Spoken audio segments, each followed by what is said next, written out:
Welcome back, everybody, to the Brands Hatch Formula Ford Festival. We've had a pretty leisurely start to the day with all of our qualifying sessions taking place earlier on this morning. We've had one race before lunch, a pretty entertaining one, courtesy of the Fiesta ST150s. But now we move into the meat of the day, if you like, our first Formula Ford action. A total of 5 Formula Ford races to bring to you today alone. And then, of course, tomorrow is when things start to get really, really serious with the 2 progression races tomorrow morning, such as the entry this year. We require 2 progression races. We'll have the historic final, there is the 2 semi-finals, and of course the grand final towards the end of the day. But for now, it is time for the heats. And well, again, I mentioned we've got a very healthy entry, well into the 80s as far as number of cars entered this weekend. And therefore, for the first time in a while, we have 4 heat races to get through. It's been 3 heat races for about as long as I've been involved in this event, but 4 heat races this year, which again is a great testament to the hard work done by the BRSCC organisation team to put together such a substantial entry list for the weekend. The heat qualifying sessions then were held earlier on this morning in dry conditions. It has started raining a little bit over the lunch break. We've had a couple of periods of drizzle, nothing too heavy, so I don't think we've lost the track, as in there isn't really any standing water, but it will be a bit damp and greasy out there, I suspect, for this first of the 4 heat races. 2 heats back to back, and then heats 3 and 4 will come later in the day. Grid for heat 1 then sees the man who finished 5th in the festival last year, Morgan Quinn, start alongside Tom Nippers, with Joey Foster, double champion of the festival, starting alongside Hugh Esterson on row 2. Spencer Shinner and David McCulloch make up the 3rd row. Storm Geardrum and James Rigby are on row 4, and the top 10 completed by Oliver Roberts and Adam Higgins. Then it is Roland Kinch and Maxime Le Breton, then Mark Sawyer and Anthony Denham with Lorna Vickers and Michael Fitzgerald on row 8. Row 9, Brian Graham and Alan Slater with Will Arif and Burke Larson at the back of the 20-car grid. So, if you're new to the festival, or if you just need a handy little reminder, well, we're going to have a bit more time to give you that reminder, because they're doing 2 green flag laps as a result of the change of conditions. So 2 green flag laps ahead of the race. Gives us a bit of time to go through the way that the day will go. We've got these 4 heat races. The top 12 finishers from each of those 4 heats will directly qualify for the semi-finals. So if you're in the top 12 in your heat race, then you get a free pass straight through to the semi-finals, which will take place tomorrow afternoon. If you don't finish in the top 12, then you will be sent through into one of the 2 progression races, which take place first thing tomorrow morning, well, 10 o'clock tomorrow morning, when racing resumes here at Brands Hatch. Those 2 progression races, the top 6 finishers from each will go through. Well, we've got 20 cars, give or take, entered into all of the heats, and 8 from each of those, roughly, will fail to qualify for the semi-finals. So we're going to have a couple of big grids for those progression races, and only the top 6 from each will go through into the semi-finals. We then, of course, sort of repeat the process through the semis, where the top finishers in the semi-finals will automatically go through. I think it's the top 15 from each semi-final, and there's usually a last chance race as well. But we'll get into all of that tomorrow. For now, we focus on the heats and getting into that top 12. That is the crucial thing that all of the drivers need to do. And every year, every single year, those of us working on or involved in the event in any kind of way, we get a list of drivers together at the start of the weekend who we think are going to be contenders, nailed-on contenders for the festival, and they're going to be there in the final. They're going to be at the front, mixing it, fighting for the win. And every single year, a couple of those drivers have a bit of a nightmare in the heats and have to come through the progression race, and it happened last year to a couple of drivers. It happens every single time. I wonder whether we're in for the same sort of story over the course of this afternoon's 4 heat races. Most of the heavy hitters, as you'd imagine, qualifying towards the front. In fact, the front row drivers for this race, Morgan Quinn and Tom Nippers, were both in the top 10 come the end of the grand final 12 months ago, so they are both expected to be up there. Of course, Joey Foster, infamously, was in that battle for the lead and ended up off the road at Clearways in the closing stage. It was an absolute thriller-minute grand final last year, and he will desperately be wanting to put that behind him. The double festival winner won his first Formula Ford Festival all the way back in 2003, did Joey Foster. He is in the green number 78 car, which starts 3rd on the grid. So ready to go racing then. Our first heat race for the Formula Ford Festival of 2025. The red lights go on.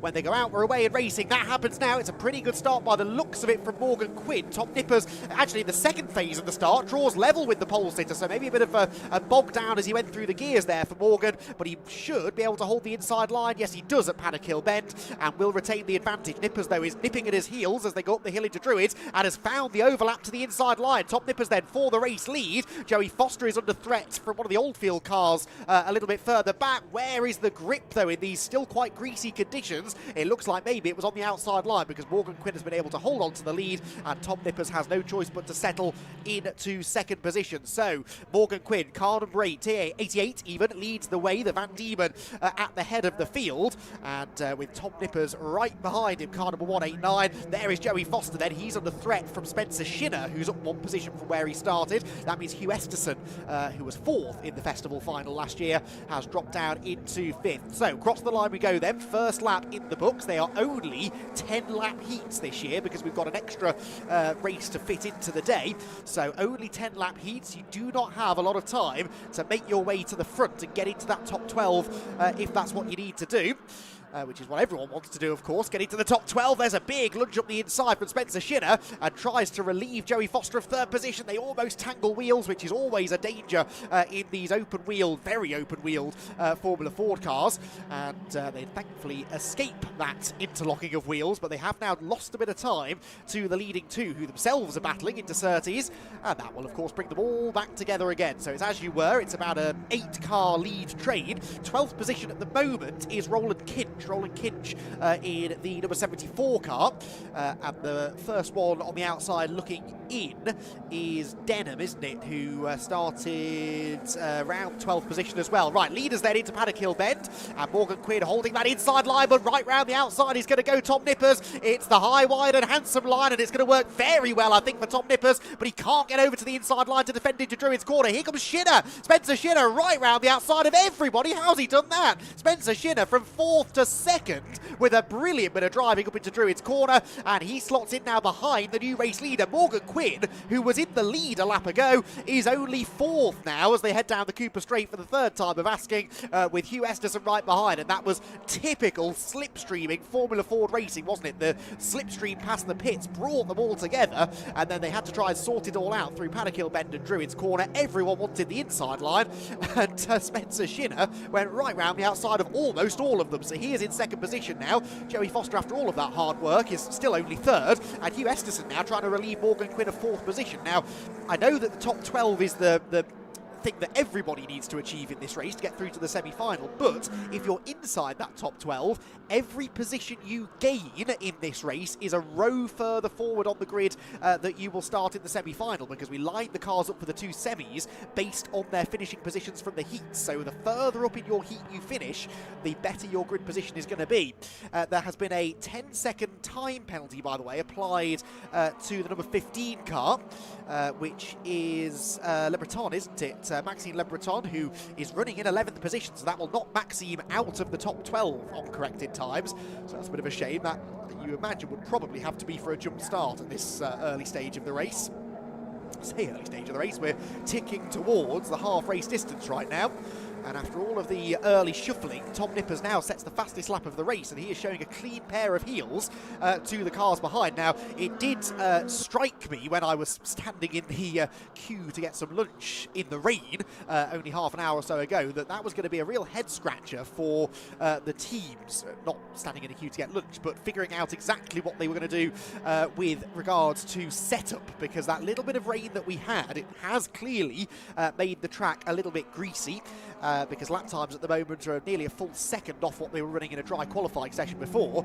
So have maybe some teams gone for a slightly wetter setup, some for a slightly drier setup? Is that why we're seeing quite a shuffle of the order here? Tom Nippers looking quite comfortably the quickest out there, and Spencer Shinner able to charge through, having started only 5th to be second position at the halfway point, which we have now reached. That being said, though, Shinner actually not that comfortable in second, is he? Joey Foster is coming back at him. Joey, who started racing in Formula Vauxhall way back in the year 2000, so a career that has spanned the best part of 3 decades and always at the top level. He's raced quite a lot internationally, over in Australia has Joey Foster, and as I said, a double festival winner, 4 times a Walter Hayes Trophy winner as well, which is the other big end of season Formula Ford event up at Silverstone. And I think 3 of those were in back-to-back years in the mid-2000s. He is a formidable force in Formula Ford racing. And at the wheel of his trusty Furman, he is once again expected to be a contender. Hasn't won the festival since 2017, had to wait 14 years between the 2 wins that he had. Actually won it in 03 and then again in 2017, and it's now been nearly another decade since then. Here comes the move for second place. He looks to the inside of Spencer Shinner, who was always quite likely to close the door, and so sensibly I think Foster backed out of that one, but that's cost him momentum up the hill. It forces him to defend from Morgan Quinn, and that opens the door for Hugh Esterson to again go round the outside. Well, we've always talked about that high, wide and handsome line, the phrase so magnificently coined by Brian Jones over the years at Paddock Hill Bend, but I think now we're seeing that really coming into great effect up at Druids as well. And round the outside at Druids Corner has been the move to make. That is not the move to make for Burke Larson, who's off the road at Clearways and pointing the wrong way. Now Burke thankfully is off the road, but I think the left rear wheel is off that car. I'm peering off into the distance out of the commentary box window, so I don't think that car's going to get moving on under its own steam with only 3 wheels potentially on its wagon. It looks fine from this side, but I think the left rear wheel is off, and now the steering wheel is off as well for Burke Larson, so he's definitely going nowhere anytime soon. Now, 3 laps to go. Will they throw a safety car for that, or will they just try and cover it under yellow flags? Either way, it will have quite a significant effect on the race, because that is one of the key overtaking opportunities at Clearways that's now gone, and so it may well be that we have a slightly tamer finish to the race maybe than we were expecting, but as we've seen, Paddock Hill Bend and Druids are still very much viable overtaking opportunities. This one is not though, so as much as Joey Foster wants to slip up the inside of the 555 car of Spencer Shinner, he's not allowed to do so in a yellow flag zone. So across the line we go then. This is to start the penultimate lap of the race. And I think they are going to just cover that under yellow flags, aren't they? Which is good news for Joey Foster, who's got 2 laps left then to try and find a way into second place. He feints to the outside, then dips back to the inside, but ultimately not really committing to a move there. Perhaps more of a dress rehearsal for next time by, when they'll be starting the final lap. Morgan Quinn there almost into the gearbox of Hugh Esterson's car. And Hugh Esterson just about managed to keep the number 42 car, ahead. The Ammonite Motorsport prepared Ray. And Morgan Quinn's Team Dolan car, 2 of the real heavyweight teams of Formula Ford racing, doing battle, but only for 4th place, which is not really the result that certainly Morgan Quinn would have been expecting to be fighting for. So sun starts to well and truly break through the cloud cover now. Temperature starts to rise. That will aid the track drying process as well. And we begin our final lap of the race then. Across the line they go. The lead gap is 1.9 seconds. Dominant this from Tom Nippers. And remember, the winner of the fastest of the heat races gets on pole position for one of the semi-finals. And then the winner of the second fastest heat race, gets the pole position for the other semi. So it is worth pushing on here for Tom Nippers, although he's now in amongst some traffic on this, the final lap of the race. So Nippers then on the 189 car, just going out of Graham Hill Bend, nipping up the inside there of the yellow car into Surtees Corner. That's the race leader. And he is now only a couple of corners away from claiming victory in the first heat. A brilliant drive this has been from Tom Nippers. Great move to get the lead. And now he's going to come out of Clearways Corner, negotiate a couple more back markers, and he will see the checkered flag first. 10 laps in the books. Heat 1 is in the books, and it goes the way of Tom Nippers. He's our first winner of the day. It's almost side by side for second place there, but Spencer Shinner just kept Joey Foster at bay, with Hugh Esterson and Morgan Quinn completing the top 5 in that order. Then it's David McCulloch 6th, 7th place for Storm Gerdrum even, with the number 16 of Oliver Roberts next. Just waiting to see where Maxime Le Breton ends up after this time penalty, because Maxime has gone across the line in 12th, but no one else has come through yet. So I actually think Le Breton might squeeze through here, even with that 10-second penalty. In fact, yes, this has definitely been more than a 10-second wait now for the next car. Finally, another car comes across the line, and yes, Maxime Le Breton is confirmed as the 12th place finisher. So despite that 10-second penalty, we think think, for a jump start. Maxime Le Breton does get a free pass straight through to the semi-finals, and it will be Anthony Denham who is on the outside looking in. Now, I've just been saying that the sun is shining and the conditions are improving, but that sky in that particular camera shot looks very, very moody, doesn't it? That is a very dark and ominous sky. Yes, it doesn't matter which angle we look at this from, it doesn't get any better, does it? And that is coming our way, I believe. Just trying to gauge the direction of the clouds. Yes, I think that is coming our way, so there is rain coming, and remember, that could be significant. If it rains for the other heats, then this will become surely the fastest of the heats, so that would be pole position for the semi-final for Tom Nippers, if that were the case. So everyone across the line now, I believe, and we will be able to take a little look at the provisional results then of Heat 1 of the Formula Ford Festival. Tom Nippers with a brilliant victory, a commanding victory of 2 seconds over Spencer Shinner, with Joey Foster third and Hugh Esterson fourth. Pole sitter Morgan Quinn only fifth. He'll be disappointed with that, with David McCulloch sixth, Storm Geardrom seventh, eighth Oliver Roberts, ninth Adam Higgins, 10th James Rigby, with Roland Kinch and Maxime Le Breton squeezing into the top 12 and therefore going straight through to the semi-final despite that penalty. Anthony Denham will be at the front of one of the progression races tomorrow morning, having finished 13th ahead of Will Arif, Brian Graham, Michael Fitzgerald, Lorna Vickers, Mark Sawyer and Alan Slater, with Burke Larson, as we saw, the only non-finisher of that race, sustaining some damage to the left rear corner of his car up at Clearways Corner. So that particular Van Diemen is now being recovered. The driver travelling over from Norway to compete in this event will be assisting with that, I'm sure. And whilst that's going on, let's head downstairs and hear from our first heat race podium finishers. Right, let's grab a quick word with our winner, Tom Nippers. Tom, come across and well done, mate. Congratulations. We'll get you kind of on the line by some brandy. We'll get some winners' goodies for you as well. And how much can you carry? How much can you carry back to the paddock? Hopefully you'll get some more as well. Congratulations on the heat win. What does that mean to you? Yeah, brilliant. To be honest, we had a few problems in qualifying and we were still quick. I thought, this could be really good, and yeah, we fixed them. Then I think for the conditions then, with it a bit damp and all that, it was that was flying. So I enjoyed that. It was good. And what a move! Andy McEwen. Well, you probably don't remember Brian Jones, but Brian had this lovely phrase, "High, wide, and handsome" at Paddock Hill Bend. That's what got you the lead. A great move. Yeah, well, I thought it was a bit slippery. I thought he might bowl this, so I thought, I'll give it a go. I thought, he's not usually on round there, but I thought, I'll see what I can do. And luckily Morgan didn't force me out wide, and I think so. Fair play to him. But nice. I enjoed that one. It was good. I like the thing you thought you might bottle it. That's a bit of fighting talk for the festival. You got to do it here. There's no points to second place in this. You got to. We're all friends really, but we've got to be. Not today or tomorrow. But tonight I'm sure we'll be all right. But, decent start. I mean, weather-wise, there were spits and spots during the lunch break, and actually it was a little bit more than that, to be fair. Yeah. Does that mean the track's drying now, and this might be the slower of the heats, which means outside for? Mind you, started P2 in that one anyway, so you're probably not bothered. Yeah, no, I think probably. I can't imagine we'll be the quickest. When it dried up, we were doing sort of 50 and a halves, and I know in qualifying it was a fair. We were quicker than that. We weren't quite up to speed at that point. So I imagine we'll be the slower too, as we'll be on the outside again. But as you said, that's okay. That's okay. I think that I've, to be honest with you, my start's a shocker wherever I am. So it doesn't matter where I am. It's going to be bad. So I've got to make up for it, whatever happens. So yeah, no, good fun. That was great. We'll see how that goes the rest of the weekend. Well done, mate. Absolute pleasure. Thank you very much indeed. Our P2 driver following Tom Nippers across the line is Spencer Shinner. Put my teeth in and we'll get it right. Well done, mate. Congratulations. I'm going to swap camera sides this time just so we get a slightly different angle. But P2 and started from fifth, so probably the highest climber. You look pretty pleased about that. Yeah, it was great. We had a good start and we held up with the front pack, and that was the main goal for the race.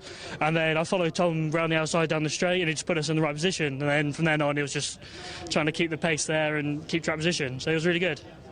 Conditions, did they change much during the race? Was it a headache going out, wondering, wet settings, dry settings? I think we all went out on a dry setup, but yeah, the start of the race was a bit slippy, but then just as the race progressed on, it got drier and drier, and we were all back on it. So no, it was good. Tricky conditions at the start, but it was nice to have a bit of a challenge.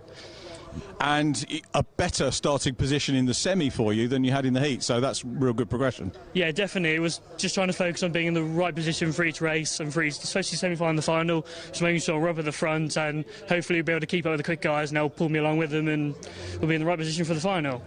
It's a mega entry, isn't it? I mean, did you look and see the numbers? We probably didn't. We were keeping an eye on the numbers, and they were getting higher and higher and higher. It's a very impressive entry, isn't it? Yeah, there's a really competitive grid. Also, you got Joey, who's a Formula Ford a legend. You got Tom, who's been quick all year and he's been second in the championship. You got Jason Smith and top runners. So it's a really competitive grid, which is really nice to see.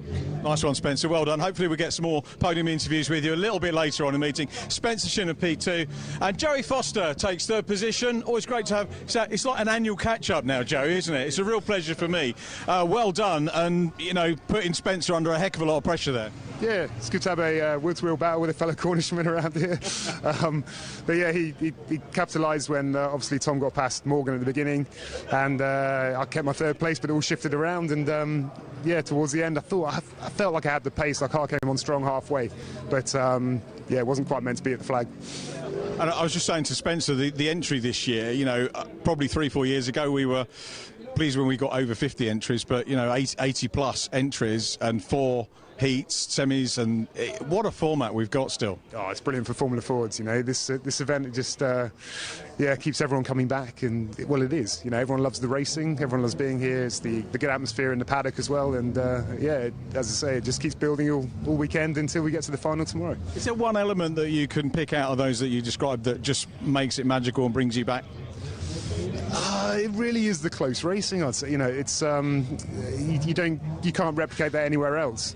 We've all got, you know, different chassis around the paddock as well. There's lots of different chassis. They all work in different ways. It's not like a one-make formula where, you know, everyone's changing gear in the same place and carrying the same speed through the corners. My car was slower at the start of that race than at the end, so I dropped back a bit and then started to come back through.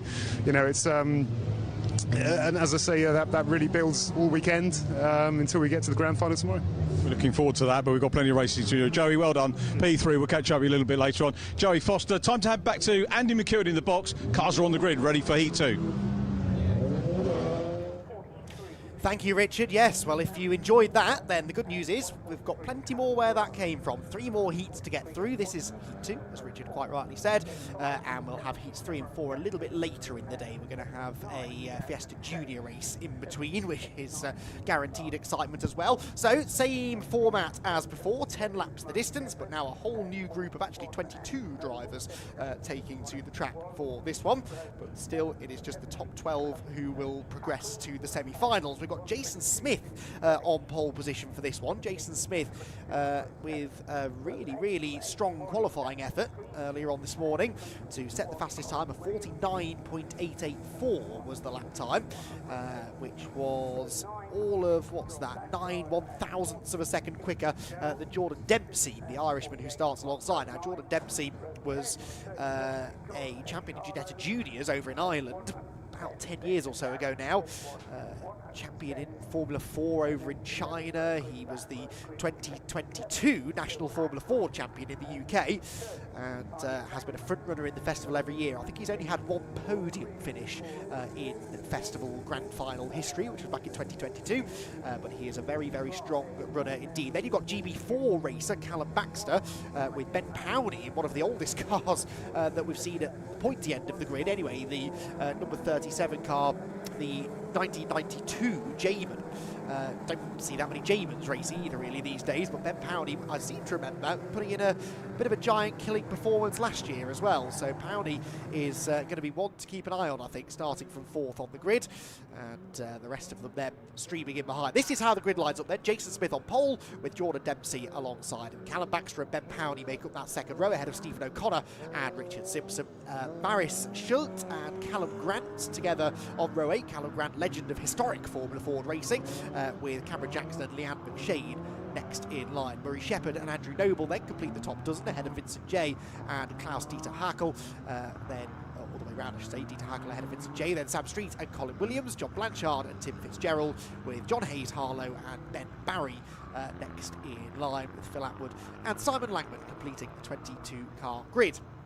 You'll have noticed there as well that on that grid sheet and indeed on the timing tower during the race, there are different coloured number backgrounds. That's because we have several different classes. Obviously, we focus a lot on the festival as a whole and who is going to win the festival, but we also have separate classes within that, and for the drivers who maybe don't have the more modern machinery, well worth their while to try and become the top driver in their specific class. It's all based on the age of car, basically. So you've got the pro drivers, who are those that we generally expect to see up at the front, so they're the likes of Jordan Dempsey, for example, Jason Smith, Morgan Quinn, Joey Foster. They are established names, often therefore in more modern machinery anyway, but then you've got classes A, B, C and D, with the Class D cars being the historic cars, the oldest cars on the grid. So there are class victories to go for as well. And of course we then also have the historic final, which is a regular feature that comes tomorrow afternoon, a 15-lap race specifically for the classic and historic cars that maybe don't have an opportunity to fight for the overall festival victory, although we've seen again some giant killing performances over the years, but they have their own final, and that's always a belter of a race. Really looking forward to that tomorrow afternoon.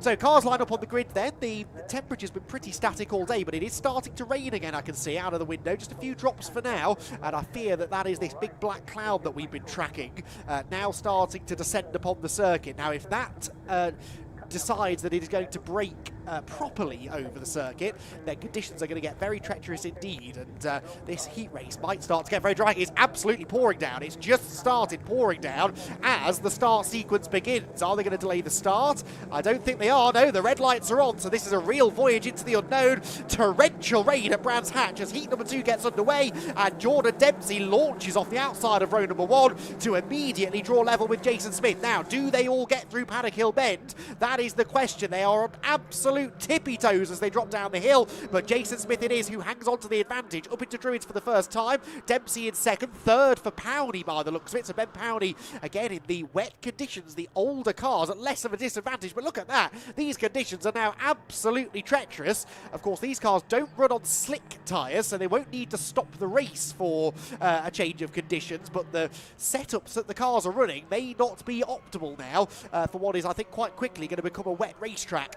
Up through 30s for the first time, a myriad of different lines being used by drivers up and down the order. That's Callum Grant, the 143 car, battling with Richard Simpson's white and blue number 29.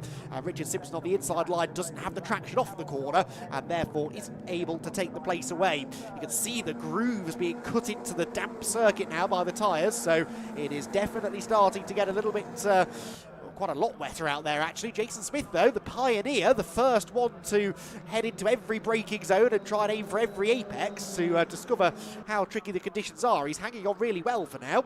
Callum Baxter, the GB4 racer, going for third there against Powney, but look at the different lines they're all using in the wet. You don't really want to use the traditional dry racing line, wide in, tight to the apex, wide out, because the rubber that gets laid down on that more commonly used line gets very, very slippery when it's wet. So the drivers instead go right round the outside edge of the track. It makes overtaking actually a little bit harder because there is one line that is definitively quicker in these sort of conditions. All of that being said though, the rain as quickly as it came has passed through for now. It's not currently raining here at Brands Hatch, and so conditions maybe aren't going to get any worse, at least in the immediate future. So we can focus instead on what's going on in the podium battles, and this is the fight for third position then. Callum Baxter and Ben Powney, with that's now Callum Grant in fifth. So Callum Grant again in one of the older cars. Callum Grant's number 143 car, his Van Diemen, an 80s Van Diemen, is now starting to look really competitive. Baxter makes a mistake at Druids, and that opens the door for Ben Powney to slither up the inside, and Ben Powney moves into a podium position. So Powney and Grant both really enjoying these conditions and relishing in the opportunity to go up against some of the more modern cars. It's one of the great things things about Formula Ford racing, though, that over the years the technology didn't really advance massively, and that was a good thing because it meant that it kept costs down relatively well as Baxter slips back up the inside of Powney at clearways and reclaims that third position. But it does mean that a car that was created in the 1980s can really go toe-to-toe with some of the much more modern cars, especially in the wet conditions. There's not a huge performance difference between them. It's usually straight line speed, really, that is the big deficit. But anyway, now these two classic cars very much looking as competitive as anybody else out there. This is the fight for third then. Baxter, Powney, Grant and Richard Simpson still part of this as well in 6th position. This though is for the race lead. This is Jason Smith under threat from Jordan Dempsey, and they are distancing themselves quite comprehensively from the rest of the field, but you feel that Dempsey won't be satisfied with sitting in second for long. Bit of a challenge there further down the order. That's the 777 car of Murray Shepherd, who started 11th, has moved into 8th position. In fact, might have just taken 7th at the beginning of this lap.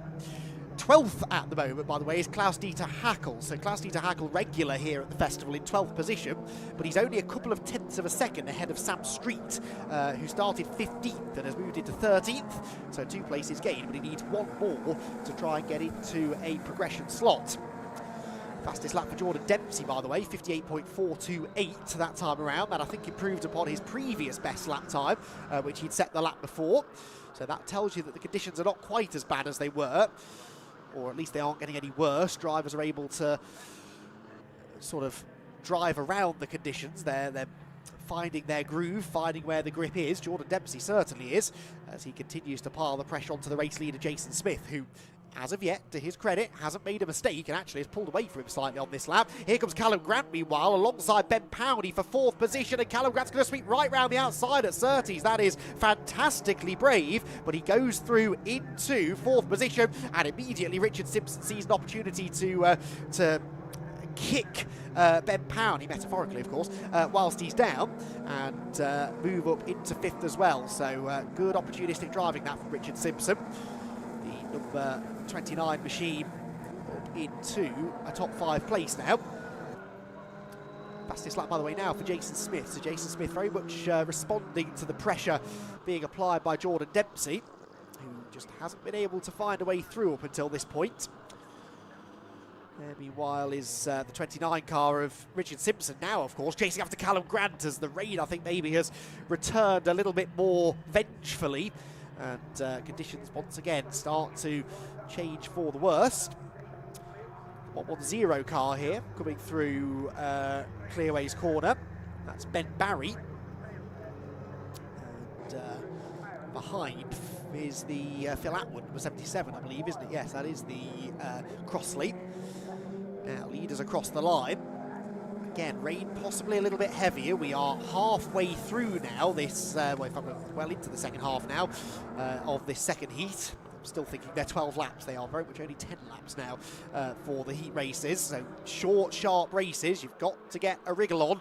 And that's exactly what Jason Smith and Jordan Dempsey have done. They've opened up nearly a 5-second gap now back to Callum Baxter in 3rd. Baxter was on that lap quicker than Callum Grant. So Callum Grant, although now I think Callum has maybe closed in, hasn't he? Yes, Callum Grant looked right on the tail now, Callum Baxter. This is for 3rd position. And Callum Grant, an absolute ace in historic Formula Ford machinery. Often Formula Ford machinery 20 years or so older than the car he's in this weekend. Is very much a strong contender within the classic element of the festival this weekend, but actually could now find himself in a podium position outright in this second heat race. Lap times have dropped off slightly. That lap for Jason Smith, half a second slower than his and the best lap of the race, but he's definitely dropping Dempsey now. Dempsey a full second behind. A little bit of that was maybe traffic as they negotiated a lap car. The real battle, though, is for 3rd, isn't it? Callum Baxter got 2 wheels out onto the painted curb there coming out of Paddock Hill Bend, and that means that Callum Grant is sensing an opportunity, maybe, seeing a couple of mistakes out of the car ahead. Is he going to wriggle up the inside into Graham Hill Bend? That's a risky move to make, and in the wet, it's probably not really a sensible one to make, because the outside line's where the grip is. used that outside line well, carried momentum down the Cooper straight. They're going to catch this lapped car somewhere around Clearway's corner, aren't they? This could get very close. And where does the lapped car go? It goes to the outside, and so the lead lap cars can slip to the inside of the 181 car. That's Andrew Noble, who started 12th on the grid, but Andrew Noble has now slipped a full lap down, so he's not happy in these conditions, or perhaps fighting an issue with the car. Now, that might now have opened an opportunity for Richard Simpson to have a go at Callum Grant. No, they all managed to cover from each other into the right-hander. The penultimate lap of the race now. So 8 laps completed of the 10. Oh, and that's Richard Simpson out wide, and that's going to open the door for Powney.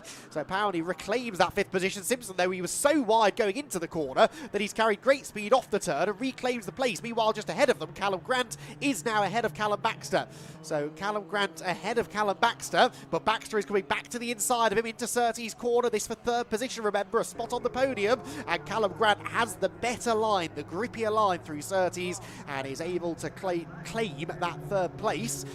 Round the right-hander we go then. They are about to start the final lap of the race. I don't know why our lap counter is a lap out on the timing tower. They are definitely now beginning the final lap of the race. The last lap board is out, and one more time around the 1.2 mile Brands Hatch Indy Circuit. The lead gap is static at around a second, but the battles further back are an awful lot closer. Up into Druid's corner then. Is anyone going to make a move? It's 4 of them now together, with Powney well and truly back in the picture. Okay, Richard Simpson was able to get back ahead of Powney, but that did still bring Powney back onto his tail. There's a good side-by-side battle behind them actually going on between the next group of drivers. Stephen O'Connor at the head of that one. The leaders, though, turn through clearways for the final time, and it is going to be a pretty comfortable victory, this, for Jason Smith. Jordan Dempsey was never more than about a second or so behind him and has closed right in on the final lap, but in the end, Jason Smith leads lights to flag in the second heat race here at Brands Hatch. Jason Smith the winner, Jordan Dempsey in 2nd position, and then the wait begins. It's a lengthy wait for the 3rd place man, which will be Callum Grant, ahead of Callum Baxter. Then is Richard Simpson and Ben Powney. And then who is at the head of the next group? Is it still Stephen O'Connor? Yes, it is. Then it's number 70 of Cameron Jackson. In 9th position, 10th place Murray Shepherd. 11th place will be Liam McShane, I believe. And 12th position at the beginning of the final lap was the number 81 car of Samuel Street, but he hasn't yet got to the line, crossed the line. In fact, he's just at the front of this group of cars, I believe. So that was Liam McShane. The next car across the line. Oh, it's side by side, is it? Is that a change of position? Yes, it was, wasn't it? No, it wasn't. Sam Street hangs on by, in the end, 8 tenths of a second. I think that was a back marker, in fact, confusing me.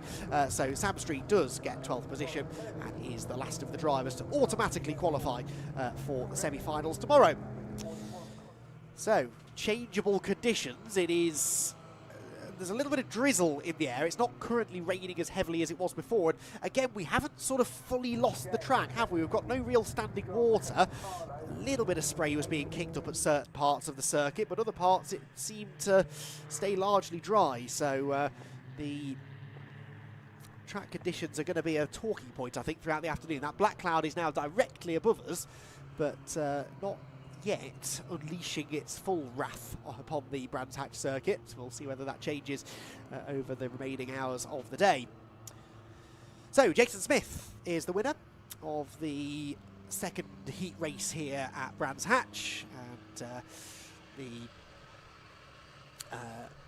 race time 58 it was not 58 seconds, it was 9 minutes and 48 seconds, which was slower than the first heat, unsurprisingly, because of the rain that hit during that race. So that will be a slower race result, and therefore none of these drivers will be likely starting on pole position for their semi-final. We can, though, hear from our podium finishers now. They're de-helmeting down in the pit lane and ready to talk to them as ever. Here's Richard John. Jason Spires out of the car and just try. I think the challenge now is trying to keep everything dry. Takes the garland and bubbly. It's a question of juggling everything, isn't it? Jason, let's grab a quick word. Congratulations on the heat win. You can go back a little bit further if you want. Try and keep you in the dry. That was a tricky, fastest lap as well. It was wet, it was damp, it was dry, it wet again. Well, you probably tell the story better than I can. Yeah, I could see the clouds when we were in the assembly area. I could see them in my mirrors, and I was like, oh, I don't know if it's going to rain or not. And me and Dad are talking and everything like that. And then it was grand and warm-up lap and that, and then as soon as the red lights went out, it just started absolutely hailing it down. And I was looking at it and I was like, oh no, here we go. It can just never, the festival can never just be simple. But no, yeah, then drove really well coming up to it, and just making no mistakes and everything like that, and you can see where the cars are better in different traction zones and everything like that, but just about not making mistakes and bringing it home and having a good position for the semi. I'm guessing you know Jordan pretty well and raced with him a great deal, so you know his experience. And it was you too. The battle in that race was 1 and 2. In the previous heat, it was 2 and 3. So in terms of the lead, close stuff, but it looked controllable for you. Yeah, no, it was. Yeah, I wasn't pushing. I was pushing, but I wasn't pushing any way, shape, to make a mistake or anything like that, because I know this is a long game, the festival, but unfortunately, this will probably be the slowest heat now.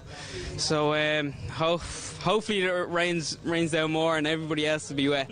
But yeah, look, happy with the win, and yeah. That's good. And qualifying was great as well. So I know we've only had 2 heats, but the first driver to get the win from pole. It was a bit of a challenge at paddock on the first corner, but you held out. Yeah, no, it was very tricky, because I know me and Jordan, none of us were going to back out, but then once the rain came down, then we knew to be a bit more sensible. But yeah, Jordan's done this festival a lot of times, so he knows the game. So. And we'll talk more about your experience and via Dad as well a little bit later on in our Q&A at the Kentagon, which we look forward to seeing you. But that's it, done for today, isn't it? You can watch the others and see who you might come up against a bit later on. Yeah, no, looking forward to just chilling out now. Nerves are a bit at the start when it's raining and set up choices, but no, sit back down now and have a cup of tea and relax. Nice one, Jason. Enjoy your cup of tea, mate. Well done. We'll do a handshake again. You got all this stuff. There we go. Jason Swire takes the win. And second position goes to Jordan Dempsey. Jordan, great to see you. We'll try and get you in a little bit dry here. We were just saying to Jason, you had a go, great start, tried to get him around the outside, side by side at paddock. Didn't quite play out, but P2's not so bad. Yeah, I'd rather P2 in the heat than have to go through a last chance race. So yeah, I was delighted to stick with Jason. To be honest, he's the clear favourite all week, so to be able to stick with him, I was happy with him, to be able to so close to him in qualifying. Yeah, I'm just happy to be here. Interesting point to pick up on there. You say favourite all week. I've not seen the testing time, so has he topped them all the way? He has, yeah. We've been a bit behind. Yeah, even from the United races here, he's been very quick around Brands. He's doing a really good job. So, yes, we're trying to stay under the radar, so hopefully we can cause some havoc tomorrow. You can peak too soon, though, can't you, at the festival? Oh, yeah, I've done it loads of times. I always qualify on pole at the festival and then fall off. So, yeah, tomorrow's the big day, so we'll see what happens. Gets a little bit more fraught, doesn't it? Because A, strong entry, B, row 2, isn't it, for semis? Yeah, it's a game of tactics, and yeah, a lot of the time lady luck comes into it. So I'm realistic. I've been here so many times that I know what it takes. So yeah, we'll just see where we end up tomorrow and have a go. Nice one. We'll have a chill for the rest of the day. Well done, mate. Lovely race. Jordan Dempsey, P2. We'll let him get his silverware as well. And our third interview goes to Callum Grant. So Callum right behind me as we're looking for Callum. Hello, nice to see you, Callum. Thanks for coming over. Well done, P3. And qualified 8th. So what was the story from this morning? I just sort of got left in no man's land. Everybody knows you need a tow to get up the front. And if it had gone 0.16 quicker, would have been third on the grid. But no, I'm happy with that. And did the shorter qualifying sort of throw you under the bus a little bit? I mean, it's the same for everybody, so nobody's going to make excuses, but I think for the viewer's point of view, it was a slight change in format, wasn't it? A tighter qualifying session. Yeah, definitely cutting the time down, because once you get past a few slower cars, you've only got 3 or 4 laps that you really need to do the time. You catch anybody, it really does make it struggle. But same for everybody, like you said, so I just didn't do a very good job of it.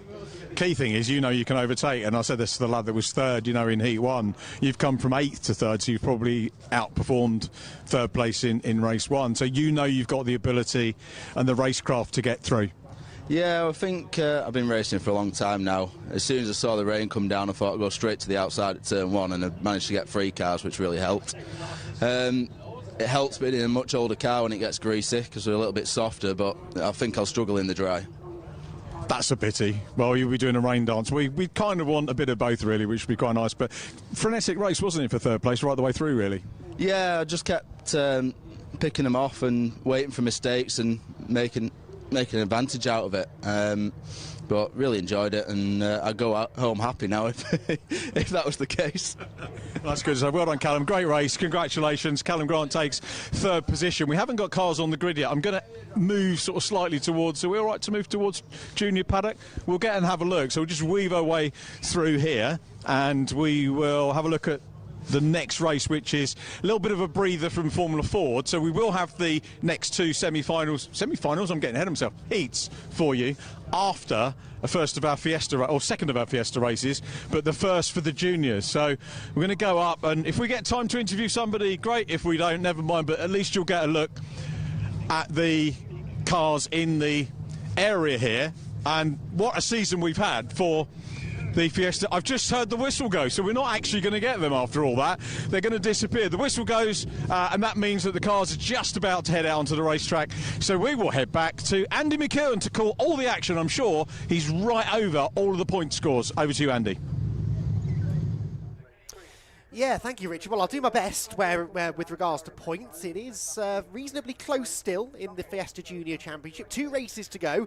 1 race today and 1 tomorrow, I believe, is the order of play for the Fiesta Junior Championship drivers. And 16 points separate Isaac Doble and Tom Merritt at the top of the championship tree. Isaac Doble moving ahead of Tom Merritt dramatically last time out at Donington Park. Tom Merritt really has been the form man all season. He won 4 races in a row early on in the season to establish a nice championship lead. Had a bit of a rough Snetterton weekend, but then bounced back with a couple of podiums at Silverstone. But Donington Park, non-finish. It was a ball joint, I think it was some description, that broke on the car that had been replaced in Friday testing, actually, and it went and broke the very next day, causing a non-finish in the first race, and he just never could quite get going again over the rest of the weekend. Whereas Isaac Doble had a win, a second, and a third. He was very, very quick all weekend and scored lots of good points. So Isaac Doble moved to the lead of the championship. Tom Merritt now has it all to do again to try and get that championship lead away,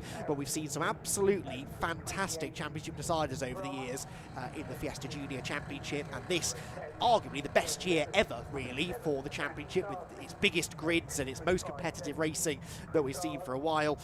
It would be quite fitting, I think, if this were to go down to the wire. This then is how they line up on the grid. It's an early advantage for the championship leader Isaac Doble, who picks up a bonus point courtesy of qualifying on pole position, and of course with it gets a nice little track position advantage over Merritt, who is third. Between them, Archie Davis on the outside of row 1. Merritt and Chris Doble then together on row number 2, so another member of the Doble family, who I'm sure is going to be happy to help Isaac in his quest for a championship. Then it is Benji Douglas and Lewis Islin, the scholarship winner, ahead of Darren McInerney and Bobby Holmes. Oliver Heron and Oscar Hummerstone complete the top 10, ahead of Harry Lindley and Thomas Simpson. Then it's Neil Hampson and Eden Spanswick, with Kasper Tomilewski and Lewis Turkington, son of multiple British Touring Car champion Colin, on the 8th row together. Row 9 then is where we find Daniela Sutton and Harry Russell, with Aaron Beattie and Ethan Brass next. Nathan Darcy and Jenson Pritchard on the 11th row, with Max Fenton and Callie Clifford on row number 12. So, what are the conditions like? That's a question I think we're going to have to ask frequently throughout the afternoon. It is not currently raining as far as I can see. It does look very dark and gloomy up at Druids, doesn't it? I can tell you that's a pretty accurate representation of the conditions here at the moment, but it is not currently raining. That cloud continues to move through. There isn't a lot of wind here today at Brands Hatch, though, so it's going to take a little while, I think, for the clouds to pass over. And I suspect maybe we'll end up getting 2 green flag laps as a result of the change of conditions, because it was dry when the drivers went out this morning to qualify.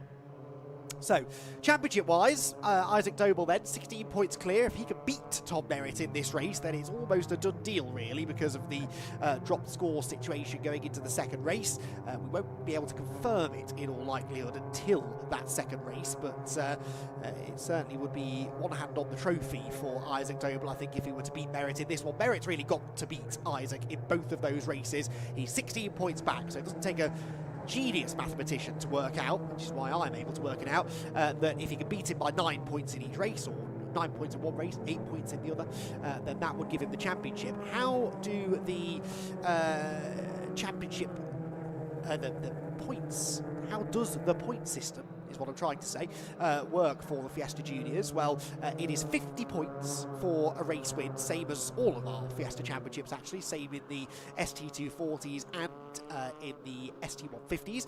We then also have these bonus points that I mentioned, so you get a bonus point for pole position after qualifying and 2 bonus points for the fastest lap. So there's a maximum of 53 points available for a race win from pole and the fastest lap.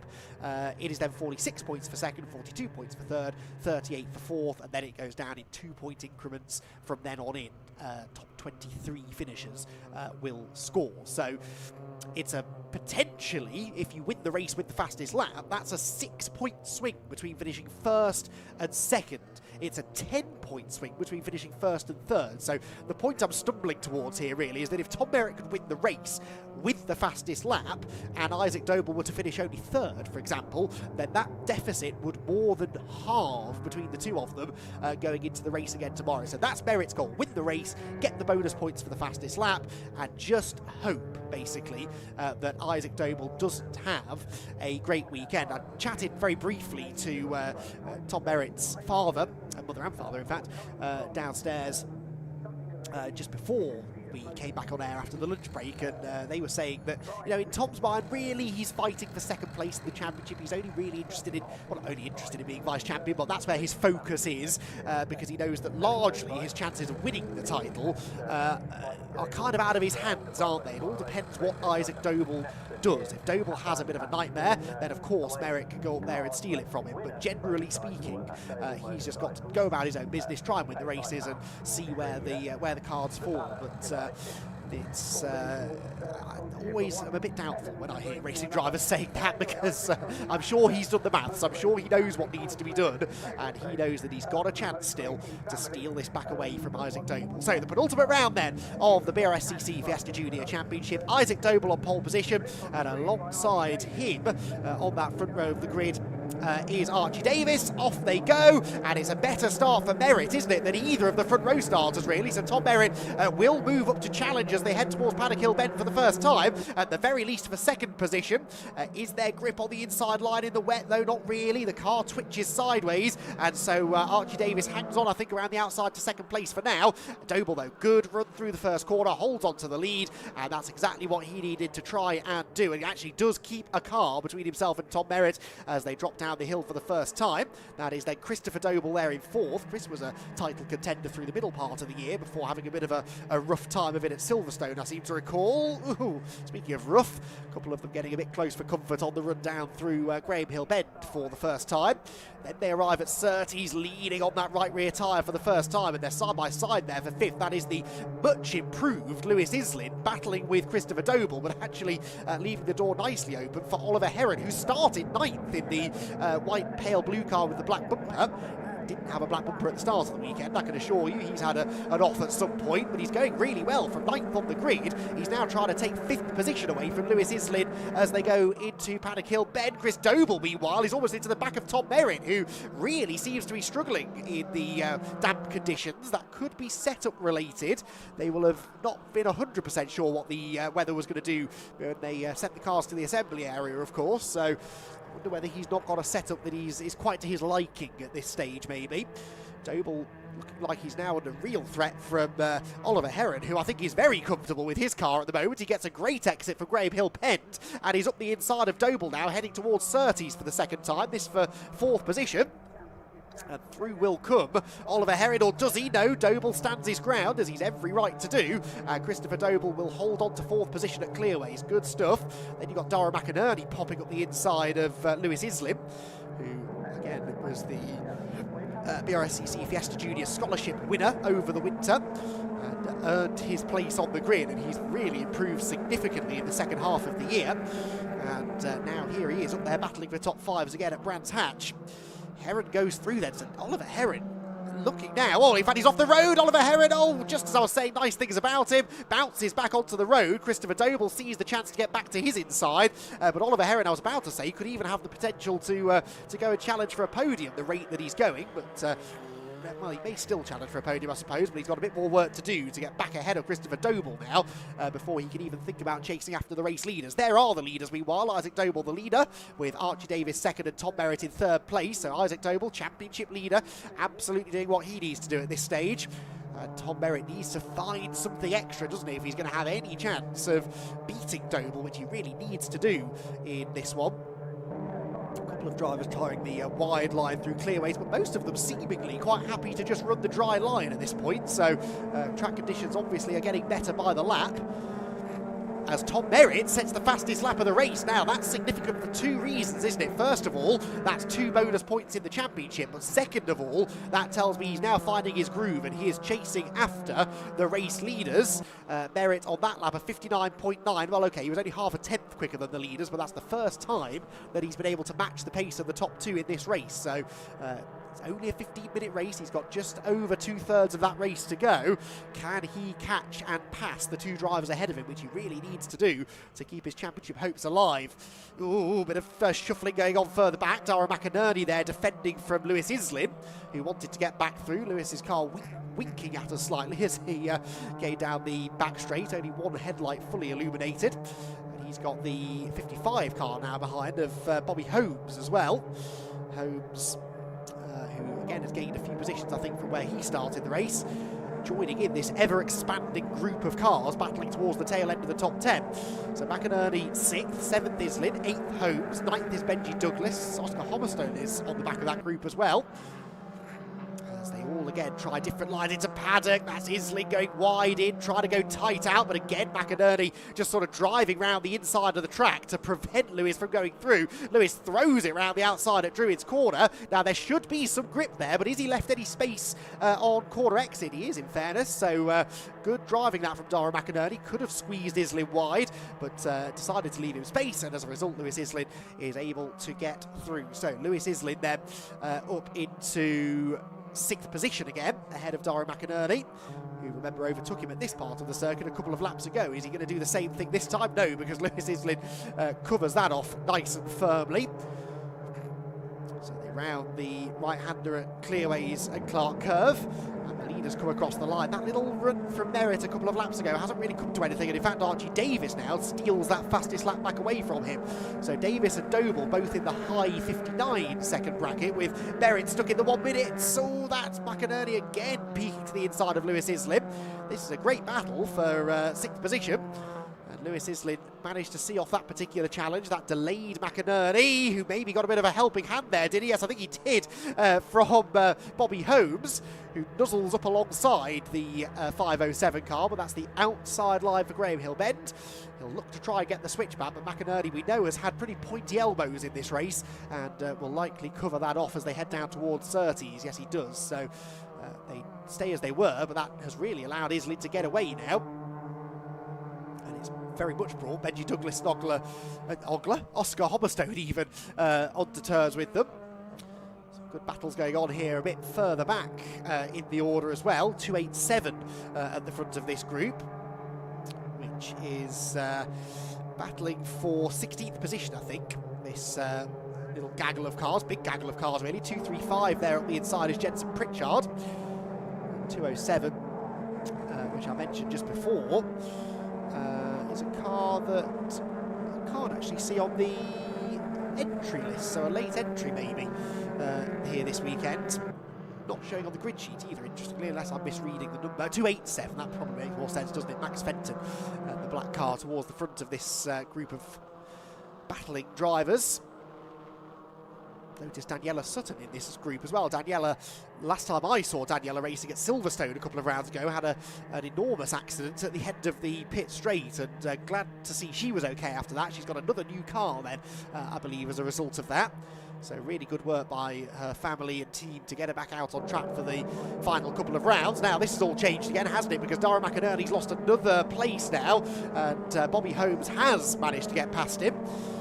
McInerney will be keen to repay the favour, though. Is there a gap on the inside? There might be, I think, and McInerney is going to prize it open, even if it's not. No, Bobby Holmes comes across to cover, carries a lot of speed into the corner, though, and McInerney really very slow through Paddock Hill Bend, actually, gets a bit of a shove up the hill from Benji Douglas, and Oscar Hobberstone goes round the outside of everybody. Oscar's car, I notice, is not running with a rear wing on the number 55 car. So he's obviously had some dramas. There was a car that ended up on its side in qualifying at Paddock Hill Bend. That was a black car, I think. So I reckon that might have been Oscar Hobberstone. That's why he's running minus a rear wing. Hopefully there's nothing in the regulations that says that he can't do that. Can't imagine it's making a massive aerodynamic difference to the car at the speeds that a Fiesta Junior car goes. They're quick enough, but not highly aerodynamically dependent, I suppose, are they? New fastest lap for Archie Davis, by the way, and that was a quarter of a second quicker than the race leader. He's 0.6 of a second now behind and closing in quite rapidly. So he might yet have a battle for the win before the race is over. We've definitely got a battle for 8th as McInerney and Benji Douglas go toe-to-toe, and again McInerney just really parking the car on the apex curb at Paddock. To the outside goes Holmes, to the inside goes Hobberstone, and you've got the there's another one there, is the 179 is also joining in the fun now. Simpson, and in fact Eden Spanswick as well. Look, he gets the race car consultant's car at the inside, and I think he's going to gain a position at Graham Hill Bend. Squeezes through on the inside. We'll have the inside again for Surtees, which now that the track's drying out again, I think is the better line to have. And I reckon he will go through. Now, this is for the lead. I said that Archie Davis was closing in on Isaac Doble, and he has now closed in on Isaac Doble and is about to start challenging for the race lead. Now, this could be significant for the championship, but only really if something goes badly wrong, because Doble could quite happily drop down into second position. He's still beating Tom Merritt. He's still extending his championship lead. How hard will he therefore choose to fight with Archie Davis, the race car consultant's driver, in the remaining part of this race? They are both teammates at race car consultants, interestingly. So whether that comes into play or not, I don't know. I'm sure they'll be under strict orders not to take each other off, for example. Especially since Doble is leading the championship, but you never know. Everyone's sort of in it for themselves at this level, and at this end of the season especially. Last round, I'm sure Archie Davis would love to get himself a race win. Archie, I think I'm right in saying, is winless so far this season. Yes, he's had a few podiums, but not had a race win yet, whereas Isaac Doble has 4 wins to his credit. Archie Davis wants to try and prevent that from becoming win number 5. Takes a really wide line looking to Paddock. The rear of the car snapped sideways. I think he got a wheel on a white line maybe as he turned in. And that bit of over-rotation actually hurt his progress through the corner slightly, but he's definitely the quicker of the two right now. But if they really start battling, that could still invite Tom Merritt into the battle. But Tom is 3 seconds behind these two, so he's just not got the speed to challenge them. Archie Davis, by the way, no longer has the fastest lap of the race. That now belongs to the driver of car 66, Neil Hampson, who is all the way down in 15th position. But Neil Hampson's just set the fastest lap of 58.959, which is over a second quicker than the race leaders. There is Tom Merritt, meanwhile, and well, he will be watching that battle going on ahead, thinking, come on, get stuck in, start holding each other up, give me any chance to close in and join the battle. But it's just not happening, is it? He's keeping Christopher Doble at arm's length, I suppose. Off onto the grass has gone briefly anyway, the number 25 car, but it bounces back onto the road. And that was Harry Russell up at Surtees. Leaders, though, out of Paddock Hill Bend, and again Davis forces a defensive move out of the leader. They were fractionally slower than Merritt that time around, only by a couple of tenths, but a big twitch there from Doble coming out of Druids as well. Now this defensive driving is going to slow them down even more, so there is now a real chance that Merritt could start taking chunks of time out of them, but it might just be too little too late. Doble hanging on to the lead though, despite those couple of moments through Druids. And as they arrive at Clearways Corner, you can see there's one line that is definitively a little bit drier than any other part of the racetrack, and that is going to make overtaking a bit tricky, isn't it? Because to overtake, you've got to go off that drier line onto the damp and greasy stuff. And that is a risky thing to be doing. Battle battle going on a bit further back. Meanwhile, that's Dara McInerney still at the front of this group, but only 9th now. McInerney runs. Oscar Homerstone's dropped down the order as well slightly as the leaders arrive at Paddock Hill Bend. Very late on the brakes for Doble, but look, that holds him up on the exit, slows him down up the hill. And again, Archie Davis is alongside on the outside line into Druids. Right round the outside at Druids, in fact. He's on the wet line, but it's not really wet enough for that. So he loses a length or so, but almost gets it all back again into the very next braking zone at Graham Hill Bend, doesn't he? That was very late on the brakes. Carried decent speed off the corner as well. Merritt was, again, a couple of tenths quicker than them, but he needs more than that with, well, after this lap, probably just 2 more laps to go. There is Merritt, and just not quite had the car underneath him. I have to suspect maybe that setup, although he was slower than Isaac and Archie in qualifying, of course. But I do wonder whether maybe the damp conditions just haven't quite played into his favour. Archie Davis, though, relishing these conditions, is on the tail again of Isaac Doble, forces the championship leader to defend. And again, the rotation on that 87 car through Paddock Hill Bend is absolutely incredible. And it really helps him to get on the power early and carry this speed up Hailwood Hill. And again, get alongside into Druids. Now, he hopefully won't go quite as wide this time. He wants to go around the outside, really, to get the inside for Graham Hill Bend, but in the dry conditions, in such evenly matched cars, and with such evenly matched drivers, that's a difficult thing to do. Look at how much tighter he can go, though, out of Graham Hill Bend. Speaking of tight, this is pretty tight, isn't it? 5 of them under a blanket, 6 of them under a blanket, actually, as they go through Druid's corner. And all round the outside, that's Neil Hampson, isn't it? So Neil Hampson, that white and green BPC car, is the fastest car on track by quite some way. He's running in the low 59s. Nobody else, really, is underneath the 60-second mark. So he's absolutely flying through the order as the leaders come through to begin the final lap of the race. So whilst Neil Hampson might still be able to make some more progress, I'm not convinced that Archie Davis will. He's dropped back now, hasn't he? 6.5 tenths back from Isaac Doble. It's about as big as this lead has been at any point in this race so far. Davis hurls it into Druids, though, as he just desperately tries to get within striking range. You feel that if he can get close enough, he might have a go into Clearway's corner, as Kasper Tomaszewski now sets the fastest lap of the race as well. They run on treaded tyres, do the Fiesta Juniors, but some teams like to save a set of fresh wet tyres for, obviously, properly wet races. And I wonder whether maybe some of them have done that and those tyres just haven't worked because it's been a little bit drier, I'm not sure. Anyway, it's worked well for Isaac Doble because he, by the looks of it, is going to hang on, although Archie Davis is in the slipstream as we head through Clearways and Clark Curve for the final time.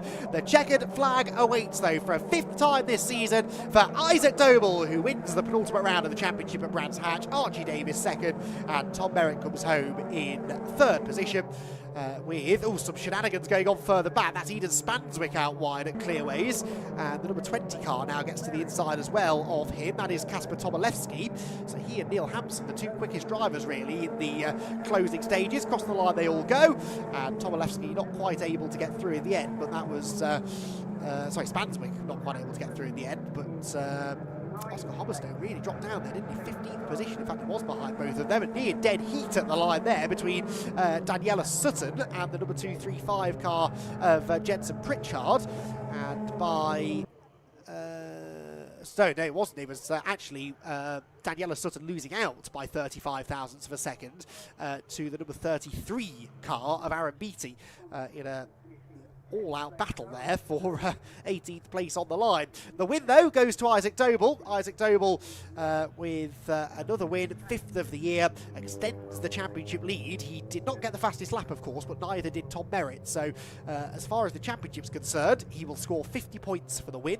He'll score a point for pole, so 51 points to Isaac Doble, whilst Tom Merritt for 3rd will score only 52. So that's another 9 points now. 25, I think, therefore, in it, and that will all but secure the championship now for Isaac Doble, who wins the race ahead of Archie Davis and Tom Merritt, with Christopher Doble and Oliver Heron completing the top 5. Lewis Islin 6th, Bobby Holmes 7th, Benji Douglas 8th, Neil Hampson 9th, and Thomas Simpson 10th. Brilliant charge that was from Neil Hampson. Dara McInerney and Callie Clifford went the other way, didn't they, really? Well, certainly McInerney did, down to 11th. Kasper Tomaszewski 13th, ahead of Eden Spanswick, Oscar Homerstone, Harry Russell, Max Fenton, Aaron Beattie, Daniela Sutton, and Jenson Pritchard to complete the top 20. Then it was Ethan Brass and Lewis Turkington, with Nathaniel Darcy in 23rd, Harry Harry Lindley, the only non-finisher. He retired to the pit lane at the end of the opening lap of the race. So, right on cue, top 3 drivers arrive down in the pit lane area, and Isaac Doble gets out of the car. Well, some muted celebrations, in fairness. Now, they might not have done the specific maths to work out whether he has won the championship, but if he has, he might well be able to inform Richard John Neal, because if he hasn't won it, he's certainly put one hand on the trophy, Richard, and he will be very, very happy to talk to you as a race winner for the 5th time this year. So let's have a great Isaac Doble, fine win. Let's get you in the centre there, and we'll get a nice bit of cover in case it rains. Charlie from BRSCC doing the honours with the trophy. We think there's still a tiny little bit more to do. Yeah, well, I have to look at the points again with drop scores and everything with the championship and see what if anything, what I've got to do tomorrow in the next race to seal it up. But congratulations on the win. Obviously, pole position, you've come into the meeting. I've got to say, you know, high pressure meeting, but you've done exactly what you needed to do.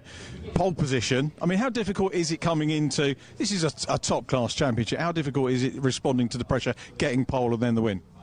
Well, coming into the meeting, I just try to treat it like every other meeting, just a regular meeting, go out, do my thing on track, and I know my pace is good enough to be at the front, and I'll just see where I end up. Archie gave you a bit of run as well, so it's nice to see a race between the pair of you, which you got the better of. Yeah, I mean, that was a mega race. My tyres dropped off a cliff at the end. I was defending for my life, and yeah, it was a very, very strong race.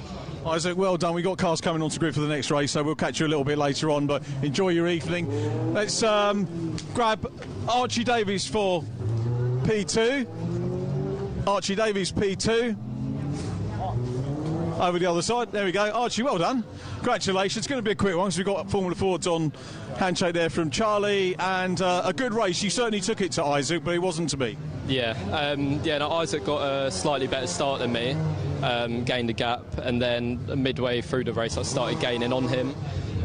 But yeah, it just wasn't enough. I tried to make a few moves and that, but it's too wet on the outside, you just get pushed out. But it's all right. Gallant effort, well done, mate. Sorry to cut it short, but well done. We'll see you tomorrow. And Thomas Merritt, very quickly, will get in as well. P3, change sides. Thomas, I think the championship's still alive. Slim chance, but you're still in there. Yeah, for sure. Thank you. Yeah, the pace was really good towards the end. I struggled a little bit in the mid part, so a few little adjustments to do for tomorrow, but the first time driving this circuit in the wet, I'm really, really happy with the pace. And the championship is definitely on. You saw there how quickly Archie caught up to Isaac, and when you're racing that close, any little instant can happen. So we'll keep pushing for tomorrow, but overall, just looking to secure vice championship, and anything's a bonus. So really, really happy with the points today, and great to come away with the podium at my home circuit.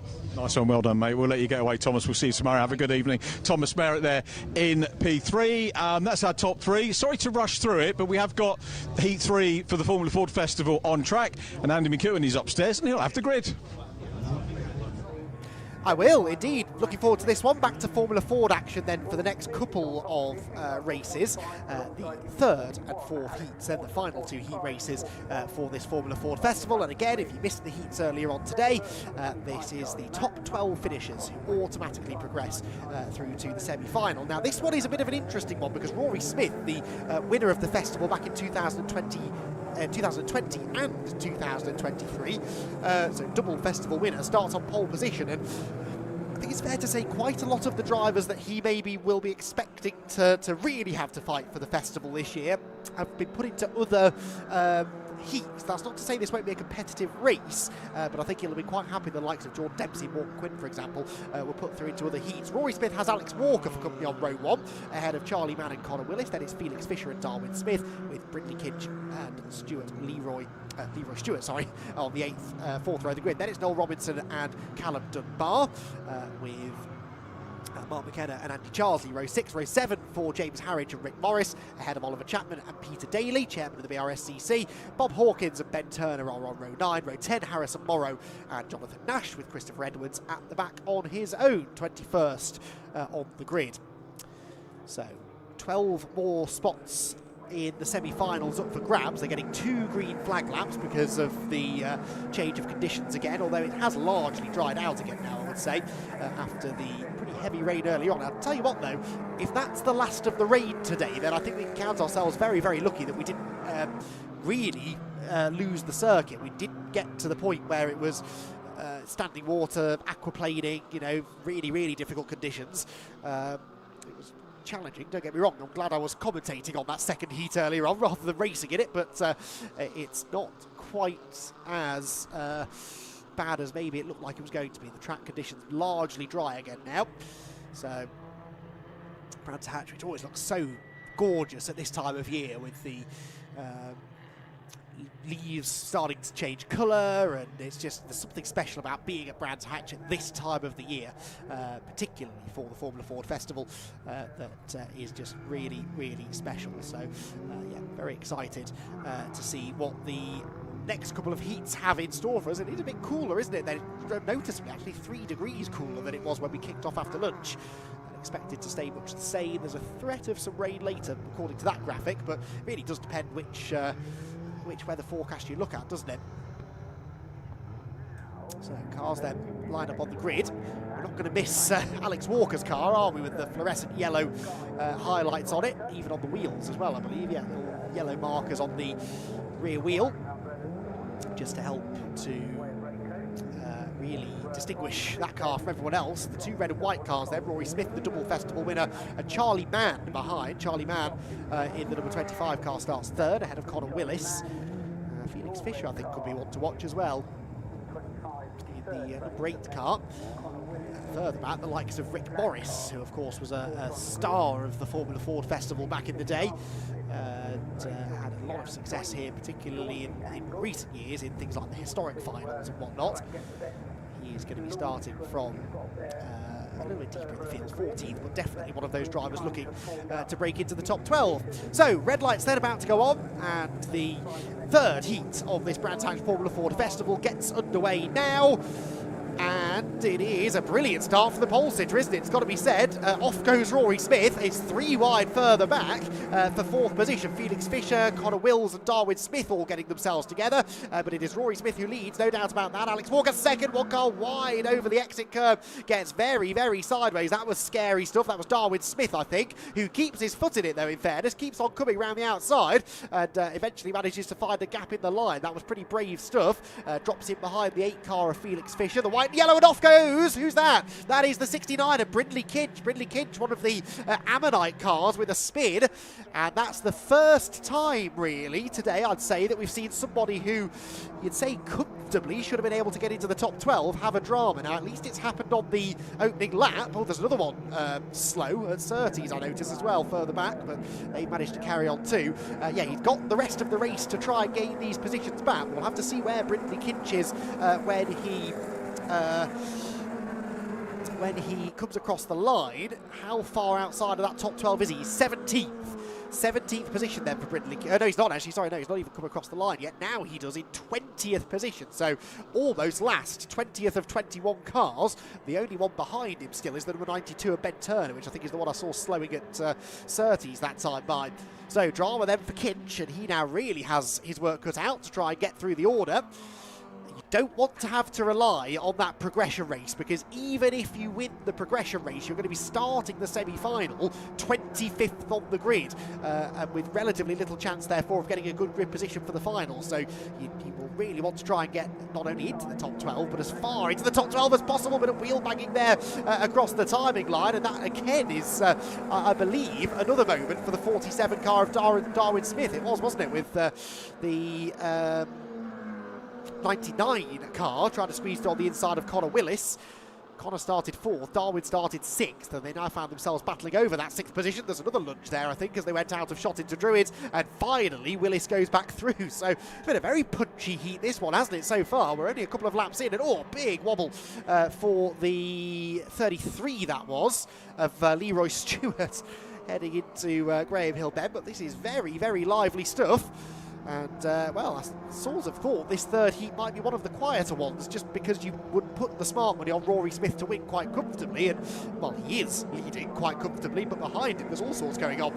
So across the line they go. Smith there with the fastest lap, a 50.823. There is Rick Morris, by the way. Rick Morris battling with the number 19 car just ahead of him, which is Mark McKenna. And 2 cars of similar age there, I would say. doing battle as they drop down the hill through Paddock Hill Bend. Ooh, someone off. Who's that? That is the number 10 off the road. And that is Andy Charsley from 9th position. So Andy Charsley's off and out. So Charsley then out of the race, and another driver from within the top 10, and crucially within that top 12, to fall by the wayside. But Charsley is out altogether. So Andy Charsley then with a mistake, maybe, who knows? He's certainly found the barriers coming out of Paddock Hill Bend, and that might necessitate a safety car. We saw them cover an incident at Clearways in an earlier race under yellow flags, but that was much later in the race. This one I don't think they'll want to cover under yellows if they can help it, so we might be heading for a safety car, which is not what Rory Smith wanted to see, because he wants to try and secure pole position for a semi-final, and to do that he has to win the heat, obviously, but he needs the heat to be either the fastest or the second fastest of the four. With the rain that hit in heat number 2, this race was already going to be quicker than that one, wasn't it? But a safety car would, of course, slow the whole field down. So we'll wait and see. No sign of the safety car yet, but there is a chance that we might have an intervention to remove that car from a dangerous position. This, meanwhile, is the fight for second position, and Charlie Mann starting to ask some serious questions of Alex Walker. These two qualified only a tenth of a second apart. Well, they're about a tenth of a second apart again now, because they're side by side as they head across the line. In fact, nose ahead for Charlie Mann, and he's got the inside line for Paddock Hill Bend as well. Charlie Mann then, I think, is going to go into second place. He does, and he crucially had that move made before they got to the yellow flags at Paddock. So really good timed move, well-timed move that for Charlie. It brings now Felix Fischer into play as well. Felix Fischer in 4th. And Alex Walker then just slips back down into 3rd position. They are, 3.3 seconds behind race leader Rory Smith. There he goes. Rory, another one of those pre-event favourites, no doubt about it, was in the scrap again last year. In fact, was it Rory last year who had a drama in his heat race, I seem to remember, and spent the rest of the time sort of recovering from that, really. It was very exciting, but he knows firsthand how tricky it can be to bounce back from a disappointment in the heat race. Speaking of, where is Brindley Kinch, I wonder? He's up to 16th place now. So Brindley Kinch into 16th position. 12th place at the moment is the 691. That's Oliver Chapman, who started 15th. So there's been quite a lot of movement in the midfield, hasn't there, in this one? Chapman in his Lola has Peter Daly right behind him, actually. Now, that's a battle I wouldn't mind seeing. Peter Daly in 13th position, trying to get into the top 12. The number 66 machine, I would imagine they are just heading through Graham Hill Bend now, I think I can see. In fact, just heading out of Graham Hill Bend. Yes, they are. So it's the red number 69 car, or 691 car of Oliver Chapman. And Peter Daly behind. Meanwhile, change here on the offing for 3rd is there on the grass goes Felix Fischer, and that just robbed him of some momentum past the pits, and in fact might cost him a place now, because here comes Connor Willis, on the inside. And Connor Willis takes 4th position away from Felix Fischer, drifts a bit wide on the exit though, 2 wheels in the dirt. Fischer goes back through again, and that was short-lived.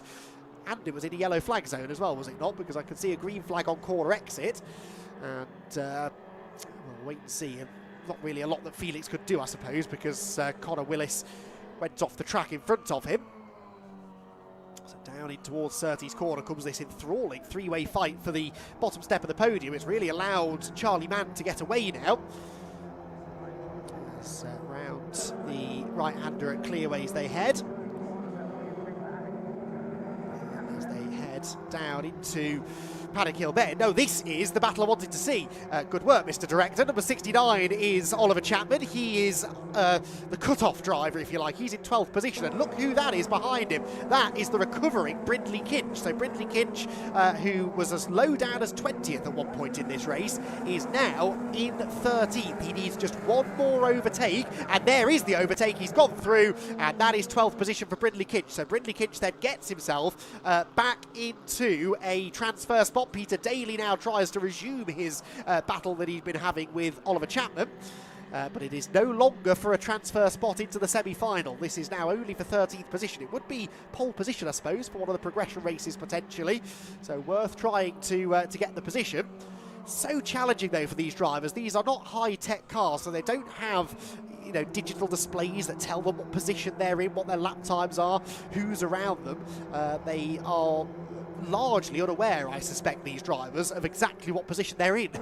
So don't necessarily know. Brindley Kinch might not know that he's now in a transfer spot potentially. And as Peter Daly comes up to challenge once again, the outside line now of Oliver Chapman into Paddock Hill Bend. Looks to try and get the switch back on the exit. This is all going on for third place, and that's a lunge up the inside. Was that contact? It nearly was, and that was Connor Willis levering aside Alex Walker for third place. They're side by side as they head down into Surtees corner, and through has gone Willis. So Willis back into third, Walker drops to fourth, and Felix Fisher, that is, now in fifth position. So that's all changed. Connor Willis on that lap has gone from fifth to third, and the Oldfield Motorsport prepared car is absolutely flying. The checkered flag, by the way, has flown. Checkered flag has flown for Rory Smith. That's my fault. I completely missed that we were on the final lap with all of the action going on behind. So Rory Smith wins from Charlie Mann in second position, Connor Willis third, and Alex Walker in fourth position. Felix Fisher was fifth, sixth place for the 55 car of Noel Robinson from ninth on the grid. That's a good effort. Seventh then for Darwin Smith. Eighth position was Leroy Stewart. Ninth for Mark McKenna.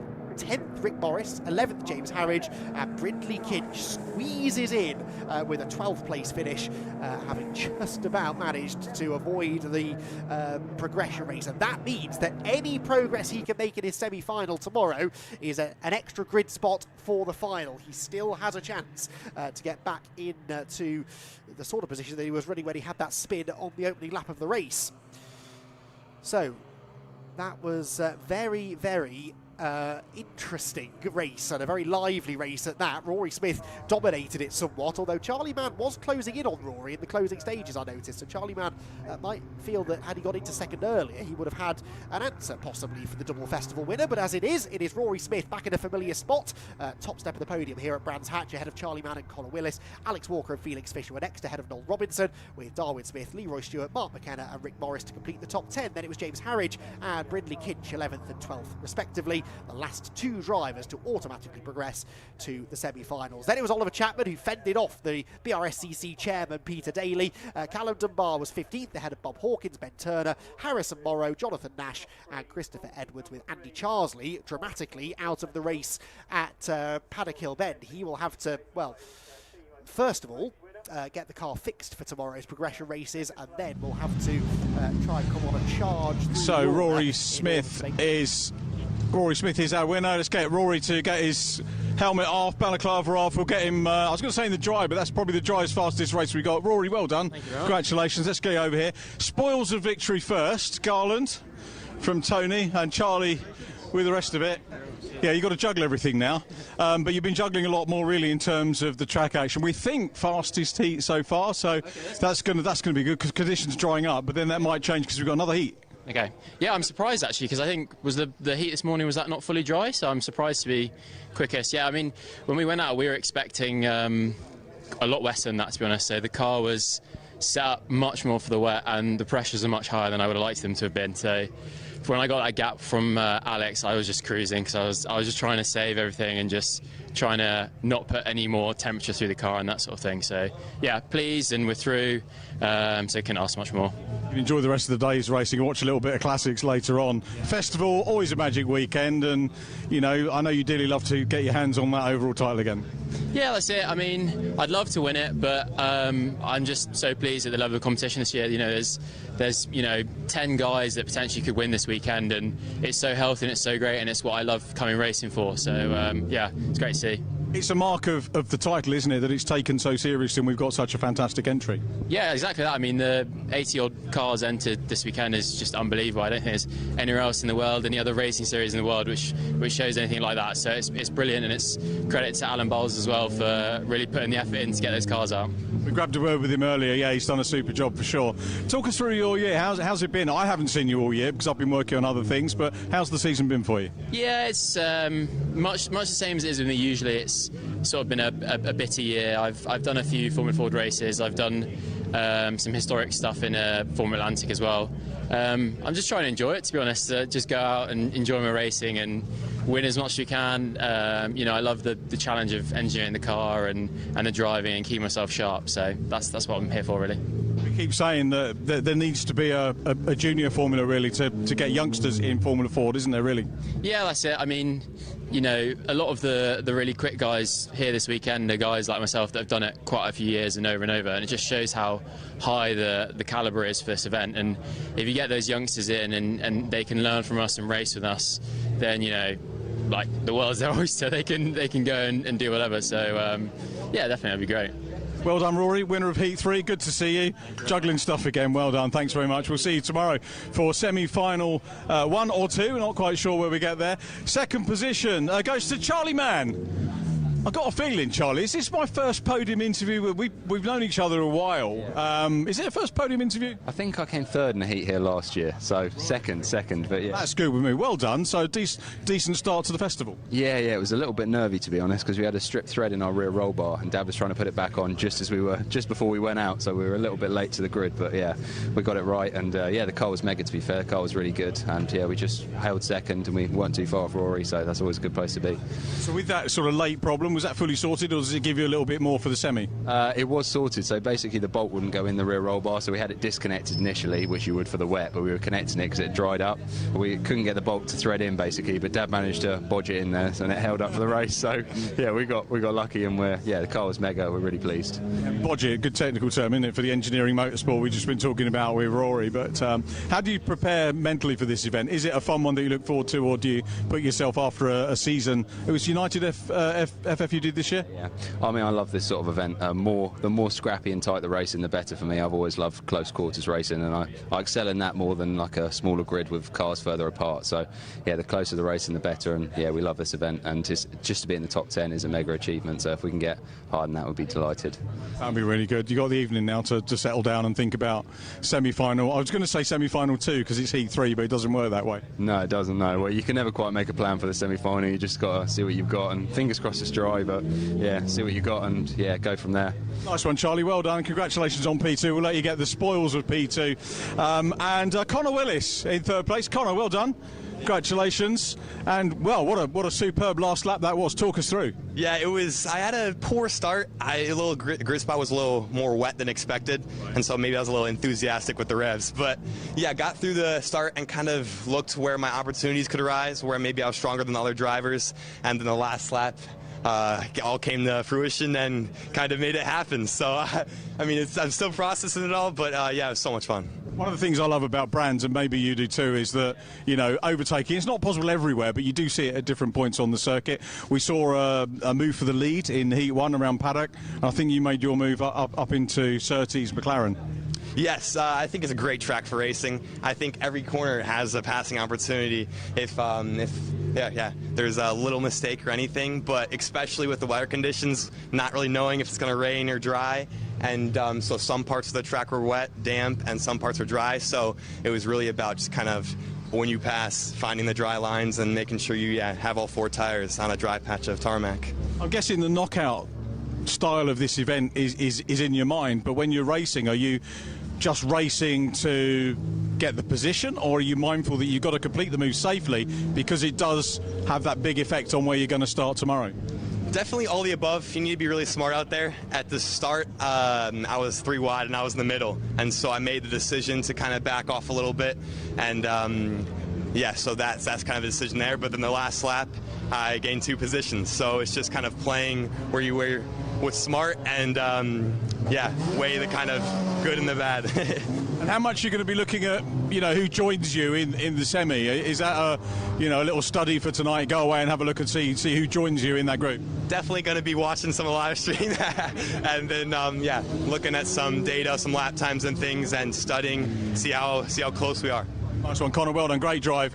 Entertaining right the way to the flag. Connor Willis there in third place. Cars are on the grid for Heat 4. Our final look at the main festival part of the day.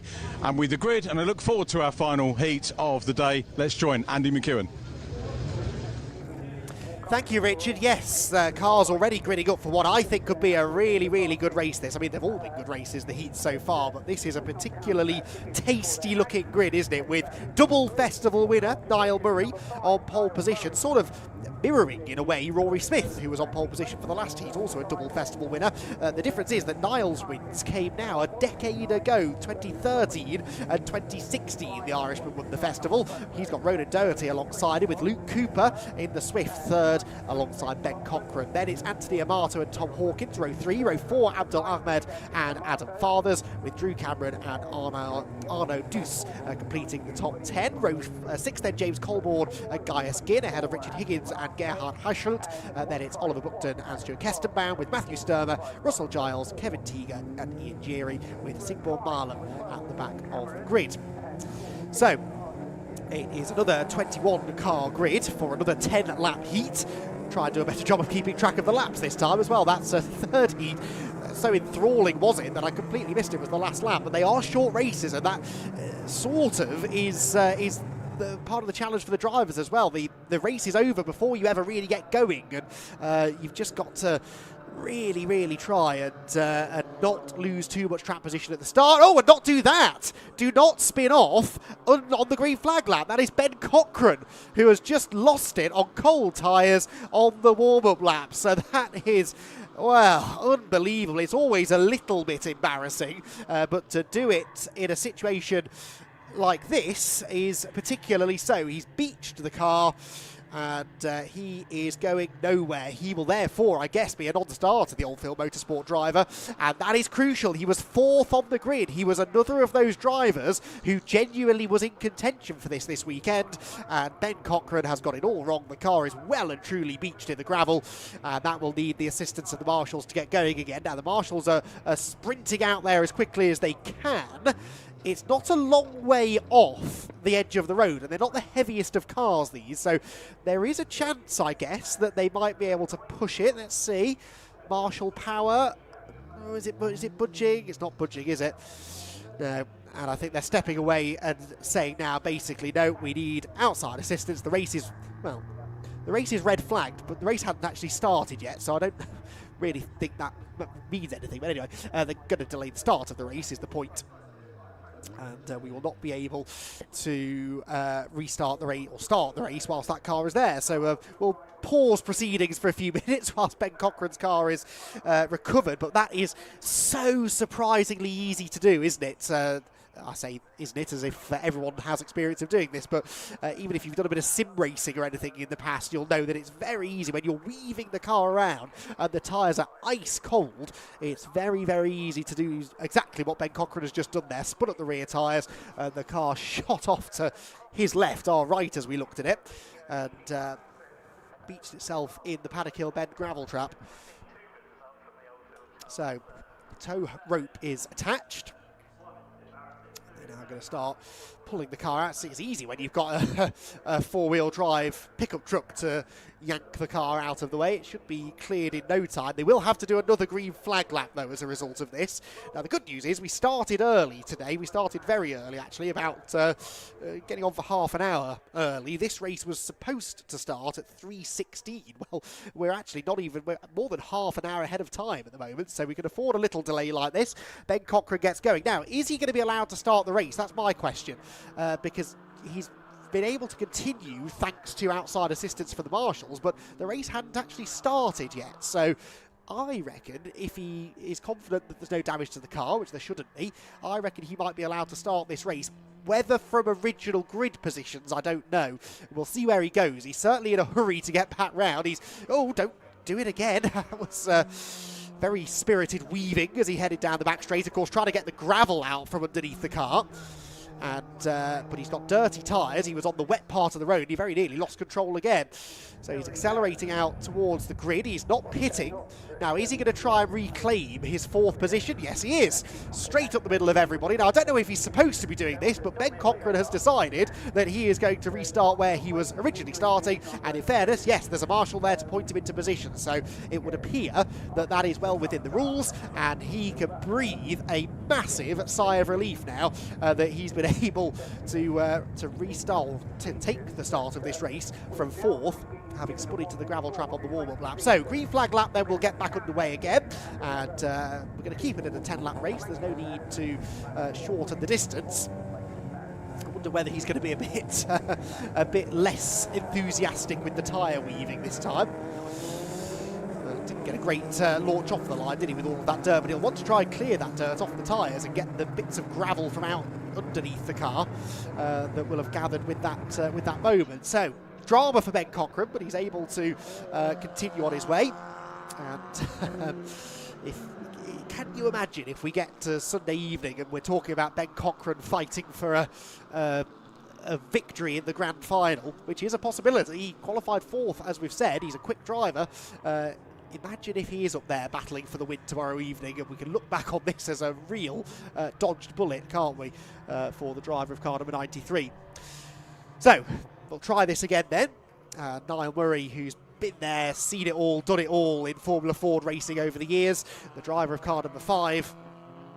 A brand new, by the looks of it, Van Diemen, or at least a refreshed one. It's a Van Diemen BD26, so the latest specification of Van Diemen Formula Ford car. It is a quick car, it is a quick driver, but he's got some other quick drivers up there with him as well. Luke Cooper had a really good run here last year.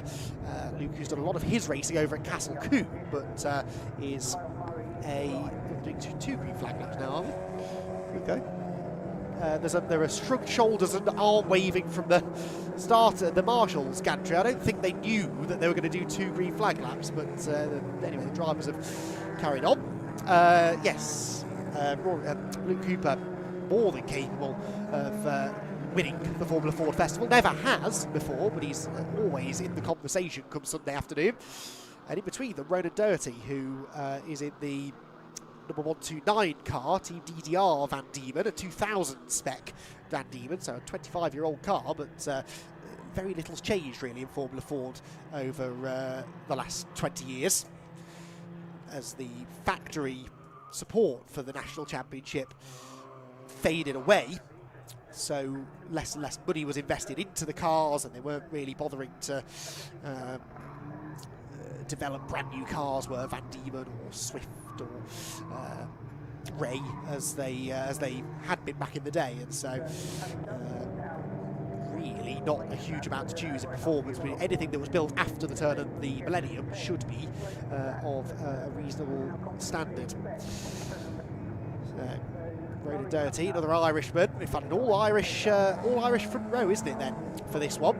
With Murray and Doherty, with Luke Cooper and Ben Cochrane starting 4th. What can Ben do? As he tries to put that little faux pas on the initial green flag lap behind him. So temperature climbing now slightly, and the cloud lifting a little bit. There are patches of blue sky up there. It's not what I'd call a bright sunny day, but in fact there's another rather ominous looking black cloud hovering over Paddock Hill Bend. I'm going to choose not to look in that direction for the next few minutes, in the hope that it skirts past us. Dry conditions for now though, and the cars have once again arrived on the grid, this time though to be greeted by the starting lights. Our 4th and final heat for the 2025 Formula Ford Festival about to get underway. Niall Murray and Ronan Doherty on the front row of the grid together, and when those red lights go out they will blast towards Paddock Hill Bend to begin 10 laps of frenetic racing on the Brands Hatch Indy Circuit. Lights out, away they go, and it's not a great start from Doherty, is it? I think that Luke Cooper might get his nose up the inside. He has, and Luke Cooper will have that inside line into Paddock Hill Bend, so Cooper for second position is a possibility here. Doherty will try and stand his ground on the outside, gets sideways, squeezed up the curb, and Ben Cochrane will come through as well. Oh, and then Cochrane gets into the back of Cooper, did he? There was a huge lock-up from Luke Cooper. He gathered it together and still manages to get into second position, but I don't know whether that was an assistance from Cochrane or whether that was just a lock-up on cold brakes. I'm not so sure. Cochrane, meanwhile, is now up the inside of Doherty as well, I can tell you. That's for third position as they head through Surtees corner once again. And yep, Doherty will lose that position as well. So Doherty then down into 4th spot, having started on the front row of the grid. That's really not worked all that well for him, has it? Out through Clark Curve they head, and he's got to try and regroup as quickly as he can so as not to find himself languishing down the order when it comes to the semi-finals tomorrow. Goes to the outside of Ben Cochrane then, who defends the inside through Paddock Hill Bend, drifts over the exit curve again. It's side by side behind. That is Anthony Amato giving a big squeeze to another car, which is trying to get through on the inside of him. That's Abdul Ahmed, I think, doing battle with Amato. No, sorry, Hawkins, beg your pardon. It's Hawkins, isn't it? Tom Hawkins, who was doing the squeezing against Anthony Amato. And it worked out in the end with Amato going through anyway. Tom Hawkins drops in behind. Oh, big commitment there from Luke Cooper through Surtees corner. The car in a beautiful four-wheel drift as he tries to chase after Niall Murray, but Niall Murray is already at the end of lap 1, 1.2 seconds clear.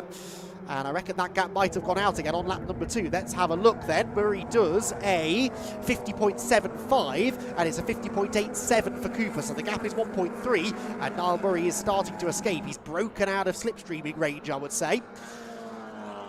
Big battle here for third. That was Cochrane under a threat from Doherty, who's back to the inside. This has been a very spirited battle between those two. As further back, Abdul Ahmed now has closed in. Ooh, on Tom Hawkins and Anthony Amato. Every time I look at Ben Cochrane's car, it is absolutely fishtailing around everywhere. He's back on the inside of Doherty now. Look down the Cooper straight, but Doherty able to carry enough momentum into the corner to keep hold of third place for now. Who's in 12th? Well, at the moment, it is Gerhard Harschult, who is, having started 14th in 12th position, has about 0.6 of a second in hand over James Colborne, who started 11th. So James won't be best pleased with that. There is Adam Fathers in the yellow and black car. And Adam Fathers' number 151 machine, the Ray, the 2016 Ray. A little bit in no man's land, really, isn't he? Not quite able to keep up with the cars ahead, but equally not really under any threat from Arnaud Duce behind in 10th position. And then the car at the back of that group, I believe, is Harschult, isn't it? In 12th position, possibly. Where is Gerhard? No, there he is. In fact, he was the white car just ahead of this group. So this is 13th, 14th and 15th. And then the car just ahead of them is the 12th position car. So that's the battle for the transfer spots. But they've got to try and catch Gerhard first before they can even think about overtaking him. Oh, and then they're busy battling each other anyway. Big lunge up the inside from the 134 of Oliver Buckton. But that did not work at Clearways. And in fact, he's really slow on the exit as a result. And Gaius Ginn, who he was trying to overtake, now has a bit of a run on James Colborne, who, as I said, will be a bit disappointed, I think, to be down in 13th place at this stage. And that might become 14th if Gaius Ginn has anything to do with it. Peaks to the outside, but not able to get through on the way into the first corner. Drop down through Paddock, up into Druid, and here is a challenge now. Big lunge up the inside from Colborne. This is for that all-important 12th position, and he is alongside. That's part one of the job done, but now he's got to try and complete the manoeuvre and finds himself on the outside at Graham Hill Bend. So I think Harschult will just about hang on. But this is a really good battle. Well, probably the best battle we've had for a transfer spot so far today, actually. We've had some drama centred around 12th place in the other heats, but this is a proper battle between 4 or 5 cars. Stuart Kestenbaum's not that far behind them either. Oliver Buckton there goes around the outside of Gaius Ginn. He tried the inside at Clearways a lap ago, tried the outside this time, but to no avail. And as they head for Paddock Hill Bend, once again, it is Gerhard Harschult who is under pressure into Paddock. Around the right-hander then, down into the dip before they climb towards Druids. And again, Colborne tries the outside, just can't quite find a way through. There's a car off to the side of the road there, isn't there, coming out of Druids? Who was that we have lost? I think that is Sigborn Mileham, maybe, who I don't think has come through, has he? In his 1983 Van Diemen. So yeah, he has pulled over, I think, at the side of the road coming out of Druid's corner. I can just see out of the window he's climbing out of the car. There he is. It is number 35. So unfortunately, Sigbjorn is going no further in this heat race, which is 7 laps old already. So got to keep an eye on these laps. They disappear very quickly. So we're on lap 8, 2.5 laps to go. And this is the battle still going on for third position. Ronan Doherty and Ben Cochrane. They've traded this third position quite a few times over the course of the race so far, but it's settled down in the last few laps with Luke Cooper not a million miles ahead of them, actually. Cooper 3.2 seconds adrift of the leader, and has been consistently going about half a second a lap slower than Niall Murray. So Niall just has got the edge, hasn't he, over this particular group. Oh, off has gone the 134. That's Oliver Buckton. Now, he was in that 12th place battle, remember. He wasn't inside the top 12 at the time, but he was trying to be. And he has had a grassy excursion down at Graham Hill Bend. Not the only one to be off down there today, of course.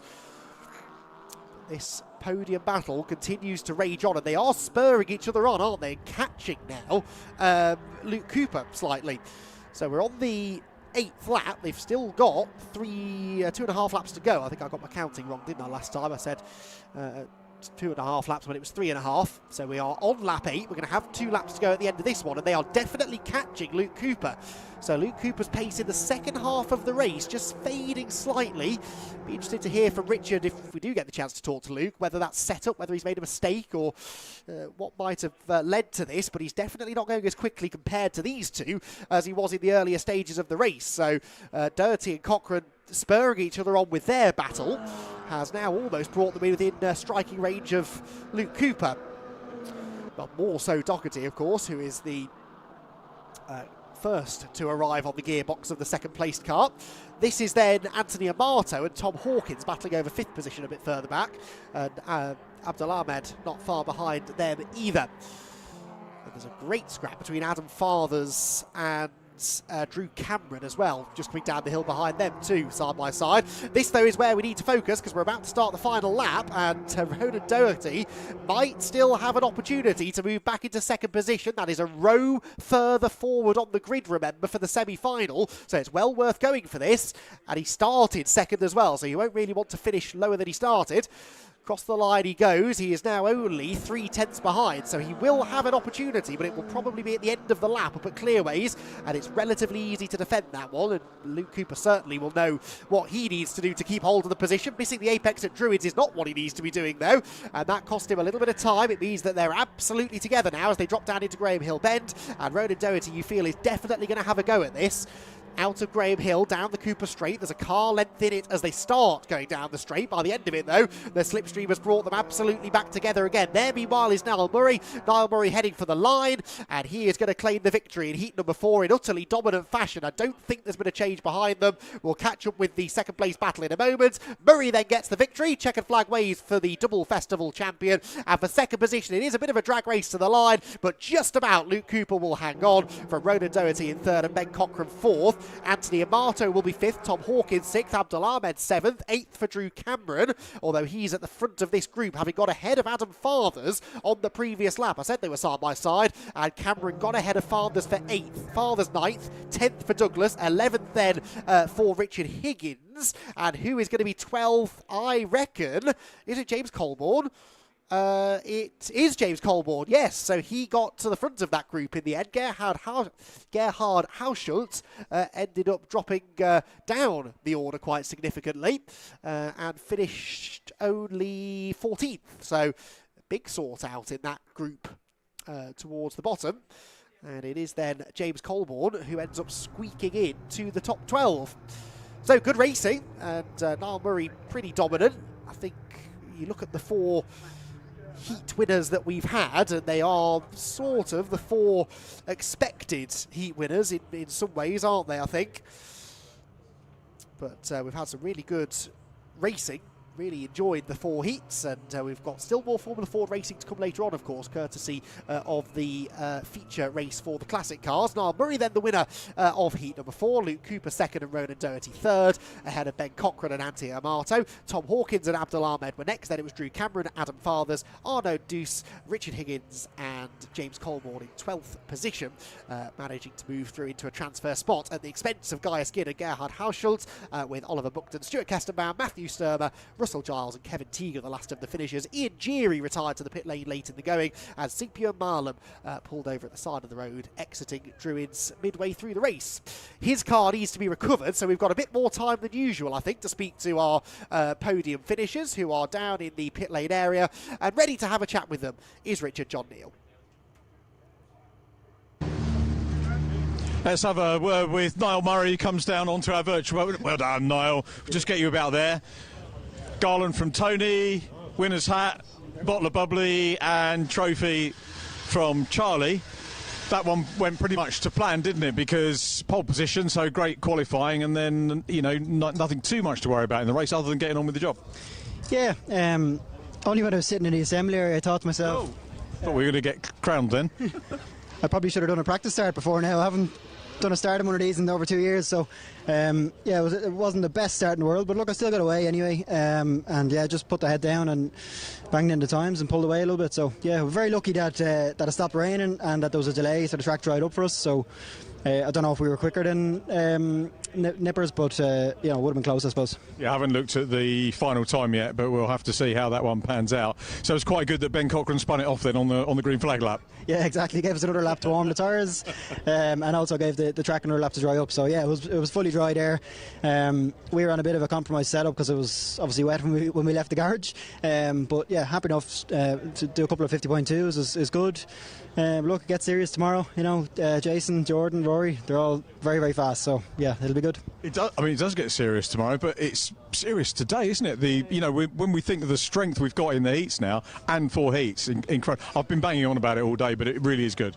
Yeah, no, it's fantastic to see such a big entry as well. Like it's great. You know, these cars are quite old now at this stage, but it's great to see so much like engineering still going into it in the paddock. And you know, every day I see Bernard over the last couple of years, there's new parts being made, new parts being designed. And like the stuff on that car that I've never tried before, I've never driven before, and yeah, the whole team is trying new things all the time, as are all the other teams. So it's great that the sport just keeps moving on, and you can see that by the lap times this morning. You know, the three guys in the 49s. Unfortunately, I wasn't, but you know, they're very, very fast times for around here. You know. How do you rate your chances given that? I mean, is it going to be down to conditions? Is it you betting yourself back in here after, you know, a year away?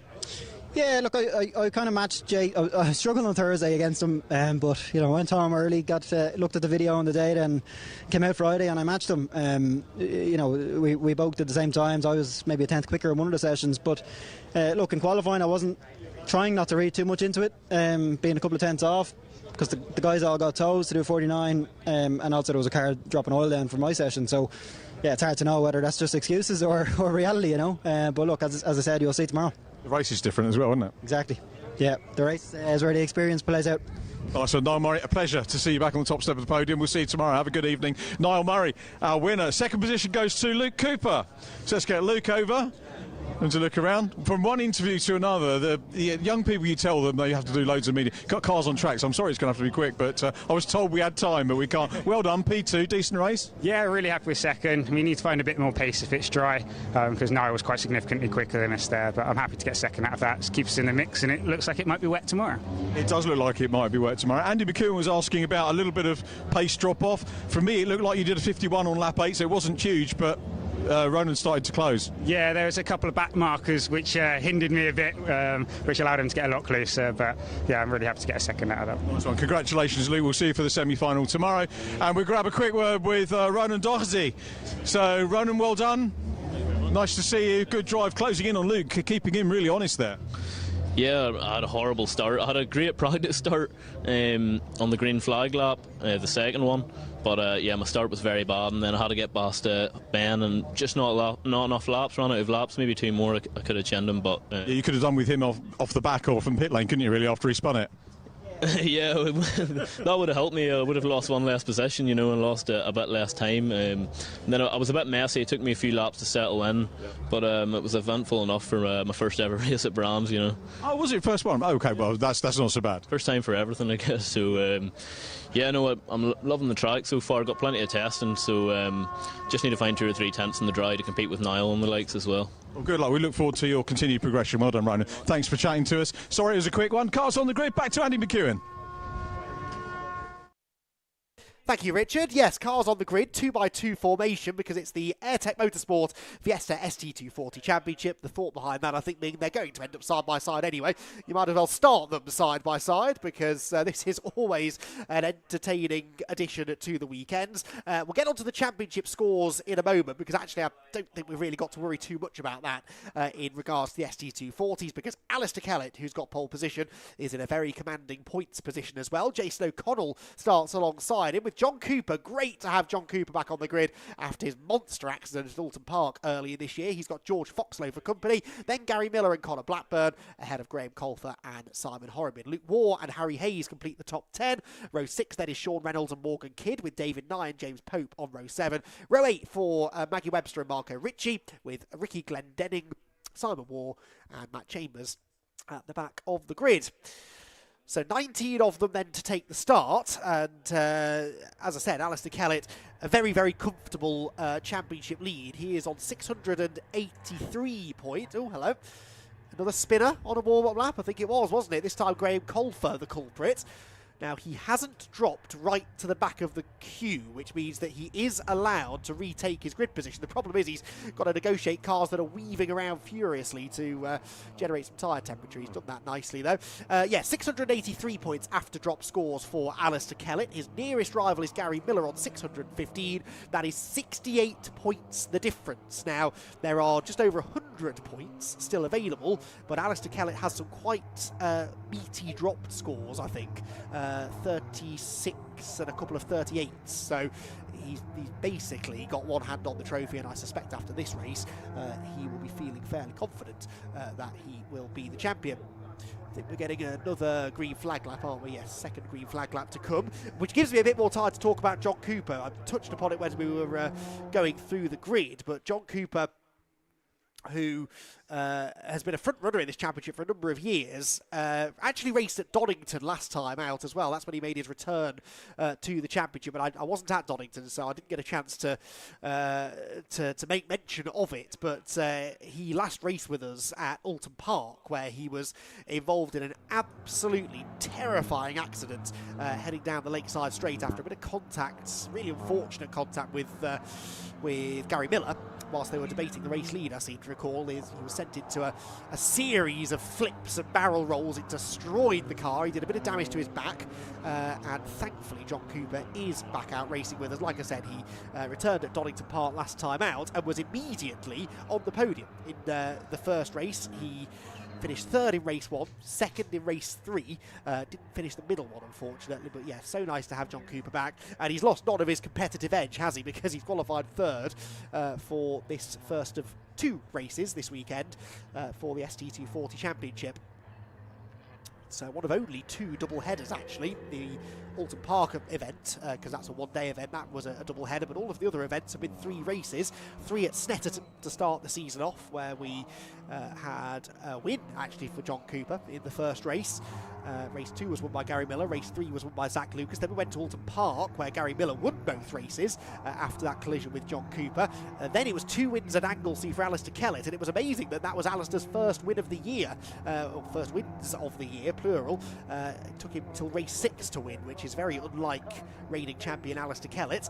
He then, it was George Foxlow who got his first victory in the third Anglesey race. At Snetterton, wins were shared between Zach Lucas, who won 1, and Kellett, who did the double. And then Kellett won the first 2 at Silverstone before the third race was won by Simon Horriman, his only win of the year. And then last time at Donington, Kellett with 2 wins, and it was Gary Miller again who won race 3, but not quite enough, I don't think, realistically, to keep his championship hopes alive. So we have got Alistair Kellett starting from pole, as I said, all but confirmed as champion, and he now just needs to try and have a clean race, don't pick up any penalties, don't damage the car, and as long as he takes part in this race, really, he should be more or less guaranteed the championship, you'd have to say, with a race still to spare. So the 5-second board is held aloft. The drivers face the starting lights, which shine red and go out now. And our first ST240 race of the weekend is underway, and Kellett again struggles to get off the line from pole. Look at Graham Colfer, having embarrassed himself slightly on the green flag lap, barges through the middle of everybody. That was a brilliant start from Graham Colfer, and he is up there battling for fourth position, in fact, as they round the first corner. Gary Miller sideways, George Foxlow goes out wide, and Graham Colfer is up into 4th place from 7th on the grid. Well, he certainly bounced back and regained regained confidence after his slip up on the warm-up lap, and that was a really, really feisty start. George Foxlow, though, is back up the inside of him into Graham Hill Bend. They almost lean on each other. They do lean on each other slightly. Foxlow was sideways, and that's caused a little bit of a bottleneck now as they all try and find a way around him. Gary Miller does go around him as they turn into Surtees for the first time of asking, and luckily only one position lost actually for Foxlow after a big slide coming out of Graham Hill Bend. There is Connor Blackburn, meanwhile. He's on the inside there, battling for 7th position, I think that is, with the 777 of Sean Reynolds, who's jumped up from 11th place. He's had a good start. Cross the line then towards Paddock Hill Bend they head, and Jason O'Connell leads the race. Sort of missed that, really, with what was going on behind, but Jason O'Connell leads, and Alistair Kellett only second. There's a car around further back into the track. Oh, David Nye. That was a heart-stopping moment for David Nye, who's already had one fairly significant accident at Silverstone this year, and I feared there was heading for another, but miraculously everyone else managed to avoid his fishtailing car. And he should be able to rejoin, hopefully. Yes, he's just doing a 6-point turn in the middle of the racetrack to get going again. Hopefully he doesn't stall. No, he hasn't. He's not going long before the pack descends upon Paddock Hill Bend at full race speed. So, out through Clearways and Clark Curve we go, and Jason O'Connell leads the way. Jason O'Connell has not won a race yet this year. This would be a great time for him to hit a winning streak. Oh, off has gone Simon Horobin at Surtees. Been a real up and down year for Simon Horobin. When he's on it, he's been as quick as anybody, and that win at Silverstone proved it. That wasn't a fluke either. It came after a podium in the second race as well, but he has then had other weekends where he's just not really been at the races, and sadly that early spin in this race is going to take him largely out of contention. In fact, I can see he's just pitted, so Simon Horobin going no further for now as the lead group heads through Surtees corner. Now Alistair Kellett will definitely be wanting to try and get back ahead of Jason O'Connell here. He's closing back in ever so slightly as George Foxlow peeks to the inside of Graham Colfer, so not able to slip through. Slightly longer race this as well, 20 minutes the race for the ST240s. Longest race of the day, longest races of the weekend, I think I'm right in saying. What is very much a sprint race format weekend, largely. This is still a sprint race, but in comparison to the heats in the Formula Ford race, it's going to feel like an enduro, isn't it? Gary Miller needs every lap possible, though, to try and move up from 4th position. He won't be best pleased to be off the podium at this stage, will Gary?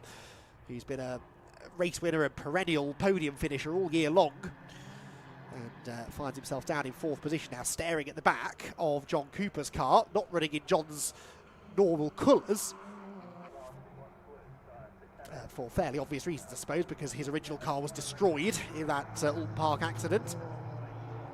But going well in 3rd position for the time being. Out through Clark Curve we head, and that lead gap just creeping down. Where, if anywhere, though, is Alistair Kellett going to be able to make his move? That's the question. He was 4/10 quicker than Connell that time, so Jason O'Connell definitely starting to feel the heat now. Slightly tighter line for Kellett through Paddock. And will he now try and convert that into a move at Druids? Thinks about the inside line, but again, not quite close enough to challenge, really. Gary Miller there looks to the outside of John Cooper, the two who tangled at Alton. I'm sure they put that behind them. Hopefully they have anyway. And there, George Foxlow up the inside of Graham Colfer. That's exactly what he tried to do on the first lap of the race, and it didn't work. And it's not worked this time either. That late lunge, it's such a tempting move to make into Graham Hill Bend. The road opens up, the driver ahead goes to the extreme outside line. That's a real lunge this time, but Graham Colfer is fired off into the scenery. Oh, just keeps it out of the tyre wall. Can he dig his way out of the gravel trap? He has. Fantastic. Graham Colfer manages to keep going, but that was a scary moment. I really thought he was going to end up backwards in the wall there, but there was just enough runoff area for him to gather it all together, and just booted his right foot down and managed to get out of the gravel as well. So, good recovery there from Graham Colfer, who's had got a real story to tell, hasn't he, out of this race. It's only 5 minutes in and he's had all sorts of things happening to him. All sorts of things now starting to happen at the front of the field as well, as Jason O'Connell, as he starts to defend now more busily from Alistair Kellett, is bringing John Cooper and Gary Miller into the battle too. As the sun once again starts to shine.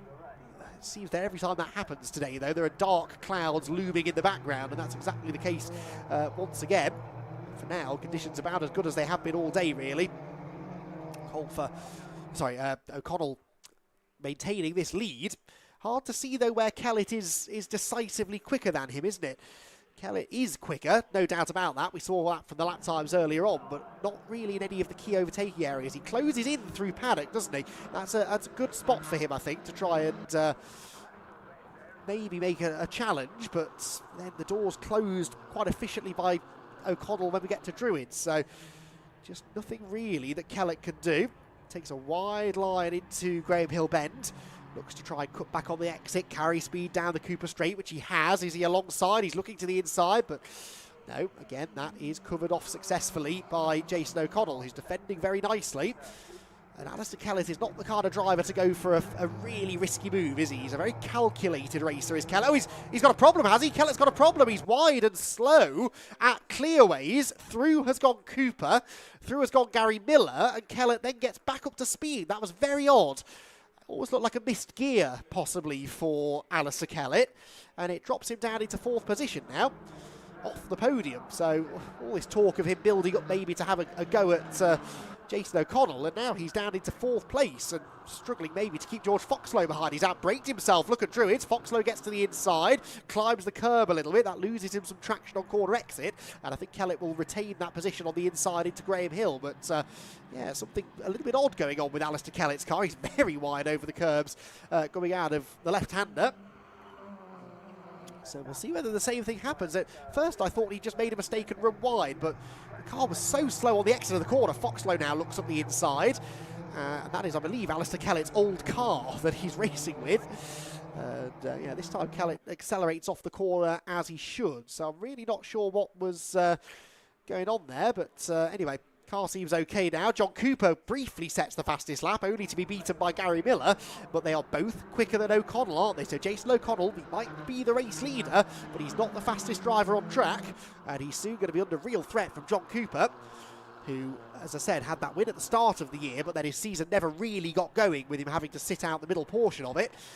So only the one win, and he hasn't won yet since he returned. So it would be a real feel-good story if he could get a win. And he will feel now that he's got half a chance of doing so. He's closing in on Jason O'Connell as they round 30s. Wider line for Cooper. Gary Miller considers the inside, but not able to lunge from that far back, really. Out of clearways they run nose to tail.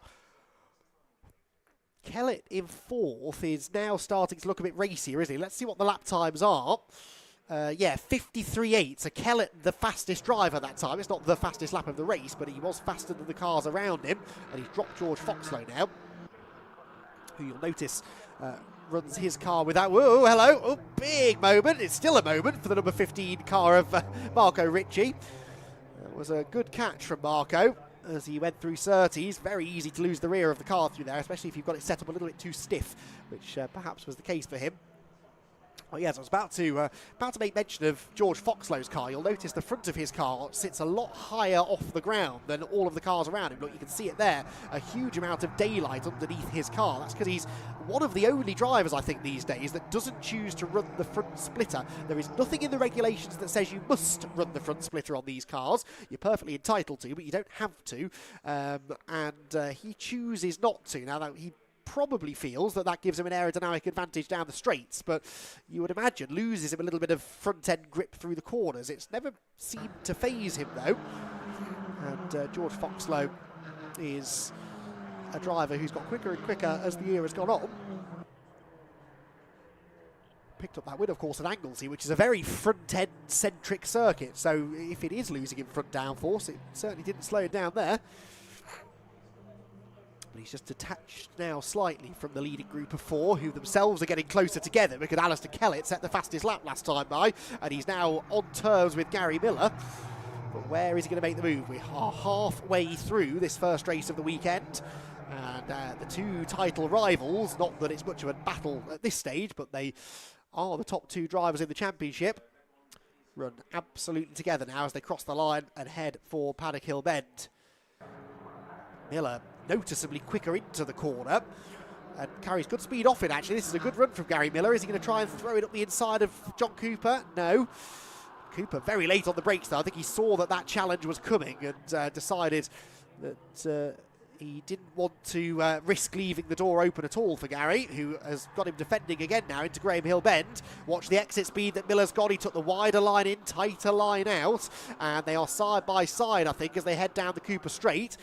Let's have a look what's happening. Yes, they are side by side, but no, John Cooper manages to hang on, and Gary Miller throws it up the inside. Brilliant move. That's the typical Clearways lunge, isn't it? It doesn't always end cleanly, but thankfully they managed to avoid trading paint, and Gary Miller has gone through. Cooper, though, is fighting back on the outside line, gets a bit of a side draft maybe from the number 4 car, drags himself back in front, and now it's last of the late breakers into Paddock Hill Bend. Gary Miller's car twitching around under braking, and he will go through. I think hits the curb right up on 2 wheels though, a bit too much curb. That slows him through the corner, and John Cooper's back up the inside again. Terrific racing. Oh, and Kellett gets all excited in 4th, and here he goes straight into the back of Gary Miller's car, runs wide, and through comes George Foxlow.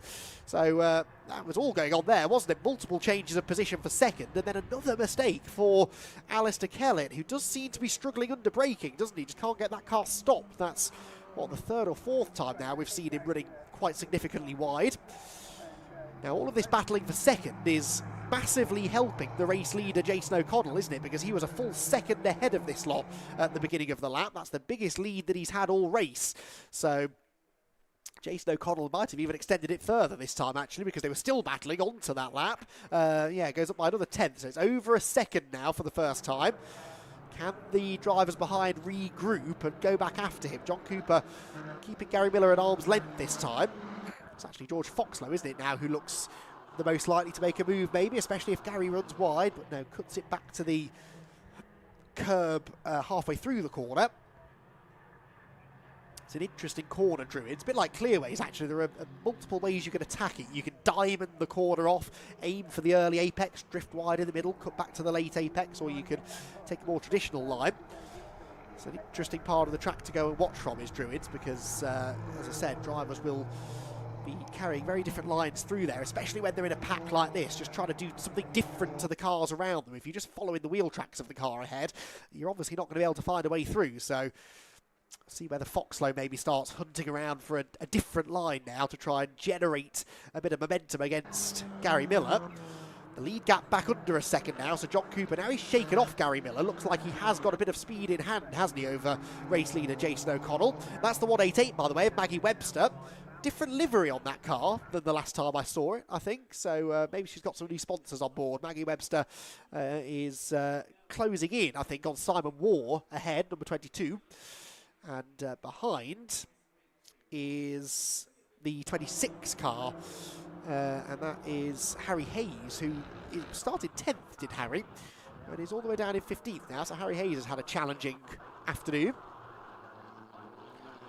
6.5, just under 6.5 minutes of the race remain then.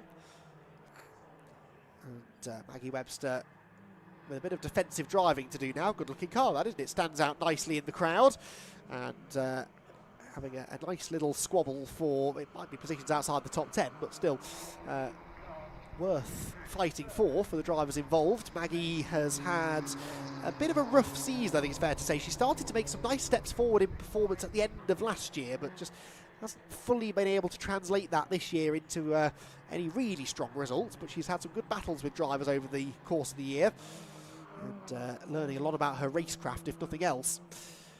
I think Jason O'Connell's about to learn a little bit about his racecraft soon, because John Cooper is definitely coming, isn't he? John Cooper 3/4 of a second, just less than 3/4 of a second behind.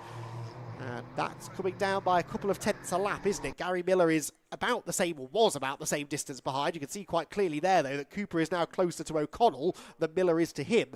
So that lead gap now, yes, under half a second. Personal best lap for John Cooper, who's warming to the challenge now, isn't he? So we're in for a pretty interesting final quarter of this race. 5 and a bit minutes to go of the 20. And John Cooper wants this win. He will be hungrier than ever for this one after what happened to him earlier in the year. And he will not want to settle for 2nd, that's for sure. He had a 2nd place in the 3rd race at Donington last time. And he will really want to try and get one over on Jason O'Connell, who of course is looking for his 1st win. So they're both pretty hungry for the win. Gary Miller, I suspect, in 3rd, just wants to prove a point, really, that although he's not going to be champion this year, he would love to end his season with a couple of race wins. Now, this is the battle, not actually even for position, because Simon Horrobin's been in and out of the pits all race long, but they're going side by side, right in front of the leaders, these two. Simon Horrobin and Matt Chambers. That was Simon unlapping himself from Matt, just as the leaders were coming through behind. That would have been a focusing moment for O'Connell, who's got a bit wide out of paddock and will maybe get bought by the back marker. Here comes Cooper up the inside. Fantastic, he's done it. John Cooper gets the lead away from Jason O'Connell, who I think was distracted by the back markers in front of him. He's going to try and fight back now at Graham Hill Bend, but John Cooper's having none of it. Chops across in front of him, and Gary Miller is coming through as well. Gary Miller for second position as they duck and dive their way through the back markers. No, he gets blocked by the lapped car of Matt Chambers, and that was clever driving from Jason O'Connell. He used Matt Chambers as a pick, to use an oval racing term, and prevented Gary from carrying that momentum through. It's interesting, from my commentary position, I was looking absolutely side on at that, and I could see that Gary Miller had actually cleared Jason O'Connell's car. He could have cut in front of him to go past Matt Chambers, but of course he had no way of knowing that, so decided to play it safe. You don't want to turn yourself around the front of another car, and he knows he's going to have other opportunities. Another one presents itself immediately, actually, at Druids, but only the outside line is made available for Gary. He takes the outside line. Gave George Foxlow cause for celebration nearly there, because he very nearly filled that gap to the inside, but they stayed in the same order. And John Cooper, having hit the front, is not really getting away, so this is far from over, this race. 3 minutes still to go, and John Cooper is going to have to fend off a very spirited challenge there from Jason O'Connell as they went into clearways. Jason very confident on the brakes. I do genuinely think that move only happened because he was distracted by Matt Chambers. He didn't know which way to go heading into Druids. He didn't know whether Matt was going to turn into the corner. Matt sort of hovered in the middle of the road, didn't really commit to either line, and that, I think, just put Jason O'Connell off slightly. He's now being put off even more by Gary Miller, not literally, but psychologically, as Gary was hunting around on the inside there at paddock. And behind, George Foxlow under renewed attack from Alistair Kellett. And that is Foxlow off. That's Foxlow off at Druids. He's in the gravel now. He was battling with Kellett there. I hope there wasn't contact between them. Again, very unlike Alistair to get involved in any rough and tumble racing. The marshals jog over to assist George, who will probably be a little bit baffled about how exactly that happened. Oh, another lunge there from O'Connell for the lead. No, he's hit John Cooper. He's hit John Cooper. John Cooper off the road, and John Cooper did not deserve that. That is such a shame. I'm not saying that I apportion blame either way, but that was a brilliant drive from John Cooper, and he deserved to at least have a chance to fight that out on the track. But he's off. He's in the gravel. He's going no further, and Jason O'Connell is back in the lead of the race now. Can Gary Miller find a way through, though? O'Connell makes a mistake at Paddock Hill Bend. Miller's to the inside line, and I think, he can't do it. There's yellow flags, aren't there? There's yellow flags at Druids because of George Foxlow's car, and bang, into the wall goes Simon Waugh, and he's going to carry on. He's going to carry on from that. That's amazing. Where is that? Surtees.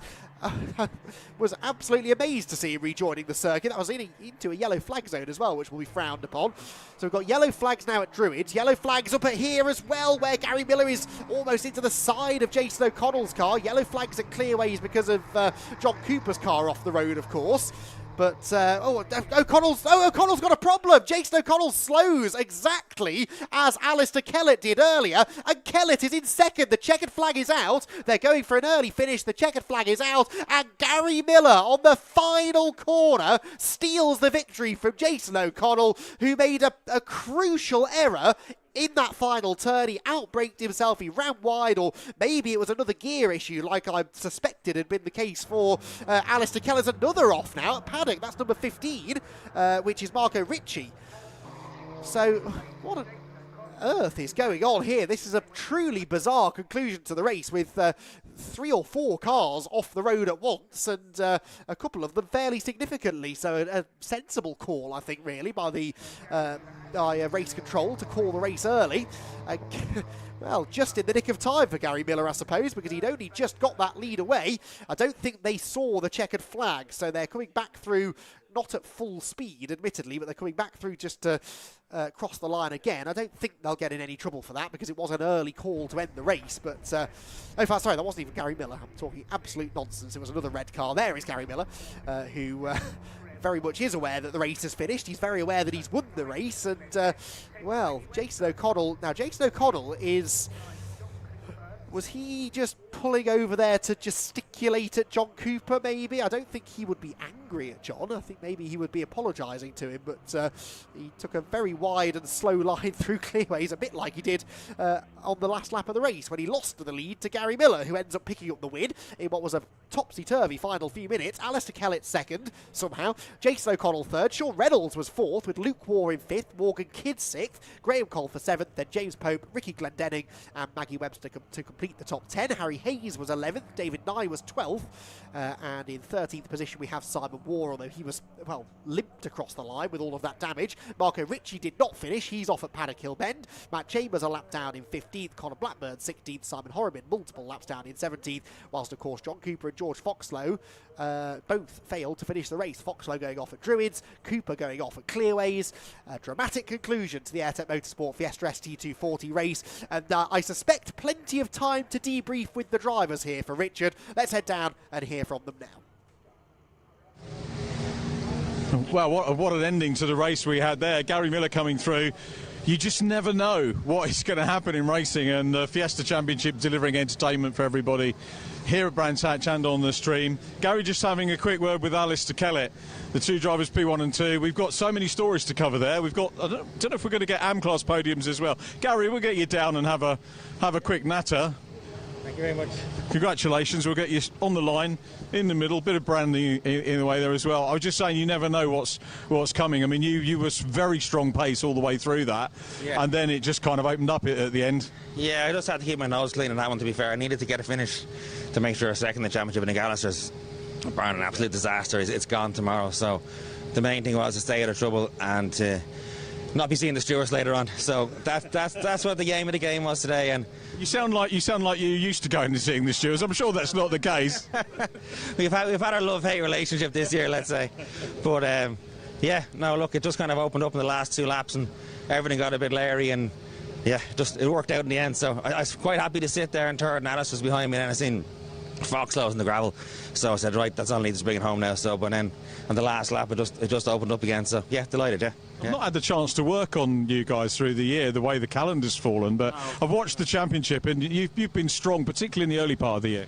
Yeah, we had a great start to the year, and it just, I don't know, he's a very hard man to catch and beat, to be honest with you. I'm not the only person that will say that, but look, we came strong, and that's 2 wins in a row now again, so the car's back where it should be, and I'm back where I should be, so yeah, delighted, yeah. So we go out tomorrow now and just have a bit of fun. Always, Gary, well done, superb, great to chat to you as always. Gary Miller, race winner. We'll get Alistair Kellett over. Might have to go and find him. Can we grab a quick word, Alistair? Again, first time this year on the mic, so always great, always a pleasure to have a chat. First of all, congratulations on the championship. Yeah, that's wrapped up now anyway, so see what happens tomorrow. Bit of a race of trying to stay out of trouble, to be honest, because it was behind Jason and it was fine, and then I came to the last corner at one stage and I got every gear apart from the one I wanted, and everyone went past me, and I said I'll just sit here, and then George was behind me, and then I locked up with Druids, I think, and George got past me. I just sat behind them and just waited for it all to kick off, and I kind of did, but pity, because it was turning into a nice race at the end there, so good fun. It was good fun. You were telling me earlier on you've sold the car, you're building another one, so we can look forward to more battles with you next year. Sold the car, more hardship, build a new car. Yeah, look, it's Saul, it's young junior guy is going to race it next year, so a new guy to the class, and build another car in the grid, so be good. That's good, and the car that you sold last year is running well, isn't it, as well? Yeah, it was in front of me as well, annoying me.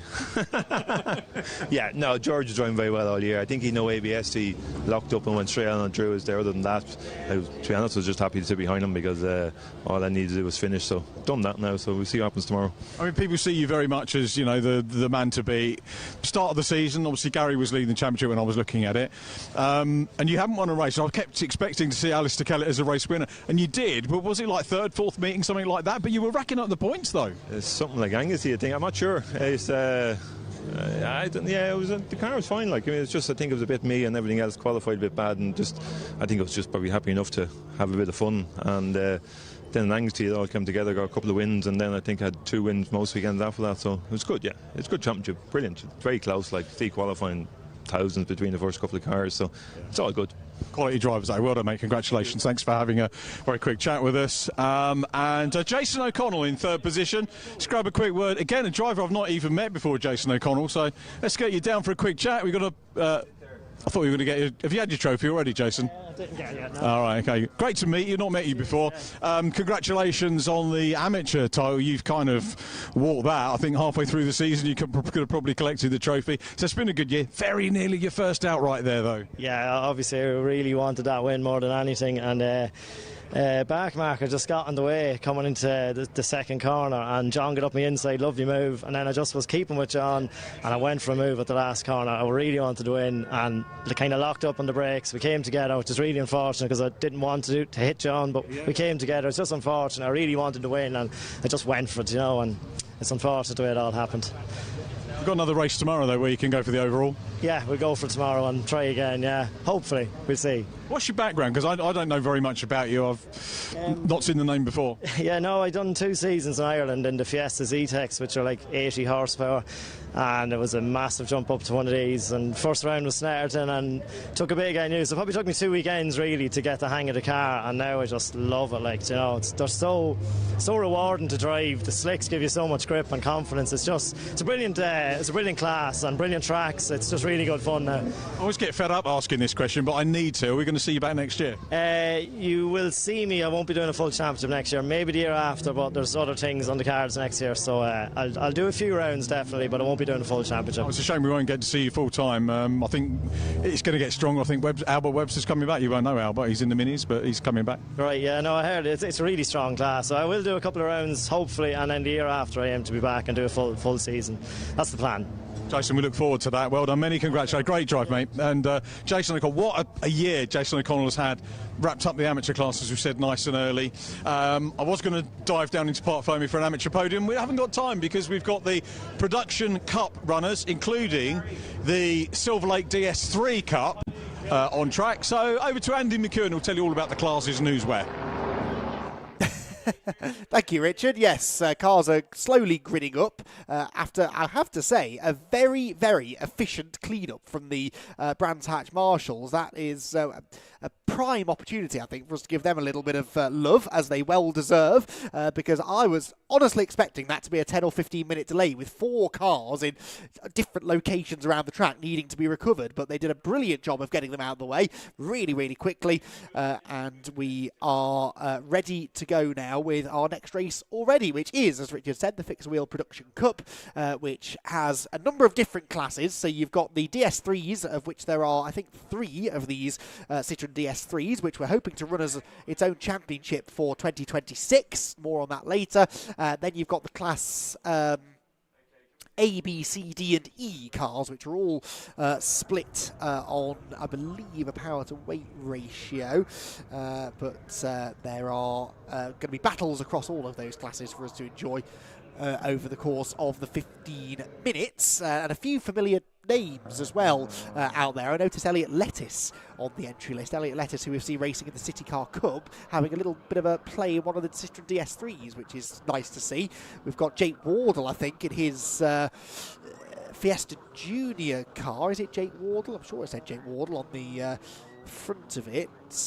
No, Jack Watts, I beg your pardon. Jack Watts in his BPC Motorsport Fiesta, which is a Fiesta Junior car, I think, that's had a few modifications made to it. You've got the brilliant Nissan Almera, which is the Daniel Cogswell car, which is liveried up to mimic the late 1990s Nissan British touring cars, which, of course, weren't Almeras. They were... the name is escaping me now.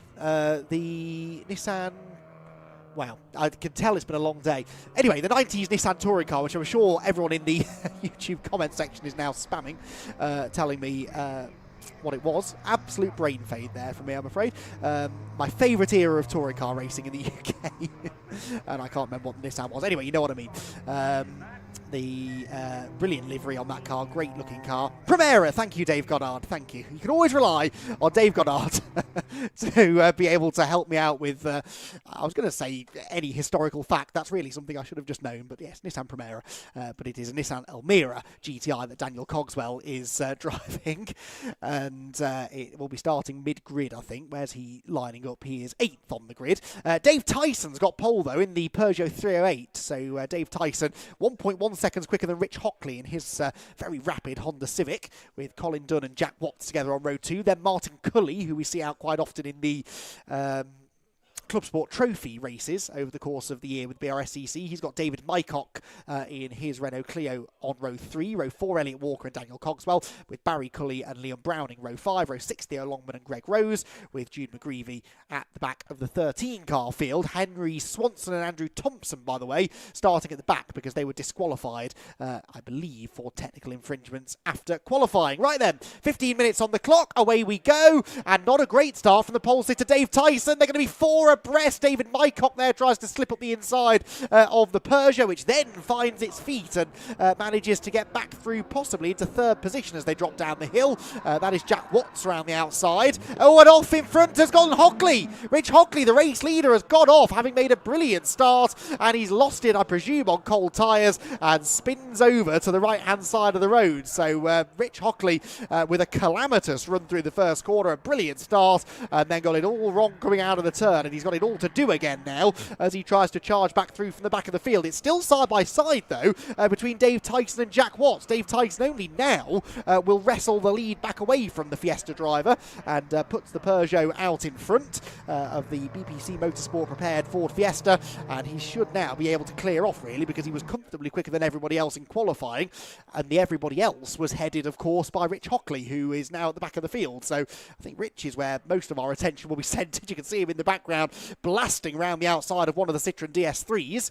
Got number 91 there, Liam Browning, in his Fiesta ST150 that he's raced in the ST150 Championship of late.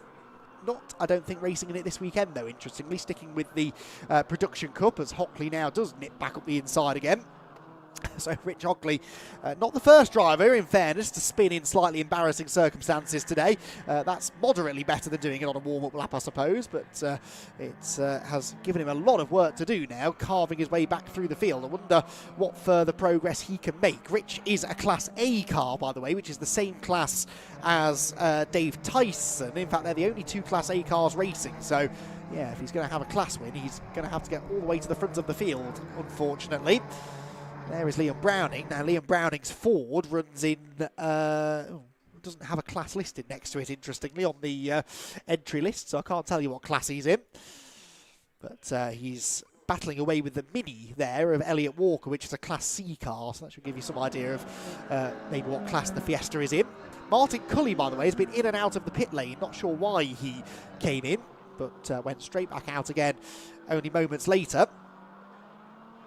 And the Citroens, meanwhile, doing battle as well. This is a pretty lively scrap. Number 58 is Greg Rose, and I think Theo Longman was the man he was scrapping with. Was he Theo Longman in the 16 car? Yes, he was. So Theo was actually the pole sitter of these all Citroens, and he's just been absolutely blocked by Martin Cully, who I think is still battling maybe some issues with that Seat, the ex-Seat Leon Cup car. And well, he's back up to speed now. No, not really, is he actually? That was the other Cully, I think, also joining in the party. As Rich Hockley, meanwhile, sets the fastest lap of the race. And that was about half a second quicker than the leader. So Rich Hockley is now up into 5th position overall, but lapping quite a bit quicker than the leader. He's only 5.5 seconds behind the race leader, so if he can make quick progress through the order, then he might be able to still challenge Dave Tyson for the win. Down the dip we go. That battle for second is really starting to get quite tasty now, actually. There it goes, look. That is Hockley getting up the inside of David Mycock. And David then has a big wobble heading through Surtees and McLaren. in his Renault Clio. But yes, how quickly can Rich Hockley get through this pack? Well, here he goes up alongside the next of the Renault Clios. That's Colin Dunn, and he blasts past Jack Watts as well and sets another new fastest lap in the process. 9/10 quicker than the leader. That time was Rich Hockley. So I'm not sure whether Dave Tyson's fighting some sort of an issue, or maybe Hockley genuinely has just found some significant performance in that car, although not quite as late on the brakes as Jack Watts was there, who nearly slipped back to the inside. But yeah, that was Rich Hockley really now finding an extra gear and going significantly quicker than the race leader. Now he's in clean air, he should be able to go even faster, and I think we might have a battle for the win before too much longer, and that will be a battle for class position as well. So both of them Class A cars. You've then got Jack Watts, who is a Class B car, as is Colin Dunn, but then confusingly the other Clio of David Mycock is not a Class B car, that's actually running in Class C. Not sure why, obviously different modifications have been made to the engine of that blue and green Renault Clio to elevate it up into Class B, and it's running very, very strong, battling now for the lead of the class with Jack Watts. So top two cars, Dave Tyson and Rich Hockley, both in Class A. The next two are both in Class B, and then David Mycock behind leads in Class C. So Mycock sniffing around behind Colin Dunn for fourth position. Oh, right up on the curb. And weaving around to try and find a way through past the similar Renault Clio. This is the race leader. Well, yeah, this gap is going to have almost vanished, I think, isn't it, by the end of the lap? 9 minutes and 25 seconds to go. And what is the lap time for Rich Hockley? It's a 53.095. He's 1.7 seconds quicker. We could have a lead change this lap, actually, if the pace that Rich Hockley is carrying continues. So, yeah, we need to focus on the leaders, really, because I think by the end of this lap, Rich Hockley will probably have got on terms with the race-leading Peugeot. So, round Druids comes the third place battle, and David Mycock thinks about a move, but not quite close enough to do it heading into Graham Hill Bend. And David then flashes. Oh, there was some debris there in the road, was there? Did that come off Jack Watts' car? Jack seemed to slow then. Through goes Dunn. And yeah, that was an odd moment for the Fiesta, which definitely seemed to slow as it went over that debris. But whether the debris came from that car as well, is he pitting? I think he is. Yes, he is. So Jack Watts is pitting. So maybe the debris did come from the Fiesta. I'm not sure what that would have been. Right, where are the leaders? They are 0.7 of a second apart now. Rich Hockley there has now caught Dave Tyson. And this is, remember, for not only the overall lead, but also for the lead in Class A. The Peugeot running all of those aerodynamic bits and pieces. The Honda, proper retro car now, this particular shape of Honda, which you just don't see racing very often now. But Rich, who used to race in the Civic Cup right when it first started, and again was one of the only drivers in this older style Honda Civic. And he is an incredibly quick driver, 2-litre engine underneath the Honda bonnet, and he's going to use all of that power now to try and get up alongside the Peugeot as it heads towards Paddock Hill Bend on the outside line though, and not ultimately able to do it because they were still negotiating some of the Citroen DS3s. Oh dear, and Rich Hockley a little bit wayward through Paddock Hill Bend as well there. That was the 21 car, by the way, that they were going past, which was Henry Swanson. Great to see a few more of these Citroen DS3s. If you want a bit more information on those Citroens, head to the BRSCC website because they are really, really keen to run a series for those cars next year. It's a great, affordable way of getting into racing, very much along the same lines as the Citroen C1 series, which has been such a success over the years. And now the BRSCC bringing in the sort of bigger brother, if you like, of the C1, the Citroen DS3. It's a great looking car. They'd be really good fun to drive, I'm sure. They're not the fastest cars in this race, but a full grid of just those Citroen DS3s would be very, very exciting indeed.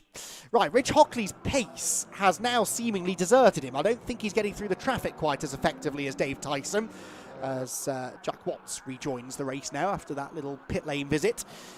But yeah, Rich Hockley having caught Tyson, had one little go at getting past and then just wasn't really able to make anything of it. Now through the traffic, he's settled into second place. I'm sure he will be on the lookout for a move, as is David Mycock, who is still in behind Dunn. Oh, and that was a move for the lead. Hockley, just as we took our eyes off him, decided that was the moment to attack, and through he goes at the end of the Cooper Straight, and I think he should now be able to probably check out based on the pace advantage that he had earlier on.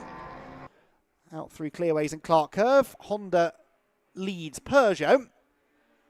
And Honda leads Peugeot officially by 0.7 of a second with a new fastest lap as well, even whilst making that move, which would have definitely compromised his line going into Surtees. So Rich Hockley then in the Honda. Great looking car, isn't it? Very sort of minimalistic livery on it, which I think suits that car quite well. The exact opposite really of the Peugeot behind, which has had everything thrown at it, hasn't it, in the form of aerodynamic bits and pieces. Now there is Jack Watts just negotiating one of the Citroens. Of course, he was battling with Colin Dunn and David Mycock before, and he's rejoined exactly where he was on the track, but he is now a lap down because he's been in the pit lane. In fact, I think he's 2 laps down technically, so should be getting out of the way of these two, which he is. Credit to him. Through goes Dunn, through goes Mycock, and the gap closes as they turn into Surtees. Now Colin Dunn gets back to the inside at Clearways, but could this open the door for Mycock to come through as well? Out through Clearways and Clark Curve. No, the Renaults stay as they were. And Jack Watts now seemingly fully back up to speed. I'm really not sure what that was. The issue was for Watts before. There was a lot of debris in the road, and there still is a lot of debris in the road coming out of Graham Hill Bend. Whether it came from his car or he just came across it and hit it and did some damage, I don't know, but I wonder whether maybe he got a puncture. Maybe he ran over it, got a puncture, and that's what they've had to fix in the pit lane, perhaps. Not sure.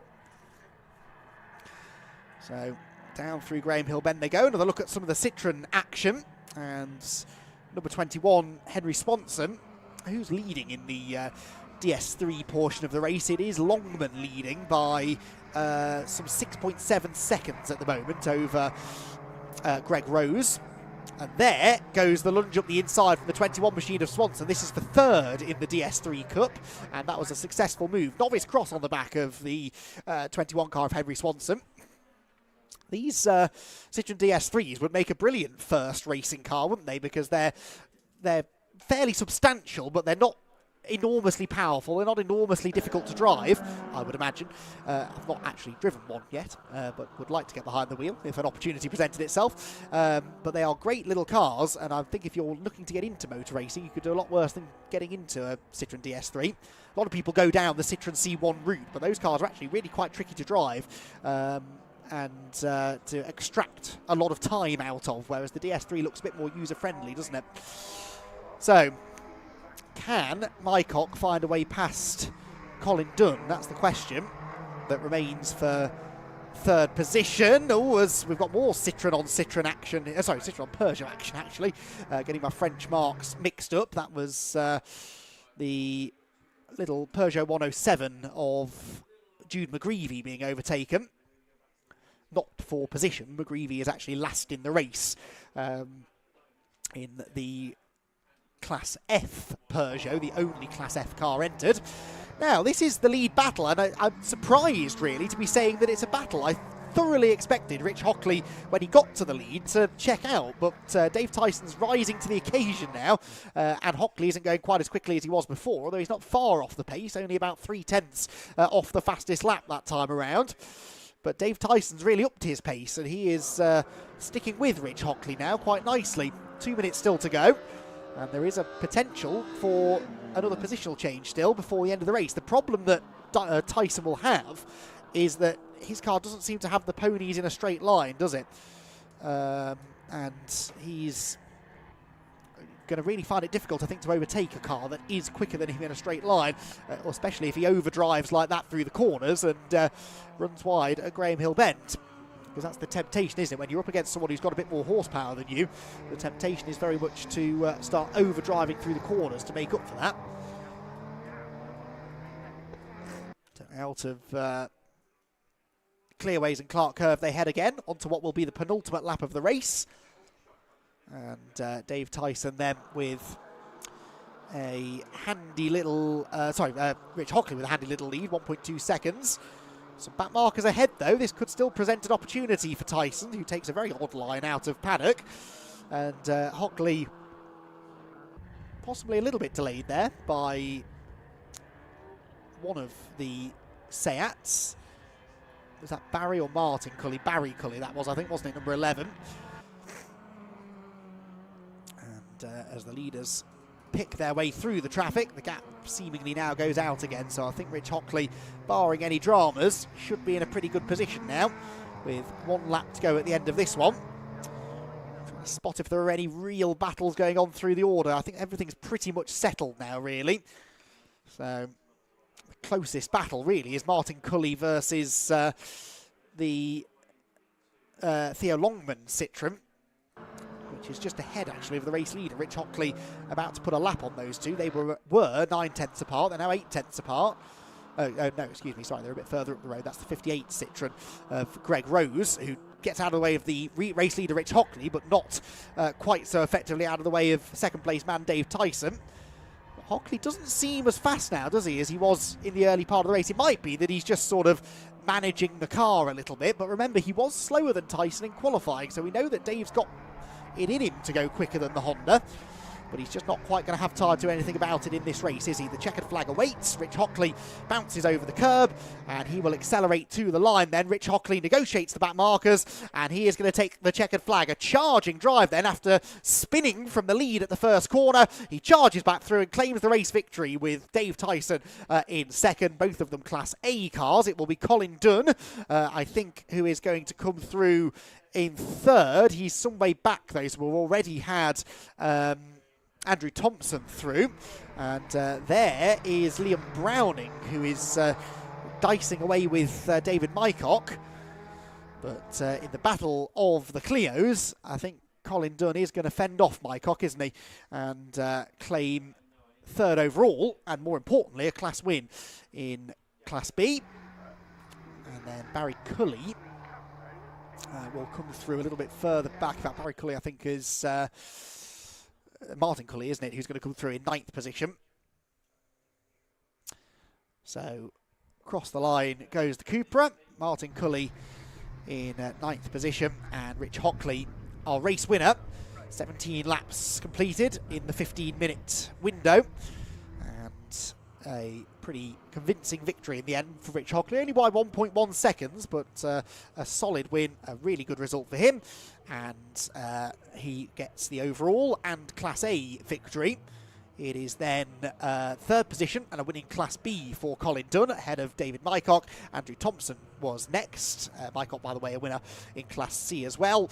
Daniel Cogswell won Class E in 6th.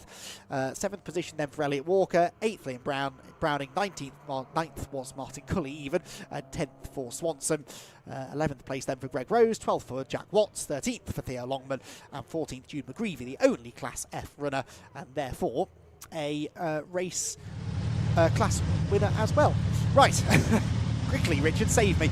Rich Hockley is the man who is going to be celebrating a race victory, and he's going to do that right now with Richard John. So Rich Hockley extracting himself from the car, nips over, has a congratulatory word with Dave Tyson, and they'll probably swap notes, and Colin Dunn with us as well in the Clio. Let's get Rich over if we can. Well done, Rich.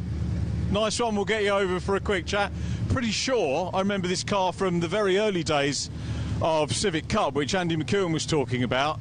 And that was back in the days when we used to do post-production filming and do the edits. And we'll see whether it's the same car that we had back in the day. Rich just derobing, and we'll get him over eventually.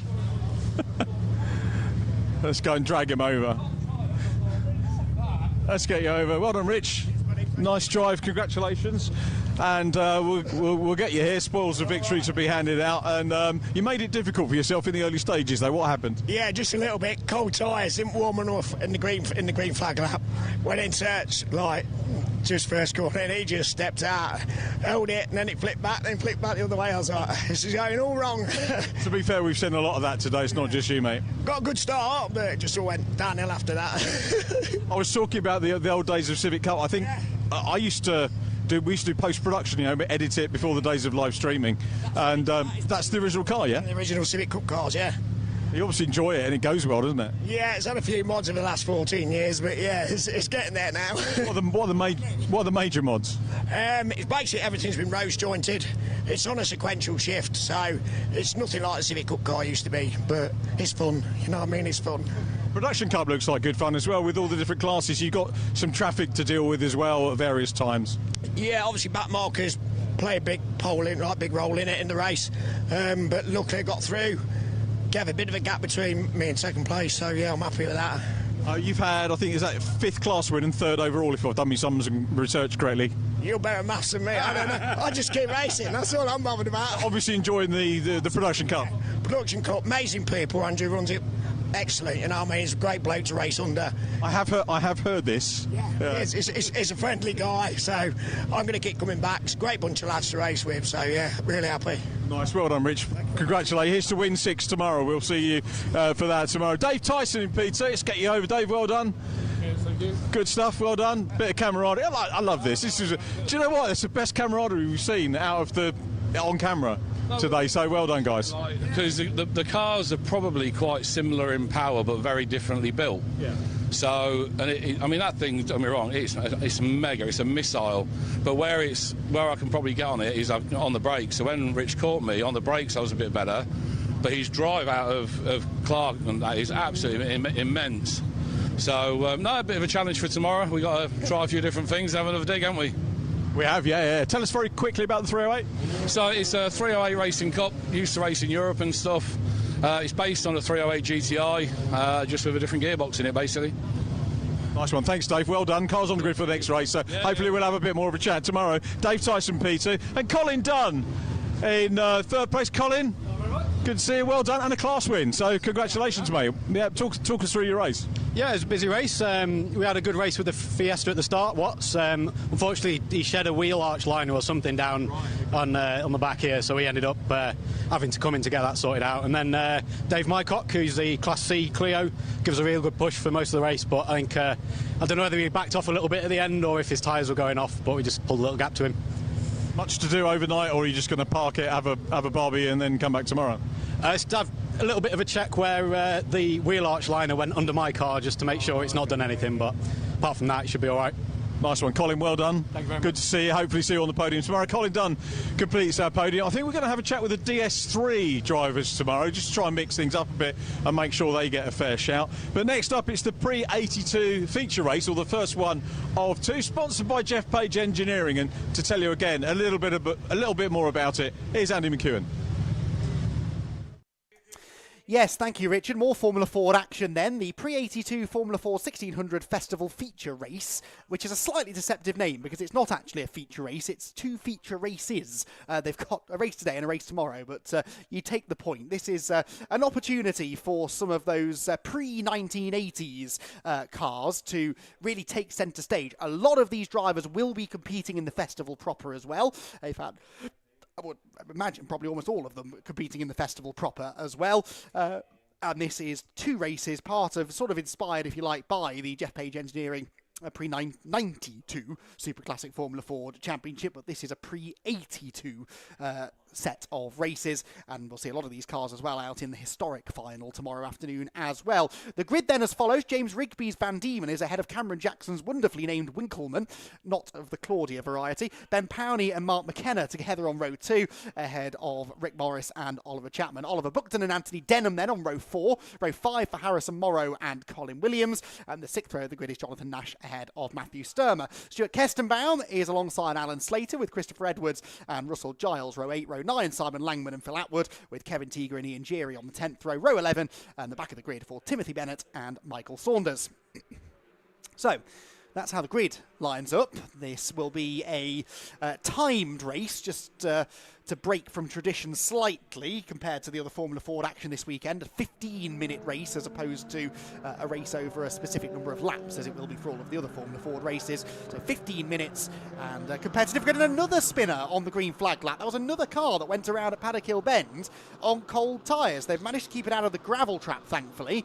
And again, they will be able to reclaim their position. What number was that? 66, which has had the wobble. That's Oliver Buckton.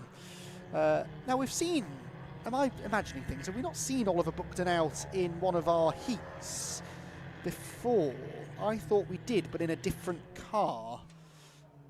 Where's Dave Goddard when you need him? I'm sure he'll remember. I'm sure we had. Yes, Oliver Buckton, number 134, was out in the Festival Heat 4. And I think went off, didn't he, down at Graham Hill Bend, if I remember rightly. And Oliver Buckton now in a different car for this particular race, an Eldon Mark 8, a 1971 Eldon. Not the oldest car on the grid. I think that accolade, well, there are a couple from 1969, including Cameron Jackson. Cameron Jackson, who starts on the outside of the front row in a car that is significantly older than most of the other cars around, that Winkelmann, which starts from the outside of row 1. There's also the 1969 Nike Mark IV of Alan Slater, which starts down in 14th position. They're the two oldest cars on the grid. Newest cars, I don't think we've got any. Oh, no, we have got a couple of 1981ers. Stuart Kestenbaum's Van Diemen is a 1981 example. And Rick Morris, actually, in his Royale, that RP29, also was built in 1981. So they're two of the newer cars that we've got out there, but they're all up and down the order. There are different classes as well, classes 1, 2 and 3, which are roughly separated by decade. So the more modern cars, in fact, no, sorry, it must be power to weight, because Mark McKenna, I noticed, in a 1979 car, is entered in Class 2, starting his Crossley 35F from 4th on the grid. So 15 minutes then is the distance, and the grid is assembled with James Rigby and Cameron Jackson to make up the front row of the grid. Revs starting to rise, the red lights are on, the red lights go out now, and it's a good start from the outside of row 1, as is so often the way here at Brands Hatch, by Cameron Jackson, but he doesn't have the power look of the cars around him, and the car really bogged down in the second phase of the start, and it will cost him second position. I think that is, no, it's not Powney, is it? That's Mark McKenna, who has come through into second position. But the lead is held most definitely still by James Rigby in the 1979 Van Diemen, as they round the right-hander at Druids Corner. Drop down the other side of the hill. Cameron Jackson just desperately trying to tread water for now until things settle down, and then we know he's got a car that's capable of going quickly. In qualifying, it was magnificently tight between the, well, actually the top 6 cars covered by only 0.4 of a second in qualifying. The top 2, James Rigby and that man there, Cameron Jackson, who launches back up the inside of Mark McKenna for second position, they were separated by only 36 thousandths of a second. So Cam Jackson, we know, is quick enough to take the fight to James Rigby, but he's lost a little bit of ground to James in the lap 1 shuffle. Through into third has come the 691 car. That's Oliver Chapman from 6th on the grid. Oliver Chapman, he is third at the end of lap 1. Managed to wriggle up past McKenna as they cross the line, and McKenna now tries to repay the favourite Druids, but to no avail. Good battle going on further back. 341 is Colin Williams' PRS, which looks to the inside line more, I think, to defend than attack, really, going into Druids that time. And we've had a spin at Druids. That is the number 30 of Simon Langman. Simon Langman's 1980 Van Diemen. The classic early 80s Van Diemen shape. A very pretty car, that. But unfortunately, stationary, and still stationary. No, now gets going. There we go. Running in the famous Duckham's livery. A true icon of 80s Formula Ford racing, that car and colour combo. But sadly, well, maybe a good thing, really. The spectators up at Druids had plenty of time then to enjoy that very pretty car as it was pointing the wrong way, but it has now thankfully managed to get going again. Right, at the front of the field, the lead gap is coming down. So Cam Jackson now 0.6 of a second away from the leader. He was 0.4 quicker than the race leader that time. So now that he's got a little bit of momentum going, he is now starting to really take the fight, as we suspected he would, to James Rigby. And in fact, he's all over James as they turn into Surtees. So absolutely together for the race lead now. Is there going to be a move made into clearways? There's no gap on the inside, so Jackson has to take the wider line in, cut back to the late apex, and try and carry the speed through clearways and Clark Curve. James Rigby's 1979 Van Diemen. 10 years younger than Cameron Jackson's Winkleman, but it is the car that was built in the late 60s that makes the move now to the outside at Paddock Hill Bend. Can't do it on the way in, but tries to carry the speed off the turn. No, actually didn't really get the best run through the middle of the corner. And so for now, car 18 stays ahead. Chase for third, meanwhile. Can't keep up with this third place battle. Mark McKenna back to the inside and does manage to just get across the nose of erstwhile third place man, Oliver Chapman. Then you've got Ben Powney and Rick Morris joining in the fun as well in 6th position. Rick Morris, who, as I say, has had a huge amount of success at Brands Hatch over the years in the Formula Ford Festival, and still chooses to come out racing his 1980s Royale these days to great effect still, and we would definitely expect him to be towards the front of the historic final. The historic final, often one of the real highlights of the event, and in a way we get 3 of those races now, because we get the actual historic final and these 2 pre-82 feature races. Challenge for the lead there around the outside was going Cam Jackson. Did it work? They're still side by side coming off the corner, but Jackson has gone through, so Cameron Jackson has gone through. That was right round the outside, I think, at the first corner on James Rigby. And Cameron Jackson then does manage now to steal the lead away. So Rigby down to second. We'll see whether he can retaliate at all. And then a 4-car battle behind for third. Someone through the gravel at Paddock. 54 Anthony Denham's Van Diemen with gravelly tyres, but thankfully did not get stuck. So the race can continue uninterrupted. So across the line come the leading 2. It's going to be fascinating now to see whether James Rigby can live with Cameron Jackson. In qualifying, he was fractionally the quicker of the 2. But is he now in race trim going to be able to stay with him? The slipstream, of course, does a fair amount of the work for you in Formula Ford racing. But you've still got to be able to do what you do through the corners to then turn that into an overtaking opportunity, in essence. Fastest lap for Jackson, by the way, as he was making that overtake. So Cameron Jackson, but he was only 2/10 clear, wasn't he? So yeah, these 2 cars very evenly matched for 2 cars that are not of the same age as documented, but still a similar design. And it's a bit of a cliche to say that Formula Fords haven't changed a lot over the years. Obviously, there are big differences between these cars and the more modern cars we'll see at the front of the main festival races, but you know, 10 years between the Van Diemen and the Winkleman, and there's really not a huge amount aerodynamically different between the 2 of them. Engines, of course, almost identical, and it does all come down to drivers. That's why Formula Ford racing, in my opinion, must never die. We should always have Formula Ford racing in the United Kingdom. It is a brilliant place for young drivers to come and learn their craft, as it was back in the 70s and 80s. Because this is the kind of wheel-to-wheel racing you end up engaging in. 66 there is Oliver Buckton at the place at which he spun on the warm-up lap. Now trying a very brave move around the outside of Harrison Morrow's Royale, but didn't actually manage to get through on that occasion. Just ahead of them is Jonathan Nash's Van Diemen, 1980 example, which doesn't get the best of runs off Graham Hill Bend, so they're all sort of bunching together again a little bit as they come into Surtees. 7-car staying ahead for now, but for how much longer? There's a gap to the inside, but no way through on this occasion for Morrow. And Harrison will have to bide his time and wait for another chance. In fact, might now end up losing a place, look, because Buckton is to his outside. This is all over 7th, 8th and 9th positions, and I don't even think they are in the same class. No, Morrow and Nash are Class 1. Buckton is a Class 2 car, but he's enjoying the battle regardless. Leading 2, meanwhile, head through Surtees. Look at the way that Mark McKenna has sort of dropped Oliver Chapman and Ben Powney and Rick Morris. He's getting away now from those 3. You can see the different coloured backgrounds there on the left-hand side of your screen on the timing tower. So the white backgrounded car of Cameron Jackson Class 1, although James Rigby is also listed as Class 1 on my entry list, although I did think that was a little bit odd. So we won't necessarily fully trust that. My word, that was close. Either side of back marker out of Paddock Hill Bend. And Cam Jackson retains the lead, but that was a heart-stopping moment as he and James Rigby had to commit one side and the other to get past the slower car. And this is now where the race could take on a completely different complexion, because they've got all of this traffic to deal with. And quite a speed differential between the very fastest cars and the slightly slower ones. So what is going to happen with the lead battle in the next phase of the race? We've just ticked into the second half of the race. And the gap still remains, only 0.4 of a second. Rick Morris, meanwhile, in 4th position now, so Rick Morris is ahead of Ben Powney.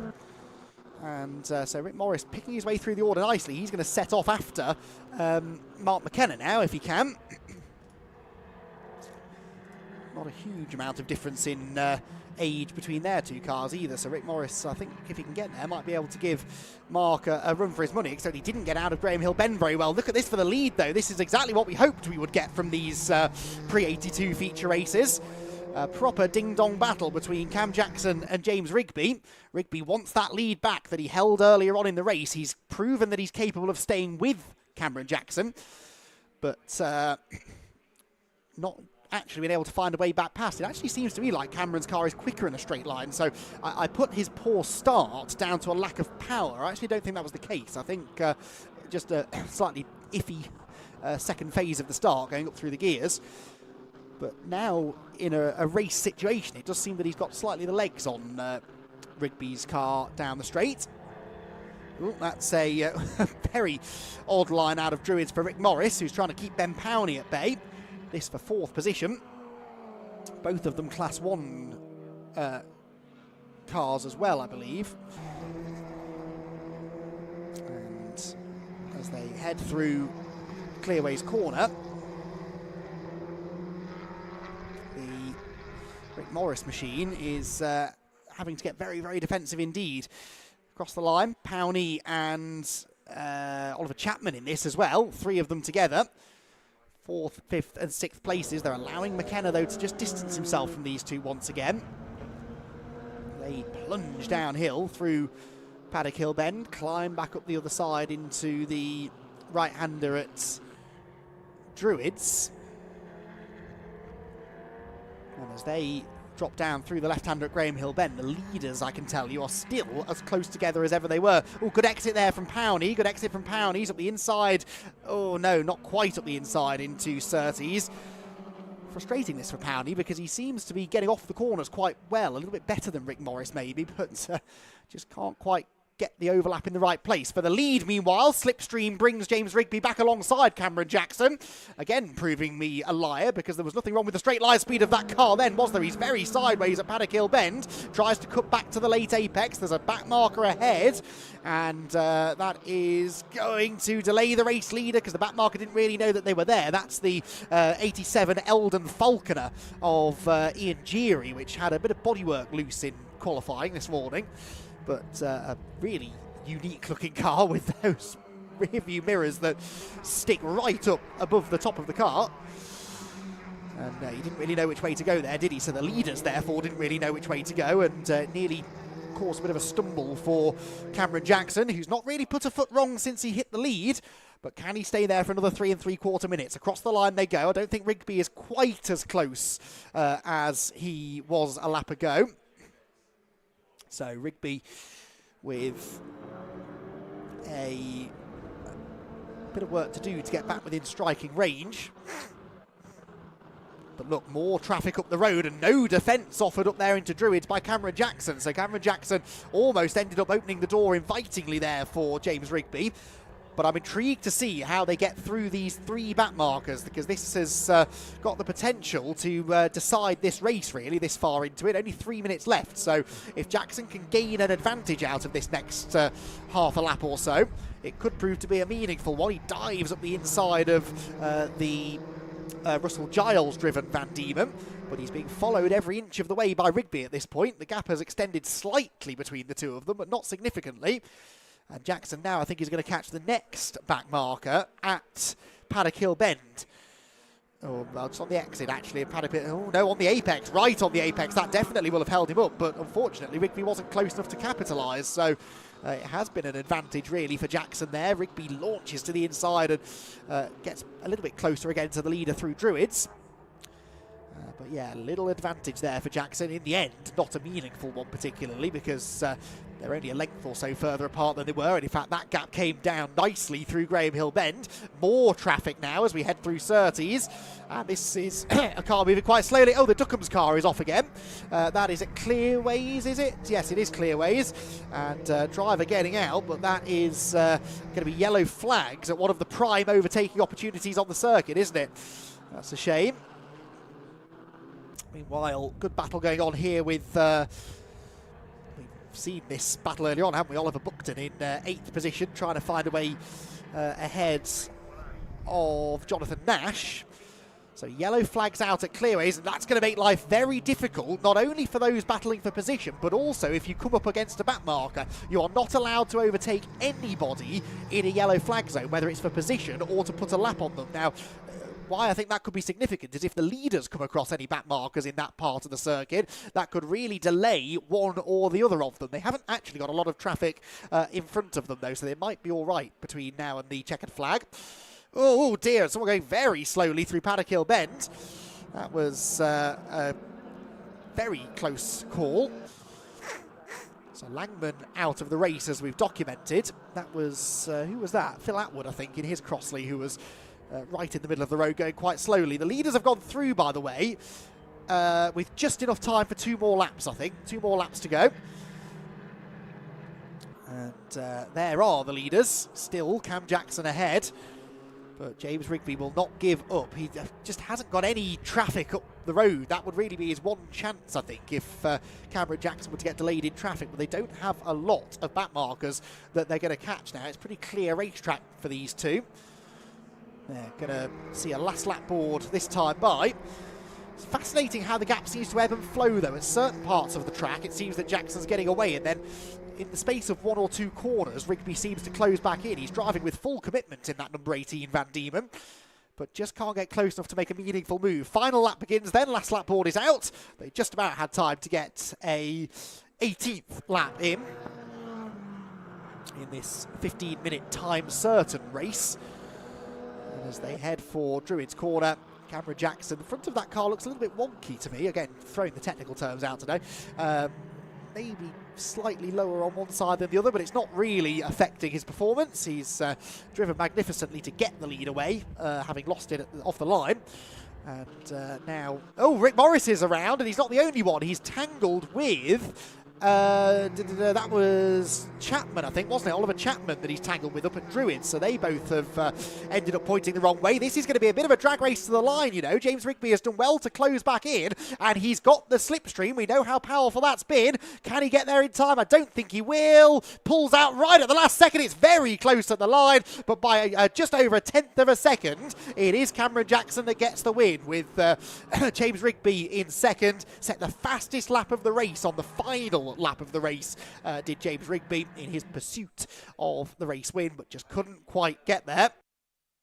But exactly what we were hoping that race would be. It was a real nip and tuck battle the whole way, and it ended in a side-by-side sprint to the flag. There are other side-by-side sprints to the flag going on. This is Jonathan Nash trying to keep Oliver Buckton behind him, and Buckton again will try and get in that slipstream here. He's coming, he's getting alongside, but I don't think he's quite going to get fully level, is he? No, stays where he was. And that will be 7th then for Nash, 8th Buckton, 9th for Colin Williams in his PRS. The top 10 completed by Harrison Morrow in the Royale. So Cameron Jackson gets the win in race 1 for the Pre-82 Formula Ford 1600 feature races. They have another race tomorrow. Remember, racing tomorrow starts at 10 o'clock.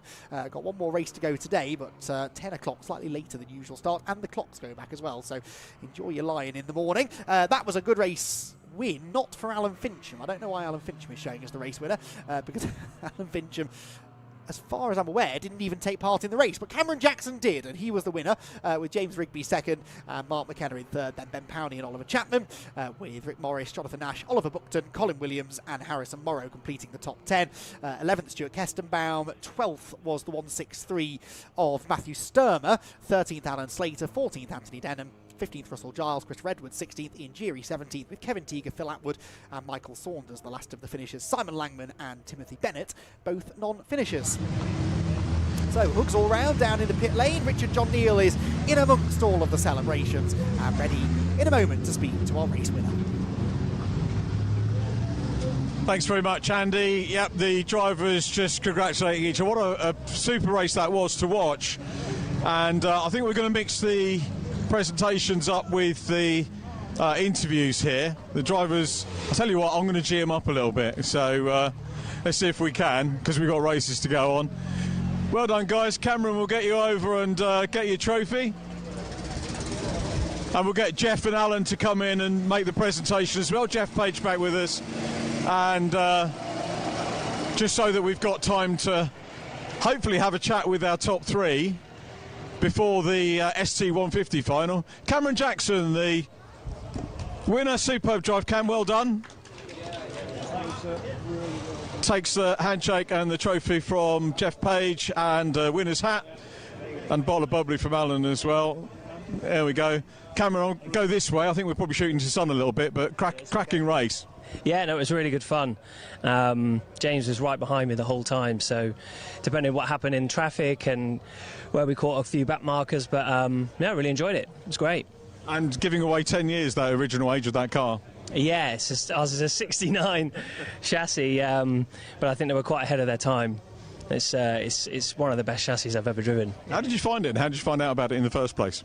Well, Neil had already driven one at Poe and had won in the wet with it. Right. It was Rob's Lamplow's car, and he had two of them. And he'd always said, you know, they're underrated, and obviously they'd done really well in the States. They'd won all the championships over there, so it's just a sort of fashion thing, isn't it? Everyone likes Merlins, yeah. But there's lots of cars out there that are very quick, and this happens to be one of them, but they're not as popular. And this race that Jeff and Alan have put on, really great. We nearly had festival final distance there, 18 laps of classic action to see, which was great. You must have enjoyed the length of the race as well as the battle itself.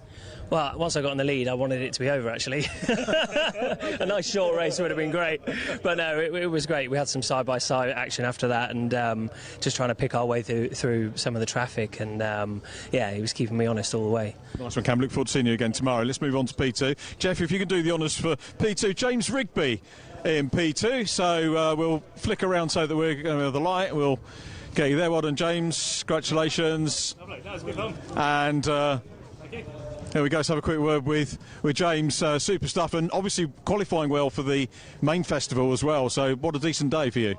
Yeah, absolutely. We're really pleased with the car's performance, and yeah, we've been working on it over the last couple of years to try and improve things. And yeah, this weekend seems to all be coming together. So really pleased with it. A 1979 car, and not rubbing it in, but you know, a 10-year-old car up against you. But that says as much about driving and the standard preparation that goes into these well-loved cars. Absolutely, yeah. Our car's in the classic kind of category. Yeah, the other car's been the historic. It's a little bit older, but probably a bit more slippery through the air, I'd say. But yeah, nearly had him. But last couple of corners, last couple of laps, the yellow flags at clearways just kind of halted our progress a little bit. But maybe next time. And for the main festival, are you in the semis, or are you got to go progression? I think I was top 10 in my heat, so hopefully they'll get through. Yeah. That's a bit of a bonus, isn't it, going in? So. Does it put too much on these cars, though, going through that many races if you're qualifying for semis and so on? Yeah, it's caused a lot of track time, a lot of wear and tear, but the team are on top of it, keeping everything in check, so it should be fine. Yeah. Nice one. Wish you well for that, and we'll see you again tomorrow. Cheers. Thank you very much. Thanks very much, James Rigby. And third position goes to Mark McKenna, driving the Crossley. Mark as a handshake for James Rigby. Jeff does the honours here with the presentations. Yeah, lovely, yeah, thank you. Mark, tell us a little bit about, well, first of all, congratulations on the podium. Tell us a bit about the Crossley. Yeah, the Crossley, would you believe, was my dad's car in 1979, and I got bought off Mike Gardner, and he kind of restored it back to new. Nice. So we got it home anyway, and we've been having a bit of fun with it since, so that's it, yeah. It looks absolutely fantastic. Driving was great as well. Congratulations. Yeah, no bother. It was enjoyable. But your Brands Hatch's brands speaks for itself. It's enjoyable to drive. Nice one, Mark. Thanks ever so much. Sorry, it's a short chat. We got the final round of the Vinyl Detail Fiesta ST150 Championship coming up. So I always say it's the Vinyl Countdown. Da da da da da da da da. Back to Andy. Never gets old, that one, Richard. Yes, it is the final race of the vinyl detail ST150 Championship, and it is a championship decider therefore, and it's a really close championship decider. I've been doing the maths. I've been speaking with Scott Woodwis, who's, I'm sure, up at Alton Park doing a wonderful job of covering the Fun Cup event up in the Northwest. He'll be joining me tomorrow here at Brands Hatch. We both agree that Dylan Davis, after that win in the race earlier on today, has stolen the championship lead away from George Foxlow with just one race to go. I'll get onto the points in a moment. First, let's take a look at the grid. There are 3 drivers who could still win it. They start in the top 3 positions on the grid. Dylan Davis, Sam Watkins and George Foxlow. Michael Blackburn, the outgoing champion, starts 4th ahead of Sophie Kinghorn and Spencer Lane. William Box is next ahead of Robbie Harrison. Then it's Alex Strange, William Kellett, Daniel Maguire and Aidan Vickers, with Luke Jarman and Simon Ricketts row 7. Row 8, Mark Webb and Joseph Ming. Row 9, Dorothea Barno and Stephanie Saw, who should charge through from there. Remember, she was in the mix for the race lead in the early stages of race 1. Then Liam Turnbull and Neil Marsh, with Daniel McCarthy at the back of the field. So, as the green flag lap gets underway, here is how we believe, and I am going to use that dreaded P word again, provisionally, this is how the championship stands. Dylan Davis, with another race win earlier on today, is on 5... Oh, that's Foxlow! That's Foxlow! That is George Foxlow in the gravel. Another spinner on the warm-up lap, but this is a championship contender. George Foxlow, I was about to say, is only 2 points behind Dylan Davis. He's lost a wheel.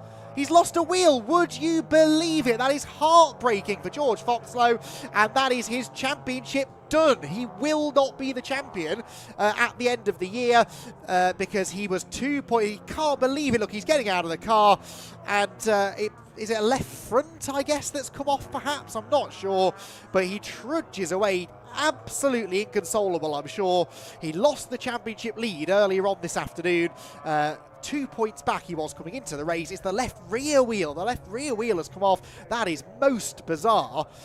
You have to feel it's a component failure, right? I would be absolutely amazed if that was an error on the part of the team, because 2010 Motorsport, I mentioned this earlier on, they are experts in Fiesta racing. They've had huge success in Fiesta championships over the years. I don't think they're the kind of team that would normally forget to or not tighten a wheel enough.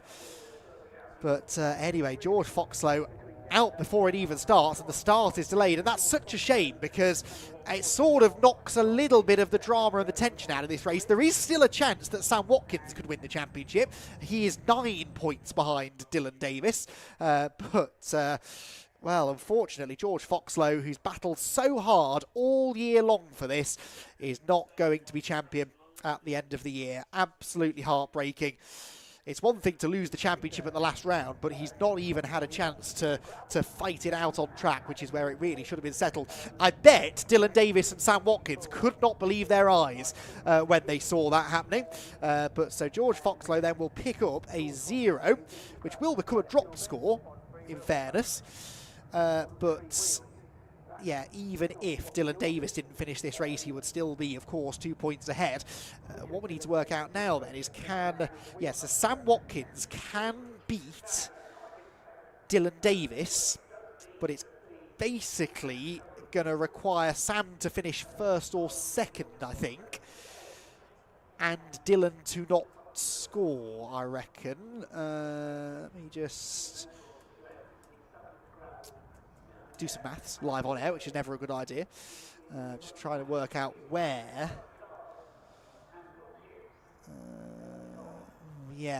Okay, if Sam Watkins wins the race, then I think Dylan Davis needs to finish about 7th-ish. I will try and do some more precise maths on this if it becomes relevant, but I think that's largely the situation that we've got now, with George Foxlow standing at the side of the track taking no part in the race. Yeah, if Watkins could finish 2nd and still tie with Dylan Davis. No, sorry, 2nd is 46 points, isn't it? Yeah, so actually if he's 1st or 2nd, he's got a chance to claim the championship. Remember, there are 2 bonus points available for the win, for the fastest lap as well. So the maximum points total for Sam Watkins is 632. If he were to win the race with the 2 bonus points for fastest lap, he would end the season on 632 points. The absolute worst that Dylan Davis can end on is 625. So that's a 7-point swing, basically. So if Watkins wins, then I think it might actually be closer than I thought. If Watkins wins with the fastest lap, then I think only second would do for Dylan Davis. Actually, it's a little bit closer than I thought. That's if Watkins wins. Remember, Dylan Davis won the race earlier on today, and Watkins wasn't quite as quick, seemingly, as Dylan in that one, but he's now got a real opportunity to do something truly remarkable and steal this away from Dylan Davis. They both have 2 non-finishes, Richards has helpfully reminded me. Sam Watkins had one at Snetterton. In fact, has had 3 non-finishes. He had one at Snetterton, one at Cadwell and one at Silverstone. So he's dropping no points. So Watkins can't afford a bad result, but then he has to beat Dylan Davis anyway. He's got to overhaul this 9-point deficit, basically. Dylan Davis had a non-finish at Cadwell, which is the only 0-pointer that he's had. He's had some low finishes, but I think that's the only 0-point non-finish that he's had. And I reckon that is, yeah, that's going to benefit him, obviously, on a drop score point of view. Scott Woodwis has chimed in. He says, I make it that Watkins can still win the championship. I agree, Scott. If Watkins finished second and scored 46 and Davis scored 0, Watkins would steal it by a point. It's between Davis and Watkins now. Well yes, Scott, obviously, because George Foxlow is in the gravel with 3 wheels, but I take your point. So Watkins... yes, and if Watkins wins, of course, then it becomes even harder then for Dylan Davis, because Dylan, I think, has to finish second. If Scott's listening from Alton Park and could do some quick maths for me, I think that if Watkins wins the race with the 2 bonus points for fastest lap, I think Dylan Davis has to finish second in order to still win it, because if he finishes third, he'd end on 631 points and Watkins would end on 632. But this is all my maths, and I... not an accountant, I'm a commentator, with good reason, because maths was never my strongest subject, so I will defer to Scott's far superior brain power if he's doing some calculations. Richard chimes in. There's a WhatsApp group, everybody, another WhatsApp group. Richard and Scott are doing their best to help me here with the points calculations. Richard does make the point that this will change George Foxlow's dropped score by 3. Because he didn't have 3 non-finishes. So he is going to end the season on 623 points. But as I said, the absolute worst case... changed the wrong number there on the spreadsheet. The absolute worst case scenario for Dylan Davis, if Dylan Davis didn't finish, he would finish on 625. So it actually doesn't make a difference.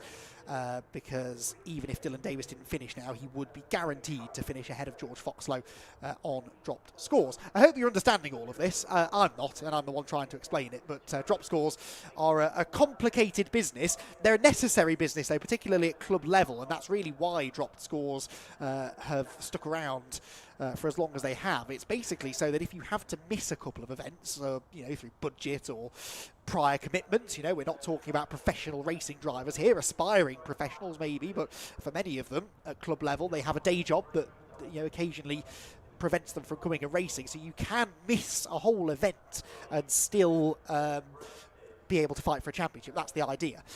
You can also, of course, have a little bit of bad luck through the course of the season and still not have your championship ruined.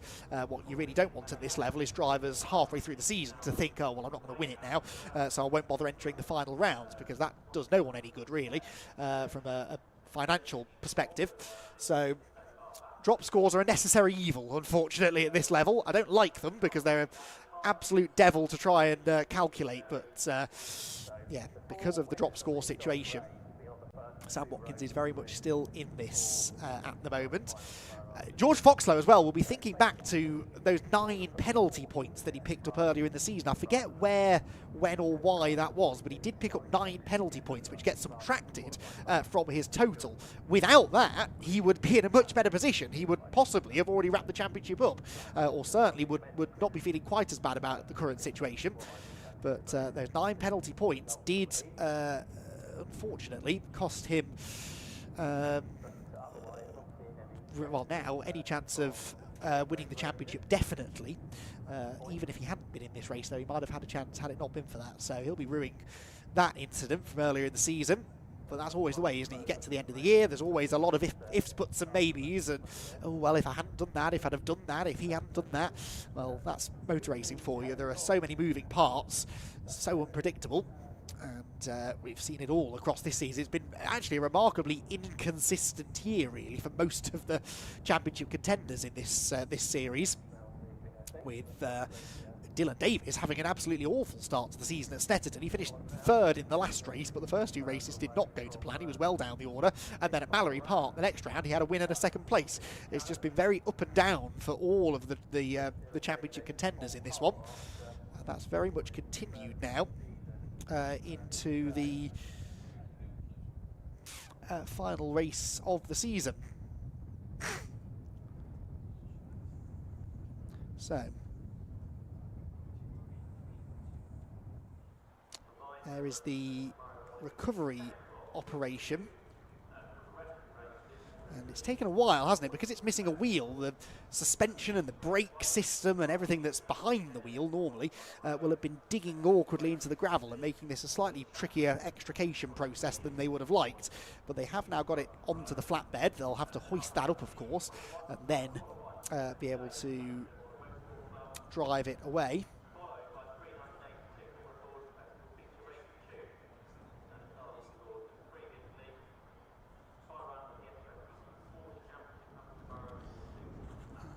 So, Foxlow with, he'll be watching on. What must be going through George Foxlow's head? He came into the weekend with a reasonably healthy championship lead. And it's just all gone. It's all slipped away from him, hasn't it? With the poor qualifying, really, which when it sort of started, both he and Sam Watkins actually had a poor qualifying, didn't they, this morning? And Watkins ended up 7th on the grid for race 1. Foxlow ended up 9th. And Dylan Davis, 2nd in the championship, stuck it on pole position. And from there on in, really, the tide has just turned in Dylan Davis's favour. And it all culminates now in this most dramatic of fashions, with George Foxlow taking no part in the final race. Great work by the marshals, as always. And look, they're not only getting the car out of the way, but they also then have to sweep all of the gravel that has been dragged out of the gravel trap and try and get that off the racetrack. But also they're there with a rake look to smooth down the gravel trap, because what you really don't want is big ruts in the gravel, because if a car hits that sideways, it'll dig in and start rolling, which of course is not what we want. So really efficient and heads-up work there from the marshals down at Paddock Hill Bend, and all of the marshals around the Brands Hatch Circuit. Splendid job they do, and they've had quite a bit to do over the course of the day. And they will certainly have some more stuff to do tomorrow, I think, because there is a forecast of some rain. The sun for now is shining here at Brands Hatch, but I don't think that's going to be the same tomorrow. Well, there is George Foxlow sitting in the middle of the recovery truck. Oh, he's having a nice chat with the recovery vehicle drivers. And you'll see as the car disappears from view here, it's that left rear wheel that's gone. There it is, look. Whether it was a failure, whether it was just not tightened properly, who knows? But in a way, it doesn't really matter, does it? The point is, he's out of the race, and he cannot be champion now by my maths. But at least he's got a smile on his face. He's a very, very positive young man, is George Foxlow. And faced a few challenges through his life and has bounced back from them beautifully. And a very rapid driver as well. We've seen him out doing double duty in the Fiesta Championships this year quite often. And it's such a shame that he has been robbed of a chance to really fight for it on track, and we've been robbed of what was going to be a winner-takes-all battle between he and Dylan Dylan Davis, but like I said, I reckon there's still a little bit of uncertainty here to unfold, with Sam Watkins very much still in position to challenge. So with the track now cleared, weather conditions, yeah, about the same as they have been really, quite chilly, relatively bright, threat of rain. Well, that weather graphic is really hedging its bets, isn't it? We've got sunshine, we've got cloud, we've got rain. Which is it? Apparently it's going to be full sunshine by 5 o'clock, which it's fairly bright actually, isn't it? Off in the distance, a pleasant evening incoming maybe. But before we can go on and relax and enjoy the festivities off track here at the festival on Saturday night, which are plentiful, believe me, we have the small matter of the vinyl detail ST150 Championship to be decided. Green flag lap then underway. So Scott says, if Watkins wins and gets fastest lap to score 52 and Davis takes second with 46, I make it Davis wins by 3, which therefore, Scott hasn't said this, but I'm surmising, means that if he finishes third, he would lose by 1, which is how I had predicted it. That's only, though, if Watkins gets the fastest lap. If Watkins doesn't get the fastest lap, then third place is enough for Dylan Davis. So bare minimum for Dylan, he needs to be third, with and Sam Watkins not have the fastest lap, or second if Watkins has the fastest lap, and that now makes the job of the teams absolutely vital. There will be team members for both of those drivers down on the pit wall for both Dylan Davis and Sam Watkins, who both run with 2010, by the way, so they're teammates, but there will be team members down on that pit wall who now not only have to get sort of the usual relevant information out to the drivers of lap times and how long's left in the race and all that sort of stuff, but they're also going to have a calculator to hand, I think, to figure out exactly what's going to happen, because if Watkins is ahead of Davis, Dylan will have no way of knowing whether Sam Watkins has the fastest lap, and that is what it's going to hinge on. So I doubt very much they will think too much about that. I think they'll both just want to win the race, because whoever wins the race will be in the best position, obviously. But yeah, this is going to be an incredibly tense final 15 minutes of the season, I think, in the vinyl detail Fiesta ST150 Championship. Cars then start to pull into position. Stephanie saw one to watch, I think, at the back. The blue and red car that's just pulled into grid position. We saw her flying earlier on in the day. So, as the sun dips behind a cloud, it goes very dark all of a sudden, very moody here at Brands Hatch. The scene is set nicely for a championship decider, the first of the weekend in this Formula Ford Festival weekend. Off they go, and it's a great start by Sam Watkins. Sam Watkins gets the lead immediately. Again, it's so difficult to start from the inside line on the front row here at Brands Hatch, and Sam Watkins has now got the lead, but he's sideways, gathers it together just about. He's not the only one sideways on cold tyres, but that could have been championship decided immediately if he'd have lost it there. Thankfully managed to gather it all together. Through the right-hander they go then at Druid. Sophie Kinghorn, I think, is up into third. Great start from Sophie, up ahead of Michael Blackburn as they plunge downhill into Graham Hill Bend for the first time of asking. So Watkins has got the lead. That's part 1 of the job done. Part 2 is to get the fastest lap, and then part 3 is to try and find some way of not having Dylan Davis in second position, because if Dylan is... Oh, another wheel has gone. Another wheel has gone. That's Aidan Vickers. And another rear wheel has come off one of these Fiesta ST150s. I don't know where the wheel went, but that was a very scary moment. Vickers' car stranded at the side of the road, and I suspect we might now need a safety car for that. The wheel, I think, has come to safety, thankfully, in the gravel trap. That was a scary moment. But another rear wheel coming off. That is truly bizarre. Twice in one race. Well, once before the race even started. So anyway, the rest of them arrive up at Druids, and Michael Blackburn, who could really play spoiler here, is up into third position. Now, Michael Blackburn is absolutely the kind of driver who could get between Sam Watkins and Dylan Davis. So this is going to be a pivotal moment in this race. There is Aidan Vickers' car, and Aidan... Oh, they've red flagged it. They've stopped the race. The race, which had already been delayed starting, is now paused. And that means we go back to original grid positions, of course. So Sam Watkins, who'd got the lead, will have to do it all over again from the outside of the front row. The reason that this is going to be a red flag is because race control have realised from how long it took to recover George Foxlow's car when it was missing a wheel that this is going to take some time, and we don't want to spend the entire 15 minutes stuck behind safety cars. So sensible call to red flag the race. We've got time. It is 4:45 now. This race was only supposed to start at 20 past 5 actually. So yeah, it's has been a really efficient day actually so far, with very few delays. Fingers crossed that continues into Sunday.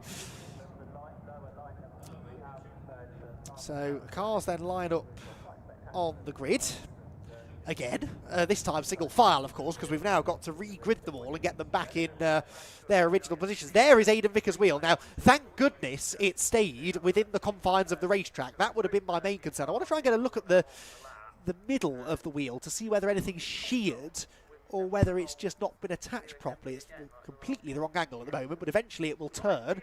Has that sheared? Has anything snapped in the hub? It doesn't look like it, does it? I don't see any major damage. Brilliant camera work, by the way, from our camera operator up at Clearways to give us these close-up views of the right rear wheel. I don't think that's damaged. It doesn't look like it's sheared to me. Now, I can't quite tell from this angle. You can't see what's going on the other side of the wheel, of course, but I'm not convinced that is a failure. I don't know. We'll wait and see. But certainly concerning that two wheels have gone flying. There we get a better view of it. Yeah, that looks relatively undamaged to me. So anyway, they're wheeling it back over to the car. And it will be loaded up onto the low loader, which is already in position. And Aidan Vickers will count himself very lucky that when that car hit the grass, it didn't start digging in, because that could easily have gone over right in front of the pack.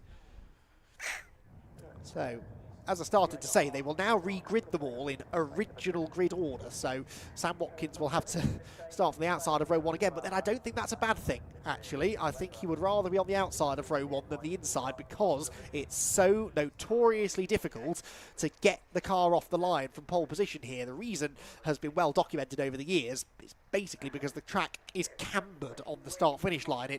It slants down from the left-hand side as you're driving along it down to the right. So the right-hand edge of the track is lower than the left, and that means when you're starting, the car naturally wants to drift down to the right, because gravity is sending it that way. Now, if you're on the outside, you can let the car do that, and actually gravity tends to help you. You build a bit more momentum on the outside line. If you're on the inside, though, where the camber is at its steepest, then you can't really do that, can you? You've got to keep the car off the pit wall, so you end up steering into it slightly. That just robs you of a little bit of speed, tend to pick up a bit more wheel spin. Oh, this is why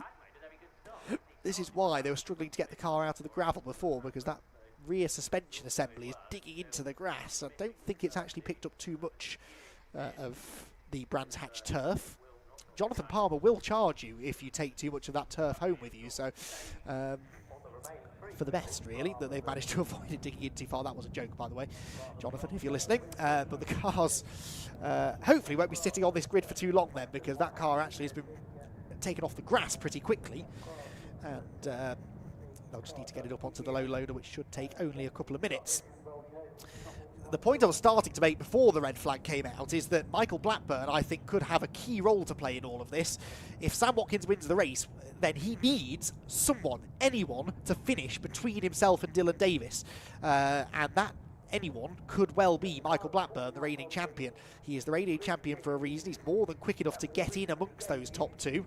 And Michael Blackburn might not be taking the trophy home with him at the end of this year, but he could still decide, in a way, who does.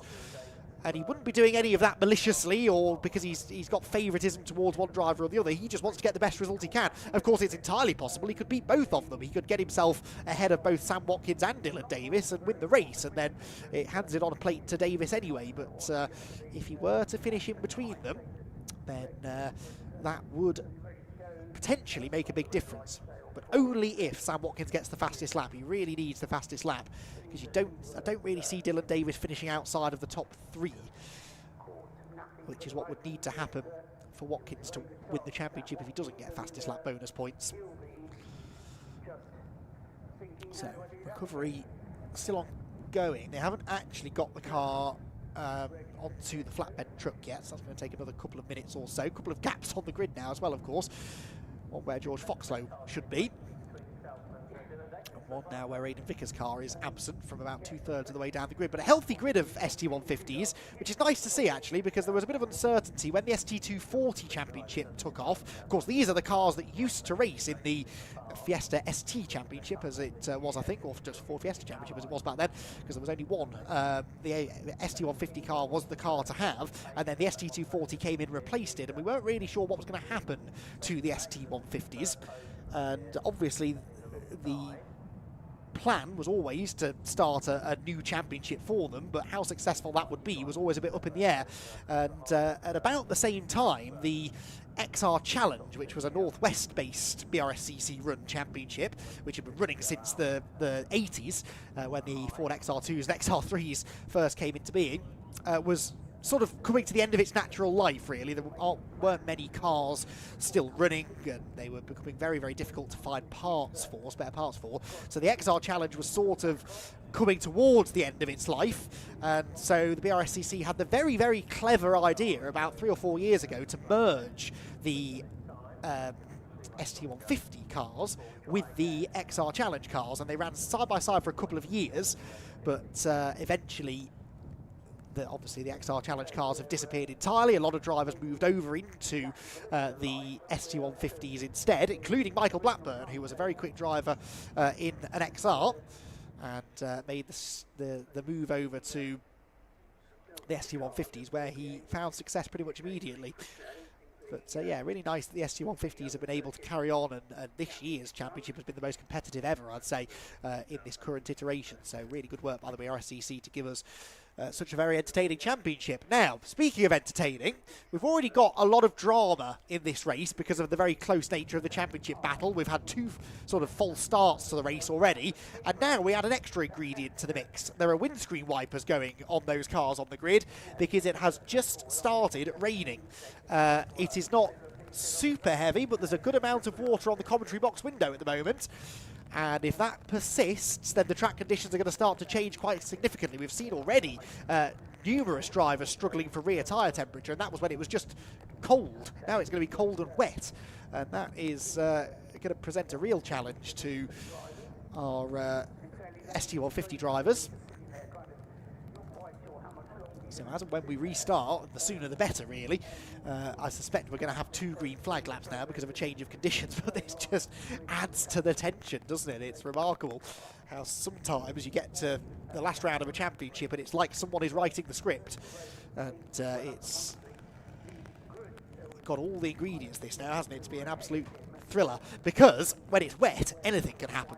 It's so easy for you to make a mistake, for someone else to make a mistake and get into you, and that's the exact kind of thing that will be going through Dylan Davis's mind now, having done all of this hard work to get the championship lead away from George Foxlow earlier. He's now got the inclement weather to contend with. There's good news though, Aidan Vickers' car out of the way, but you can see the rain is coming down very heavily, actually, really heavily now. This is proper rain. And the track is going to get wet pretty much instantly. I'd say this is about the heaviest the rain has been all day. The track is getting noticeably darker. You can see the grooves that the recovery truck was cutting in the moisture on the road. And so now we've got a field full, well, almost full, of ST150s, all, I presume, running on a full dry setup. They don't run slick tyres, but they would probably have had maybe a newer set of tyres they'd have liked to have used for this situation. And they're all going to go barrelling off into Paddock Hill Bend with no idea of how much grip they're going to have. Oh, and by the way, the 2 title contenders are starting side by side on the front row. Now, is this going to be another one of those passing showers? It's not a massive black cloud that's above us. It might well pass through, but I think the damage is already done, really. This has been such a heavy downpour, and with no cars running around the track either to clear that surface water. Look at that. That is very, very wet now, and I would be very nervous if I was, well, any of these drivers, but particularly Sam Watkins or Dylan Davis, because the slightest misstep now, and that will be their championship hopes over. So, what more could you want? The driver who led the championship coming into the day is not able to start the race because a wheel falls off on the green flag lap. We then have a delayed start. When we do eventually go racing, another wheel comes off another car. That leads to a red flag, during which the heavens absolutely open, and we are going to send our championship protagonists off into the unknown. No marshals on the grid at the moment, so they have made the very sensible decision in race control to give them 2 green flag laps. And that is because of the change of conditions, but also I suspect because they've been sitting there now for so long, losing any tyre temperature that they might have built up. But everyone's probably a little bit scared to do too much vigorous weaving, because we've seen how easy it is to lose control. Granted, I thought that's what had happened to George Foxlow, but it wasn't in the end. But we've seen it in other races. So easy to loop it when you're weaving around, and that's, again, it's just when it's cold. Now it's cold and wet. These track conditions are particularly treacherous. The wind has picked up, though, hasn't it? Look, so much that it's broken one of the flags there above the circuit commentary tower. And that is good news, though, because that will hopefully blow this cloud through quite quickly. I think maybe the rain is easing off slightly already. Like I say, though, damage sort of done now. It's already wet, and it's not going to dry out over the course of a 15-minute sprint. So these are the conditions we've got. They might improve slightly as we go through. And there was, ironically, now the weather graphic says it's sunny. Before, when it was sunny, it said it was raining. But between those two weather reports, there was some truth in what the weather was doing. It is sunny, that's the thing. It's brightening up quite nicely now. Once this cloud goes through, I think it is going to be quite bright. But enough rain has been deposited on the track now that it's going to be a wet race regardless. So who is going to... Oh, a 14-minute restart now we're being given. I don't really know why they've gone for 14 but they have, so there we go, 14-minute restart, which is one less lap, of course. That makes a big difference here. It's only around a minute a lap, just over probably in these conditions, and so that's one less lap for them to do battle. Of course, the reason for that, all joking aside, is because it's not for time constraints. We've got loads of time. It's not even 5 o'clock yet, and this is our final race of the day. But it's because of it's fuel that's the issue. The cars will be fueled to just get to the end of the race. They won't put any more fuel in than they have to, because any extra litre of fuel you put in is extra weight that you've then got to carry. So they won't want to put too much fuel in. They will have enough to do, you know, a lap or two and then a red flag and a full race restart, but they can't... they won't be able to go too far beyond that, so that's more than likely why they've decided to shorten it by a minute, because they've done a lap, and then obviously we'll knock that lap essentially off the final race time. So we are going to try again for a third time now to get this championship decider underway. I hope it's worth the wait now. We've been bigging this up for quite some time through all of the delays. Hopefully we get a really good battle between those leading drivers. Remember, Sam Watkins realistically needs to win the race with fastest lap. If he does that, then Dylan Davis must finish second. If he doesn't finish second and Sam Watkins takes the maximum points, then Sam Watkins would be champion by, we think, 1 solitary championship point. It is that close, with now just 14 minutes of racing to go in the season. The back of the grid is set. Hold your breath, everyone. Place your bets. Who will be the champion in the Vinyl Detail ST150 Championship? Away they go. It's a dreadful start for Dylan Davis. Watkins has the lead, and through from the third row comes Spencer Lane. Spencer Lane from 6th on the grid is second into Paddock Hill Bend, and Dylan Davis is down to third. That was not what Dylan Davis needed. Michael Blackburn didn't get away too well either. There's a sideways car further back. Oh, where was it going? Back into the pack, and I don't think it was collected. It's still having a moment. Around they go. And they sort of rather awkwardly face on. No, there was contact, wasn't there? There was contact. It's the 8 and 29 cars. Neil Marsh, number 8, the spinner, and 29, Liam Turnbull, had nowhere to go. There's a lot of damage done. Another car now heads for the scenery with, I think, broken steering. Oh dear. And that is the number 18 car of Luke Jarman. And we've had another spin coming out of the corner. Look, an orange car that has gone spinning. That's 19, I think, Robbie Harrison. Rainbow shines over Brands Hatch, but it's not shining on those drivers, because it's been a fairly disastrous opening lap, really, for one or two of them. Where is Sam Watkins, though? Is Sam Watkins still leading the race? That's the first thing we need to figure out. He will come across the line momentarily. The rain is still coming down in sheets. We can't see what's going on. Look at that. The rain is coming down. The sun is shining. There's a rainbow over the track, and it is shining on Sam Watkins, who leads the way. But Dylan Davis is back to second place. Dylan Davis is back ahead of Spencer Lane. But look, he's got 3 cars behind him. Spencer Lane is one of them. Then it's the 99 machine of William Kellett, who's actually going up the inside. That's Stephanie Soroff, I think, in the background, bouncing through the gravel, but she manages to carry on. Dylan Davis takes the wide line through Druids, hits the curb, spins the wheels up, and they then head into a yellow flag zone where the stricken car of Luke Jarman is heading down the hill, just to the left of shot.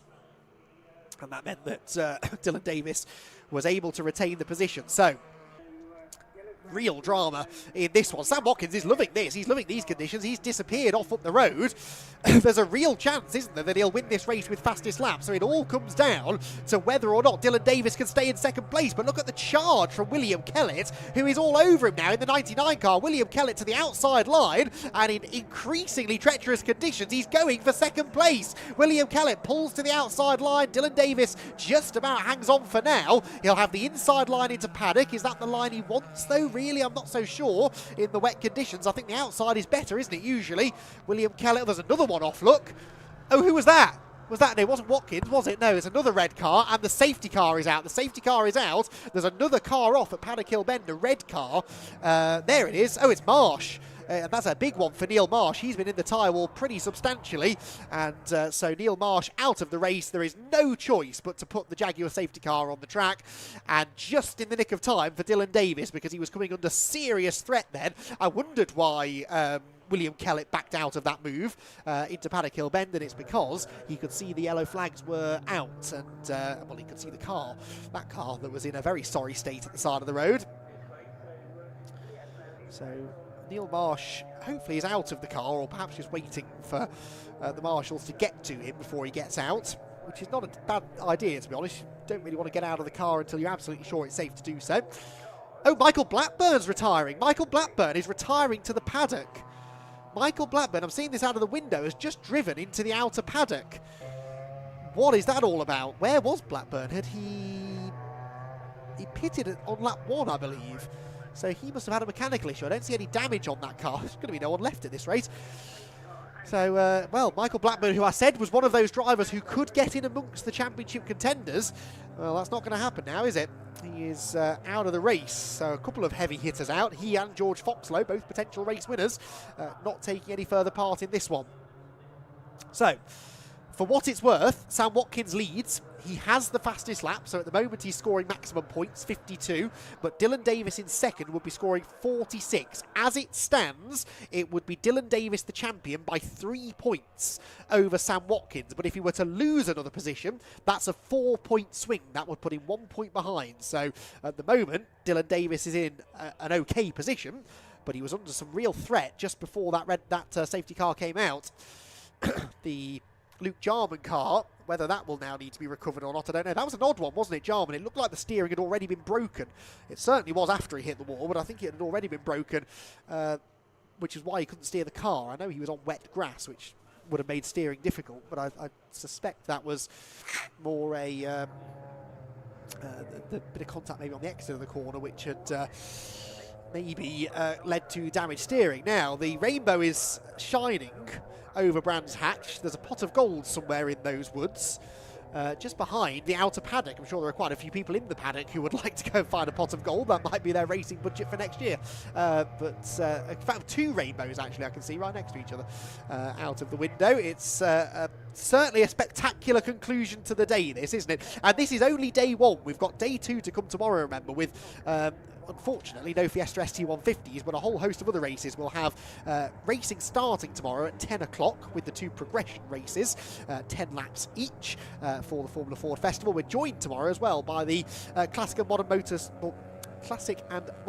Motorsport Club's Southern Tin Top and Super Saloons series, which is easy for me to say. They will have qualifying in 2 races tomorrow. We'll have another Pre-82 Formula Ford Festival race, and we're red flagged again. The race is red flagged for a, well, second time technically. I suppose they delayed the initial start. It's the third stoppage we've had, and that's because it's obviously going to take quite a long time to move all of these cars out of the way. Now, we weren't at half race distance, so full points would not be awarded if they called it now. I don't think they'll call it, though. I think they will try and give us a finish, hopefully, over a shortened distance, I'm sure. But because we've completed more than 2 laps this time, the key difference is we won't go back to original grid order. This will be a... they'll line up as they're running now, basically. So it will be Watkins from Davis from Kellett, the top 3. So it's going to be, yeah, there's one of the reasons for this. A car with broken steering is not an easy car to move. So that's, again, going to be a further delay. Or actually, are they going to drive it away? Driver getting into the car. And Luke Jarman, well, I'd be amazed if he's going to try and drive it. But, yeah, I mean, I'm not a mechanic, but I don't think the 2 front wheels are supposed to be pointing at each other, are they? I don't think that's going to get very far, Luke. I admire your effort in trying to speed up this recovery process, but when you've got 2 front wheels that don't now appear to really be, or certainly one of them isn't connected to the steering rack anymore, yeah, that is not working. He was getting the marshal there to... let him know whether, as he turned the steering wheel, whether that left front wheel was moving. Which tells me that he didn't realise that that's why he'd gone off in the first place, because the reason he went off is because that left front, the steering arm had broken. And obviously he hadn't realised that at the time, which is slightly comical. Yep, so that needs a tow. Good, that's a further delay. And fair play that there's a smattering of spectators who have stuck around to the end of the day because they know that this is going to be an exciting championship decider, and they've been sitting out in all these atrocious conditions. The rain has now stopped, by the way. The sun's coming out, and at this race the track will be dry by the time we restart. But yeah, the hardy Brands Hatch spectators are determined to get their money's worth. Now, the timing tower says finish. That does not mean the race is finished. That is TSL Timing's way, normally, of resetting their timekeeping system. So I don't think this will be a end to the race. I think we will have a restart once all of the cars have been moved, and you can see, yeah, the cars are still sitting on the grid waiting to be re-gridded, so we are anticipating a restart at some point, we know not when. And the work going on in the pit lane, look to one car as well. Who's that with the bonnet up? Can't quite see from here. Too far away for me to see, but there's who's showing us in the pit lane? Michael Blackburn, but we know he's gone to the paddock. Wonder whether it's maybe the number 8. No, Neil Marsh is off at paddock. Jarman's off at Druids. Aidan Vickers, we know where he is, so I reckon it... I still can't see. 23, I think that says. No, can't do. There's no 20. 29? 29, yes, Liam Turnbull, I think that is. Yes, Jamsport. So Jamsport team are looking into that.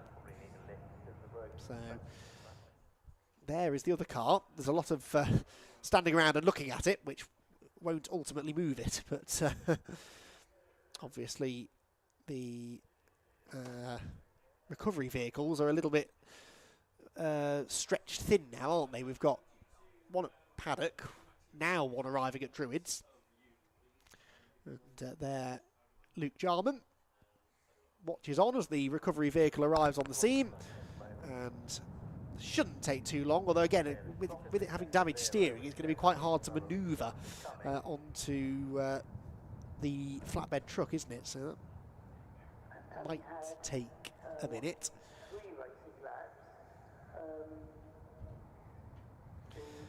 So with time continuing to tick on, we're awaiting further news on what the restart time is going to be.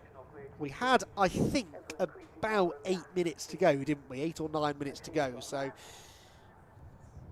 my gut instinct is they might knock that down to 6 or 7 minutes, but we'll wait and see. That will be the conversation going on in race control opposite me. And it will then take a few minutes. I'm surprised in a way they haven't started the regridding process yet, but maybe they're leaving the track clear in case recovery vehicles need access. But I think everyone's more or less where they need to be now, so shouldn't really take too much longer before they regrid them. Or do they intend maybe to do a safety car restart? The safety car is on track up at Paddock Hill Bend, where the recovery operation, of course, is ongoing. But yeah, a bit intrigued as to why they haven't yet started putting everyone back in their correct grid positions. I'm peering out of the window now to see what's going on at Paddock Hill Bend. Yeah, that Neil Marsh car is on the flatbed truck, and I think that'll be out of the way within the next 2 minutes. Likewise, fairly good progress being made down at Graham Hill Bend with the Luke Jarman car. Well, actually, I say that, it's not, from the window it looked like it was on the flatbed truck, but it isn't actually. It's being towed into place. And those still going in the race are sitting patiently, waiting for further instruction. And they include Sam Watkins, who at the moment is not in a championship winning position. But he'll be desperately hoping that this race restarts soon, because he's obviously relishing the wet conditions. And it seems maybe Dylan Davis isn't. Can you imagine the pressure inside both of those cars, though? Particularly Dylan Davis. I think it's often harder to come into a championship decider as the leader. I think sometimes it's a lot easier to be the hunter, because you've just got to go all attack. You've just got to try and finish as high as you can. And not really worried too much about the points, whereas Dylan Davis has got a lead to defend, and so you're just constantly on edge thinking, oh, I'm going to make a mistake, I'm going to throw it all away. And especially with everything that he's had thrown at him over the last half an hour or so, it's a remarkable feat to keep your head in this sort of situation. So there is the Luke Jarman car. Luke watching on alongside as the marshals expertly guide the car with broken steering onto the flatbed, which is a lot easier said than done, I can assure you.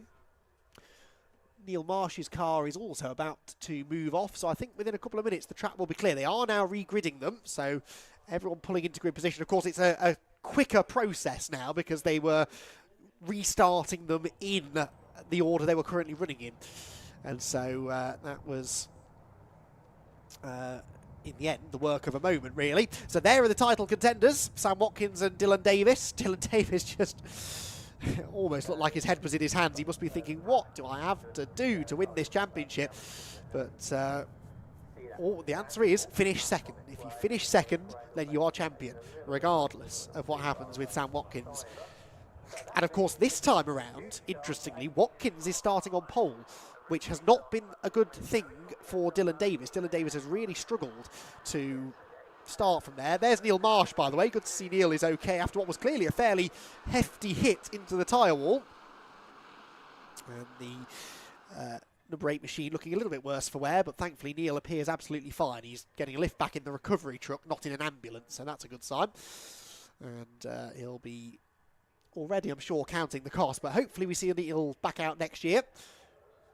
There's the Luke Jarman car, which is also about to be out of the way, I think. But yes, Neil Marsh, absolutely fine. It would seem scary place to go off Paddock Hill Bend. You're carrying so much speed. It's the fastest part of the track. And there's not a huge amount of runoff area there, actually, at Paddock. At least on the entry to the corner anyway. And it's a really difficult braking zone because it's very bumpy. The road sort of rises and falls quite a bit in the approach to Paddock Hill Bend, but it also starts to turn right as you hit the brakes. The road starts to go right long before you actually... It's quite a late apex to Paddock Hill Bend, really. And so you're braking over bumps and you're turning the car. There's that big white line right down the middle of the road, which denotes the pit lane exit. And that, obviously, in the wet is very treacherous. So it's not uncommon to see people getting it wrong on the way into Paddock Hill Bend in the wet, and that's unfortunately what happened to Neil Marsh. He might not be the last this weekend to suffer a similar fate. So 8 minutes is the restart time. Just had that flash up on the tiring screen. 8 minutes the distance. And that's about how long I think was left in the race at the time. So Sam Watkins and Dylan Davis with a battle to be had. If you look into the sky now, it's almost impossible to consider that 15 minutes ago it was absolutely belting it down, because it's a rather pleasant evening again now. Largely blue skies, a few white fluffy clouds, but I think we're good. We're safe from the rain hopefully now. There is a big black cloud on the way, but it's a little distance out. We should hopefully get 8 minutes of racing in before we get to that point. Green flag lap gets underway. Now this time it should only really be one green flag lap, I would imagine, because yes, there's been a slight change in conditions in that they've got slightly better, but it's not really needed, is it? A second green flag lap, unless they decide that there's a concern over tyre temperature, which is a possibility. Again, they don't run on slick tyres, so it's not as much of a concern, but on cold tyres, the cars move around a lot more. We don't want someone else throwing themselves at the scenery because their tyres have gone cold, so a bit of weaving going on. You can see, though, it's drying out quite nicely in patches, isn't it? It's still going to be damp for the duration, but it's nowhere near as wet as I thought it was going to get. At no point really today have we had to worry about things like aquaplaning or puddles, standing water on the track. So the greasy conditions will provide their own challenge, though, that's for sure. So this race, we are just about to hit 18 minutes past 5 in the afternoon, which is when this race was supposed to start. So we just about ended up right back on track as far as the timetable's concerned. We were miles ahead, 45 minutes ahead at one point, I think. And this is why the organisers will always try and save time in the day if they can. So they will allow for 10 minutes of downtime between sessions, but if they can get the next session out after 5 minutes, they'll do it because they can save all of this time. They don't then extend the lunch break, you know, which sometimes we wish they would, but this is why they don't, because you never know when you might need that time later in the day. And so we are hopefully going to be able to get this championship decider in. Interesting there that Dylan Davis has lined up a long way back from his grid marker, but in fairness, so has Sam Watkins. Neither of them want to run the risk of an out-of-position start penalty, which would be disastrous, obviously, in the context of the championship. So Watkins on the left as we look at it. On the right is Dylan Davis. What is going to happen this time? This is, what, the fourth attempt now, I think, to start this race. 8 minutes of racing gets underway, and it's a better start from Watkins from pole position than it had been for Dylan Davis, but Dylan should be able to hang on to second, I think. William Kellett there being given a shove by the car behind heading into Paddock Hill Bend, and they round the right-hander for the first time. Very close there for fourth position. That would have been Sophie Kinghorn, I think, who had been giving the assist to William Kellett. Sam Watkins, though, holds on to the lead. Dylan Davis stays in second position. To the outside there goes Spencer Lane. They're three abreast behind. Is that Stephanie Saw? It is Stephanie Saw, isn't it? Who's just been sort of slowly picking her way through the field through all of the carnage. Now, she's been every bit as quick as the leaders this weekend too. Off has gone Dorothea Bano with a harmless spin, hopefully coming out of Druids. As long as the car will continue, then that shouldn't require a safety car. Yes, the car has just fired back up and has started moving once again. Leaders through Surtees. There is Stephanie Saw to the inside of the number 11 now of, who's number 11? Daniel Maguire, a late entry this weekend is Daniel. He's not in the programme. Now, here comes the fight for second. This is exactly what we saw before that red flag came out. William Kellett, to me, in these conditions, looks a little bit quicker than the race leader, Dylan Davis. He's going through on the inside line. This is for second position, and through he goes. Can he stop the car? Oh, he's very, very sideways at the apex, but yes, he's done it. So William Kellett goes second, and at the moment, Sam Watkins, of course, has the fastest lap. We've only done one flying lap, but that might not matter if Dylan Davis loses more positions. I said earlier on, oh no, we've had a drama at Paddock, two cars off, both carrying on though, that's good news. So again, no need for a safety car. We're very twitchy about safety cars at the moment, we don't want any more. But yes, earlier on I said it's almost unthinkable that Dylan Davis would finish off the podium. Well, in these conditions, that is much more of a reality. So he has to be a bit careful here. If he falls off the podium, it won't matter whether Sam Watkins has the fastest lap. So, through Clearways and Clark Curve we go. Lots of side-by-side racing going on behind. Oh, and off has gone Bano again, this time heading out of Paddock Hill Bend. That's the second off-track excursion in less than a lap for Dorothea. And that might now require a safety car. That's in much more of a dangerous position. The fastest lap lies with Sam Watkins. If we get a safety car, that could settle the championship, couldn't it? Yellow flags out at Paddock Hill Bend, so no overtaking through here. That is why, because of Dorothea Bano's car off at the side of the road.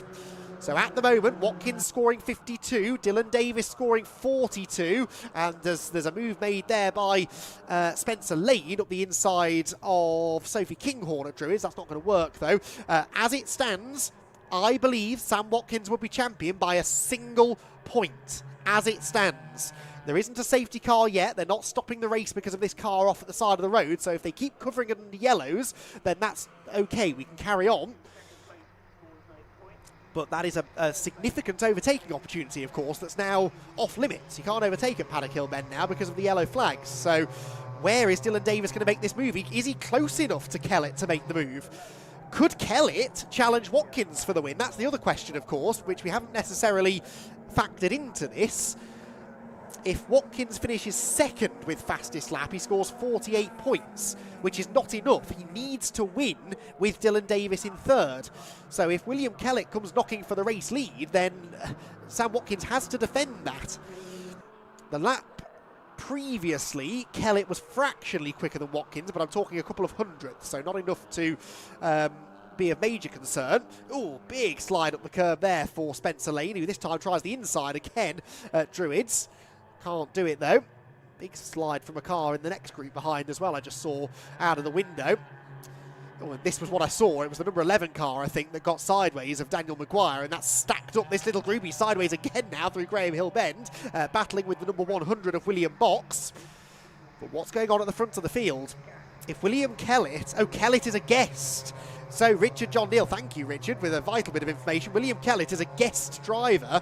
He does not score points. He doesn't score championship points, so okay, that changes everything then. So he's second on the road, but actually doesn't score championship points. So although Dylan Davis is third on the road, he would be scoring second place points, so he is still good at the moment for the championship. So apologies, I hadn't been made aware that William Kellett was entered as a guest driver. So it's always a bit complicated when that happens. Oh, here comes Spencer Lane again to the inside of Sophie Kinghorn. If Spencer could get through, he could be a challenger to Dylan Davis, and he's going to leave her aside, Sophie Kinghorn, who keeps her footing it down the hill and keeps the position. That's brilliant racing. It's keeping the pressure off Dylan Davis as well, really, because this group are not able to catch him because they're so busy knocking lumps out of each other in a battle for fourth. So, through Surtees they go. Watkins, Kellett, Davis, the order. Lots of curb being taken by Stephanie Saw and Spencer Lane there at the back of this little group. So to confirm, as it stands, we believe Dylan Davis is still good for the championship. William Kellett, even if he gets past Sam Watkins, it won't make any difference because he's not scoring points. So as they cross the line again, what are the gaps? What are the lap times? A 1:04.39 for Watkins, a 4:09 for Kellett, so he's now going slower than Watkins.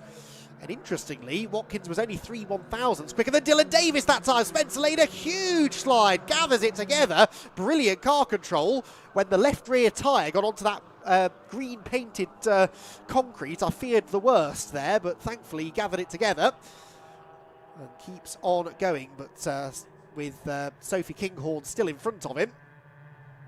They are, though, catching Davis, I think, slightly on this lap. So Sophie Kinghorn finding a second wind. Could she maybe be the spoiler in this really intense championship battle that's going on? I suppose that Dylan Davis needs to factor that in when he's battling Kellett as well then, doesn't he? He doesn't need to get past Kellett. He doesn't need to take any risks to get past Kellett. But has he factored that in? How clear is he on the point situation? Does he know where he needs to finish the race and that he can afford to finish behind Kellett? Because he is closing back in on Kellett now. Another 10th quicker than in that time. So the second place battle, if there's going to be a battle, is potentially going to start soon. Huge slide this time. That's Sophie Kinghorn off into the gravel. Oh, and as is Spencer Lane. Oh, she's going to rejoin the track. She had to avoid Dorothea Bano's car. And through goes Stephanie Saw. Stephanie Saw now emerges out of all of that in fourth position. So that could have been a really scary moment. That's why we don't really like leaving cars at the side of the road, because if one car can go off there, then so could another. But they are still covering that under yellow flags, by the way, so it'll be very much frowned upon sliding off the track in a yellow flag zone. Now, what is Stephanie Saw's pace compared to Dylan Davis? Well, it might not matter because we're about to start the final lap of the race, but on the previous lap, Stephanie Saw did a 104.2 and Davis did a 104.7. That's nearly half a second quicker, was Stephanie Saw, than Dylan Davis last time by. The last lap board is out. I don't think she's going to have time to get there. That's the only problem. If this was a longer race, or if she'd have got through into that 4th place sooner, she might have been a bit of a threat to Dylan Davis, but as it is, Dylan is 1 lap away, we believe, provisionally, from wrapping up the Vinyl Detail ST150 Championship here at Brands Hatch after what has been an epic race by all measures of the word. It is going to be Sam Watkins, by the looks of it, who wins the race, and he's going to do everything here he can to try and get that championship away, but it's just seemingly not quite going to be enough. Stephanie Saw is closing on Dylan Davis, isn't she? On the previous lap, she did a 104.7. She was 7/10 quicker than Dylan Davis, and she was 1.2 seconds back at the line. If there'd been one more lap in this race, then Stephanie Saw might well have been able to challenge the championship leader. But as it is, I think she will have to settle for 4th position. Dylan Davis in 3rd place, I reckon, is going to be crowned the champion. We'll hear from him after the race for confirmation, but it looks good for Dylan Davis at the moment. The checkered flag flies. Well, Sam Watkins did everything he could. He wins the race. He took the, actually, no, doesn't have the fastest lap in the end, but he does win the race. 2nd place goes to William Kellett, and Dylan Davis is 3rd. And Dylan Davis, provisionally, we believe, is your Vinyl Detail ST150 champion at the end of what has been a dramatic, almost doesn't seem enough, a strong enough word, does it, to describe what we've just seen, but it was a very dramatic final round of the championship. I said that Sam Watkins didn't have the fastest lap anymore. That's because it's been stolen by Joseph Ming in the Amigo Motorsport car, all the way down in 7th position, but Joseph did a 103.8, which was about 4/10 quicker than anybody else had been all race. So brilliant race from him, and brilliant lap, which means he gets those 2 bonus points and Sam Watkins does not. So let's go to the points calculator. Sam Watkins gets 50 points then for a win without a fastest lap, and Dylan Davis finishes 3rd on the road. That is 2nd points though, because that man there, William Kellett, is not scoring points, so he scores 46. So I reckon by 5 points Dylan Davis is your champion, with Sam Watkins 2nd and George Foxlow in the end a reasonably distant 3rd as a result of his non-start. Well, fantastic stuff, and great season in the Vinyl Detail ST150s, and we look forward to more of the same in 2026. If you've liked what you've seen and you want to get yourself out on track, head over to the BRSCC website, get in touch with the team, and they'll be able to direct you to one of the brilliant teams that run cars in all of our Fiesta Championships, and they will, I'm sure, have a package that suits you. Sam Watkins then with the win, William Kellett 2nd, and Dylan Davis we think is the champion in 3rd. Stephanie Saw 4th, ahead of Spencer Lane 5th. Then it was Sophie Kinghorn, Joseph Ming with that fastest lap at the end, Robbie Harrison, Alex Sprange and William Box to complete the top 10. Then it was Daniel Maguire and Dan McCarthy, 11th and 12th place overall. 13th, Simon Ricketts, 14th, Mark Webb, and 15th, Liam Turnbull. We lost Dorothy Bano at Paddock Hill Bend, Michael Blackburn to the paddock, Neil Marsh at Paddock, of course, with that big crash that brought out the red flag. Luke Jarman went off at Druids, Aidan Vickers went off at Surtees, and George Foxlow, the man who led the championship coming into the weekend, is unfortunately a non-starter in the end, with the wheel coming off before the race even got underway.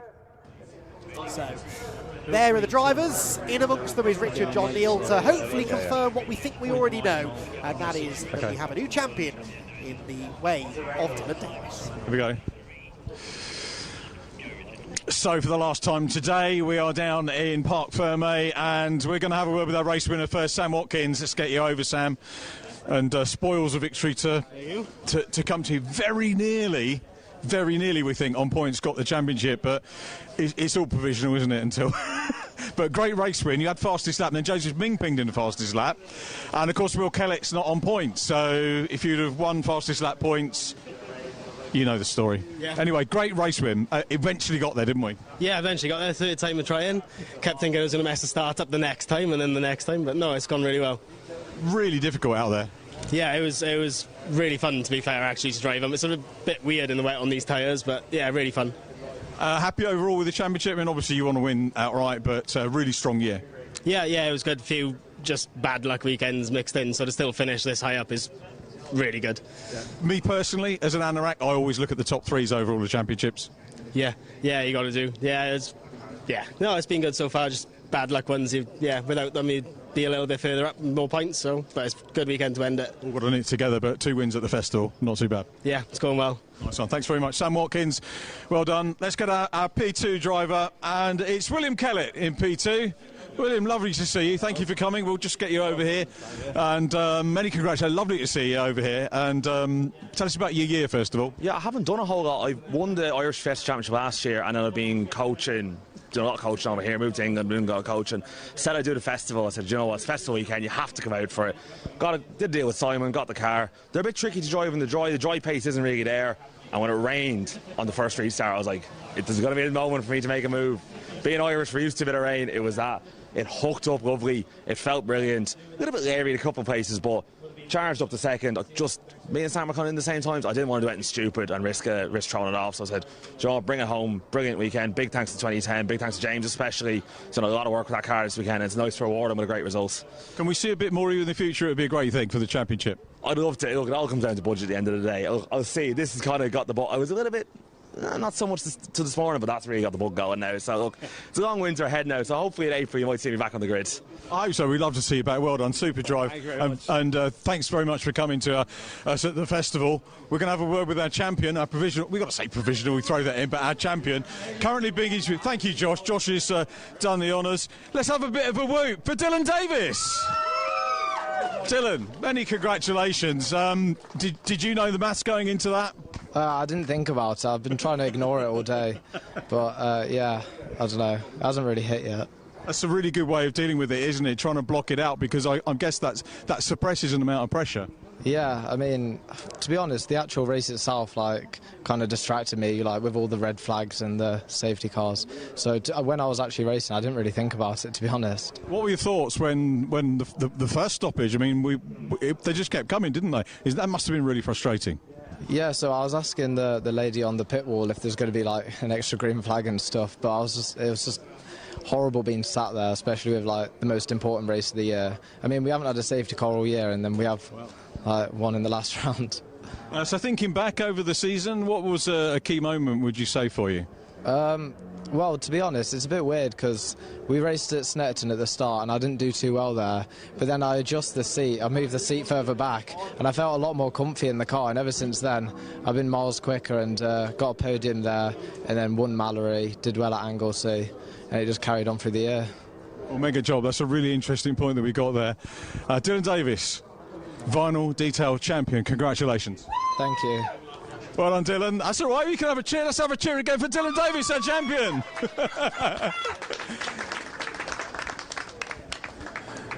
So well done to Dylan. It just leaves me now to sign off for the day, but thank you ever so much for joining us at our BRSCC Formula Ford Festival, the 54th running, as we said, of the festival, 50th here at Brands Hatch.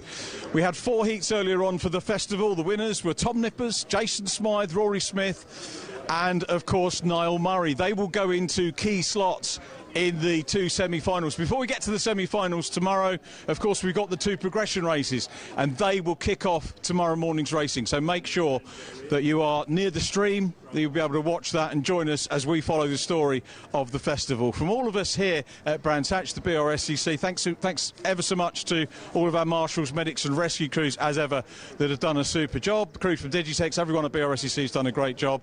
Be nice to each other this evening. Have a lovely evening. Oh, don't forget the Q&A. Think about 6:30. Separate stream for that. Links on the BRSCC site, and we hope that you can join us for that. In the meantime, as I say, have a great evening, and we'll see you later on.